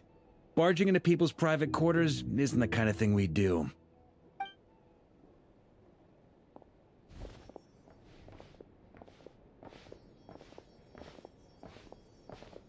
Anyway, Nefer went back to the curatorium to get some rest. But before she left, she shared some things with me that I thought you should be aware of. Firstly, although she managed to trap the Raker of Solnari inside her chest set, there's no guarantee that the power of the Ibis King is any match for one of the 5 sinners. Their powers are beyond our comprehension. It's only a matter of time before he finds a way to break out. We have to come up with a plan and take care of him before that happens. Honestly, my mom figured that might be the case. So, how long have we got? Well, I asked her that same question. She talked for a long time, but for the most part, it seemed like she was trying to convince me how precious her chess set is. What a long and storied history it has. It felt like some kind of sales pitch, you know? The kind where you end up handing over Mora against your will? Anyway, after all that, she finally answered the question. 2 days, at most. 2 days? Holy moly! Can we even recruit enough help in that time? That remains to be seen. Which brings me to the second issue. Dainsleif is obviously conflicted about this whole thing. But given how little time we have, there's no way we can pull this off without his help. You have some history with him, right? Do you think maybe you could talk to him for us? Great. I appreciate it. All right, on to item 3. So, Albedo, Durin, and I put our heads together and came up with a plan. Can't promise it's gonna work yet, but at least it's a start. We figured we'd bounce the idea off you first. We'll explore it further once everyone's recovered. Oh, Paimon's dying to hear this. All right, so here's what we're thinking.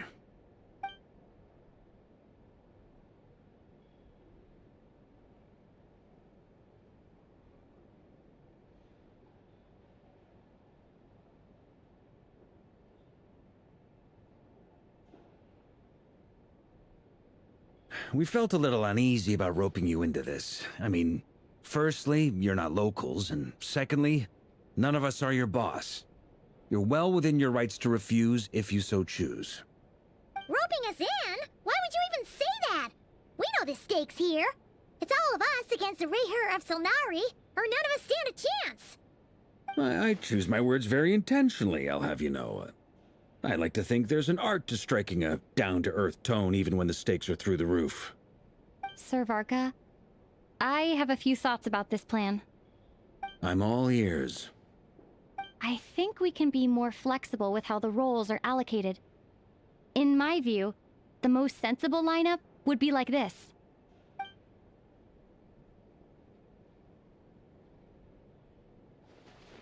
I see your point, yeah. But if that's how we're going to approach this, you'd better make sure you're ready. To be clear, I don't doubt your abilities. Far from it. I just want to make sure. Are you really willing to take all this on? I want to do everything within my power. The Rayher of Solnari is a truly fearsome opponent, and if I do my part, it'll greatly reduce the risk for everyone else involved. Well, that tracks with what I've heard.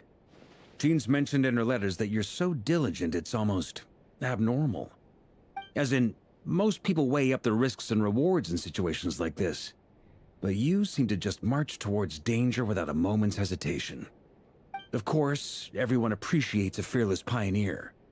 But all that aside, I'm the Grand Master of the Knights of Favonius, and you're our honorary knight. I want to make sure your courage doesn't come at the expense of your safety. Thank you, Sir Varka. I should be the one thanking you. It means a lot to have you on board. I'll give some serious thought to your suggestions.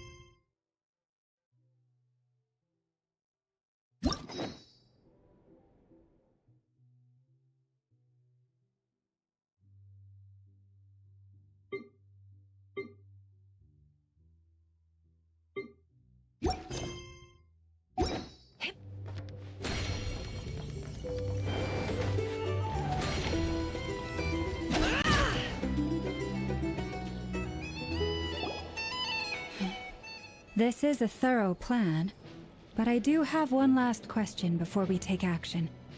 How can we be sure that our enemy won't leave the designated area? Great question. Albedo's been hard at work analyzing Rayher and the Wild Hunt's behavioral patterns. His conclusions are as follows. Firstly, from the earliest known confrontation until now, Rayher has never displayed any ability to manipulate the dimension of space. So it's unlikely he has any power in that domain. Secondly, he seems to have a particularly strong vendetta against our group. If we put him in a fight-or-flight situation, he'll choose to fight every time. Thirdly, finally, and most importantly, he is consumed by hatred, both for the moon and for his enemies. Turns out, we tick both of those boxes. We have a reincarnated moon in our ranks, and a spy who accessed his private memories without permission. He'll be baying for blood, not looking to escape. As someone who's had their fair share of interactions with the Wild Hunt, those all seem like valid observations to me. Understood. Then I will defer to the verdict of the group. Well, everyone, that's the plan in full detail. Albedo and Durin are carrying out their part as we speak. Plan approved. Scheduling. Okay, any firepower you need, I got you covered. Let's light this baby up. The Frost Moon Scions are behind you as well. And the rest of you?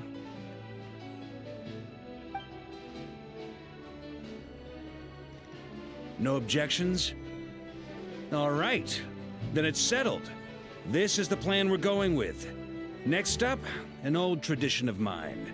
Anyone who wants to back out, now's your chance. Wait, we can still back out of this?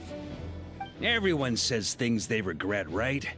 I don't want anyone feeling trapped because their mouth said yes before their brain had time to think things through. A very people-first approach. I hear that's common practice in the Knights of Favonius. Heh. Who'd you hear it from? D-Luke?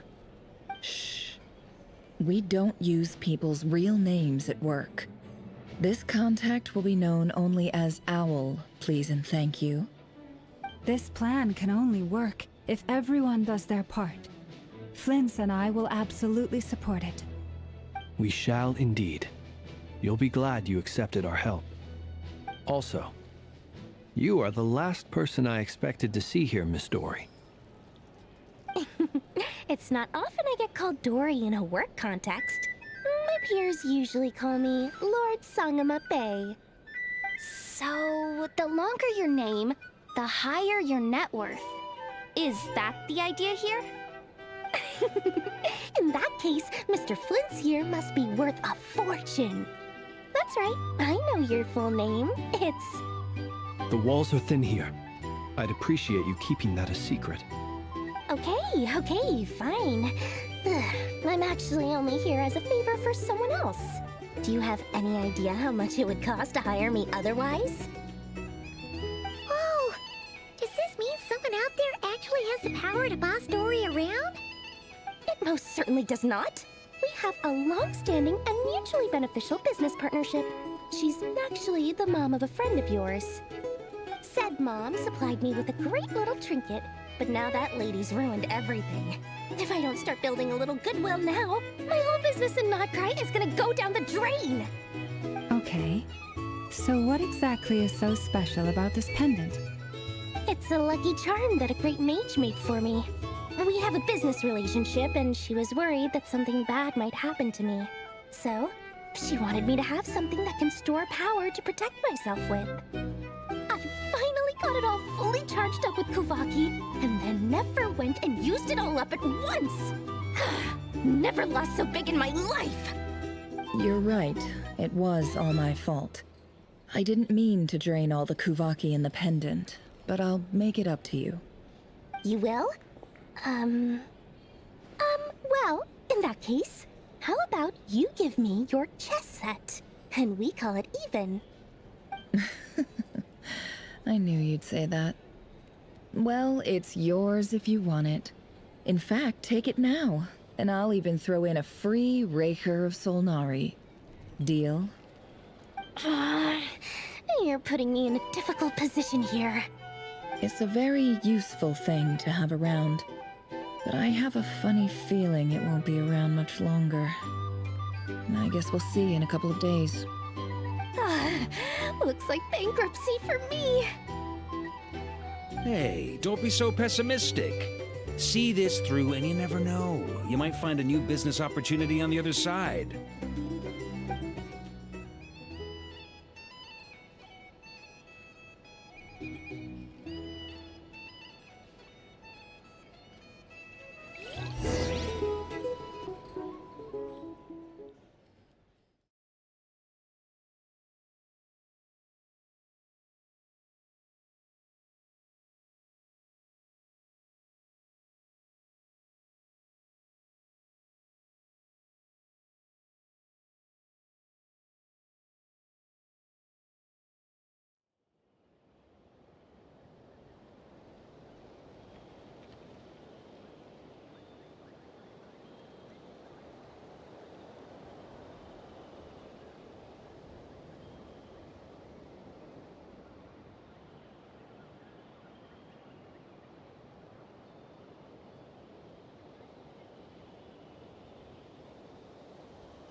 things going? Feeling ready? Oh, I was born ready. We only have 2 days. You think Lord Sangamabe would let an opportunity like this slip by? Don't forget, when something's in high demand, the people with the goods on hand get to charge the highest price of all, even higher than the sellers taking advance orders. Ta-da! See? It's right here! Ah, it's so pretty! Did you make it? No, I have a supplier. We go way back, so he made me a very attractive offer. Aha! No wonder you were talking about Lucky Charms at the meeting. You've been getting Kaveh to make them for you. That's not the full story. It actually started a while back as a project between me and the Dendro Archon. Mage Alice once warned me that this world won't stay safe forever.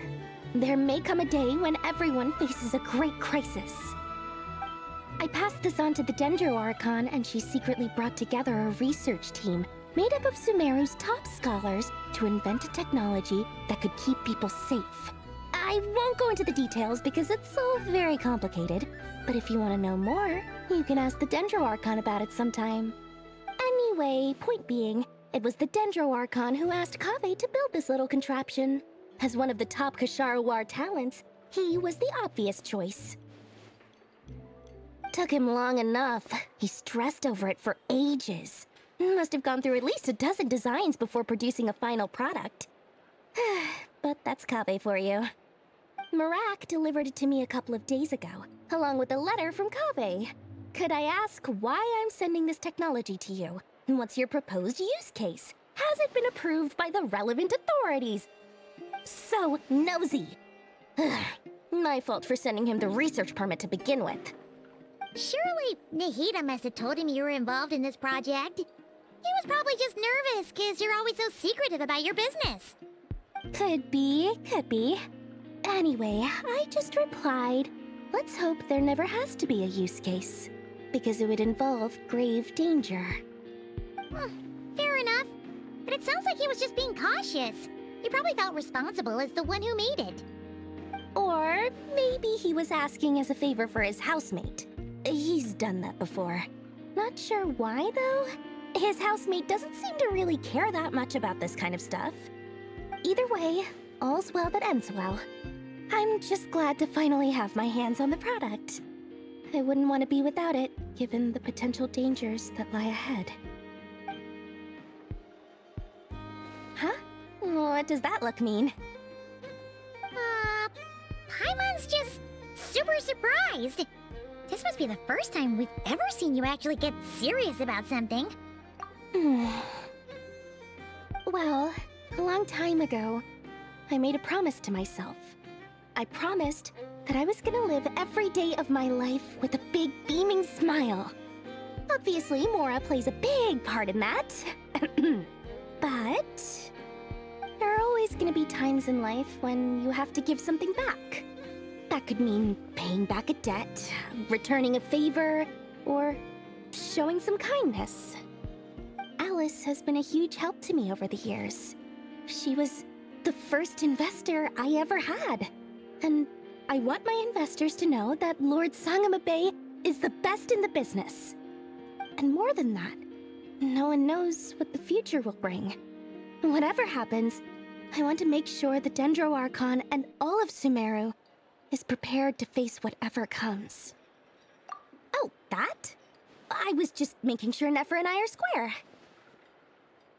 Don't be thinking it was some sort of benevolent act. I'm no saint, so don't treat me like something I'm not. My priority is doing the business that I want to do, so long as my conscience lets me, but it usually does. That's the Lord Sangamabe business model. All right, if you say so. I do say so, and that's the whole point. I'm a businesswoman. Don't go trying to figure out what kind of person I am. You'll exhaust yourself. Much easier for everyone involved if you just take my word for it. Oh, and could you two help me get this stuff where it needs to be? Thanks so much. You're my favorite assistants.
Traveler, Paimon, it's good to see you.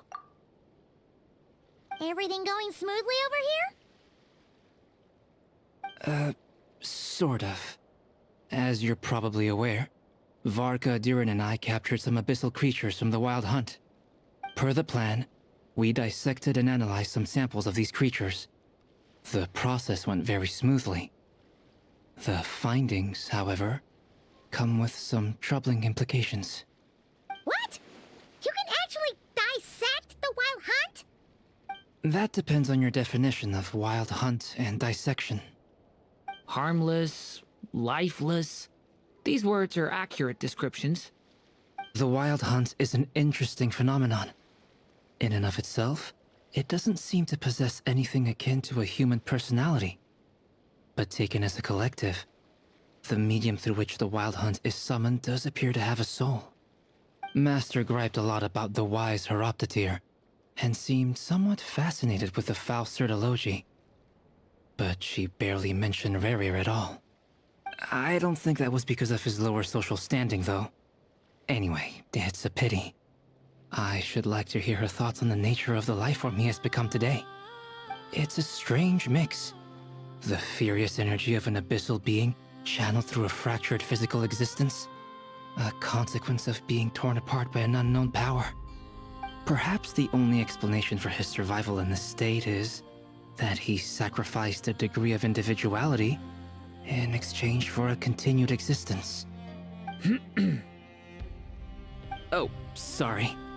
Once I get talking about interesting research, I have a tendency to go on indefinitely. Back to our research findings. Essentially, they confirm my hypothesis.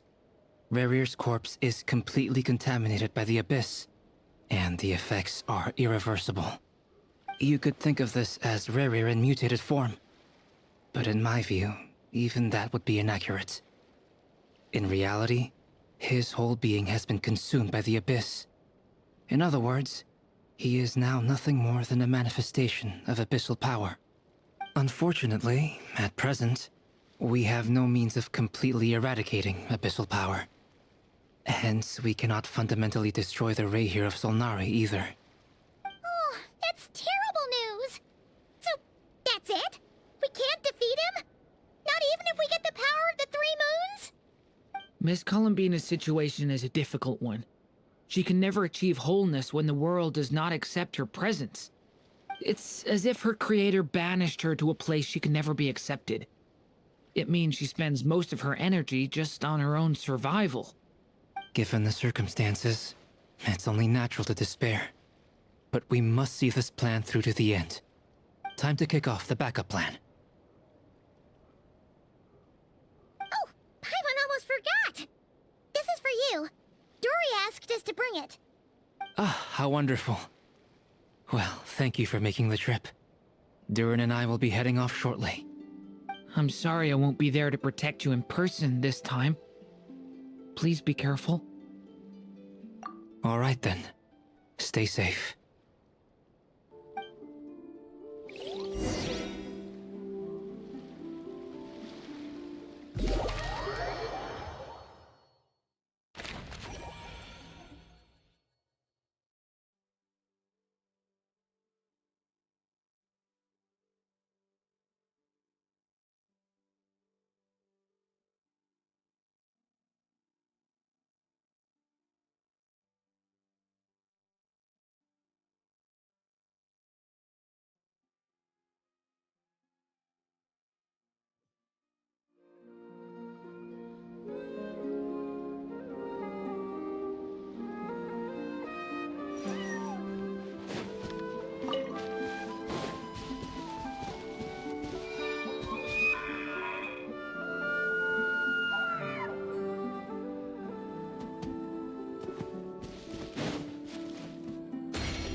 Miss Lauma, is everyone here? Yes. The fate of my flock is in your hands, Grandmaster Varka. Please keep them safe. My lady, what are you saying? Within the next 24 hours, we will face the biggest crisis the world has ever seen. This is not a burden that we deserve to bear, but I believe that we reap what we sow in this life. So I intend to act. I must do what I think is right. For me, that means fighting for the future of Nodcry. This gentleman is the Grand Master of the Knights of Favonius, Varka, Knight of Boreas. In my absence, please follow his lead. Hey, everyone. Guess I should introduce myself. Well, to start with, I know my way around a battlefield. Biggest strengths are honesty and hard workingness. Anyway, point is, I don't intend to let Lauma down. I'm gonna do everything in my power to keep every last one of you safe and sound.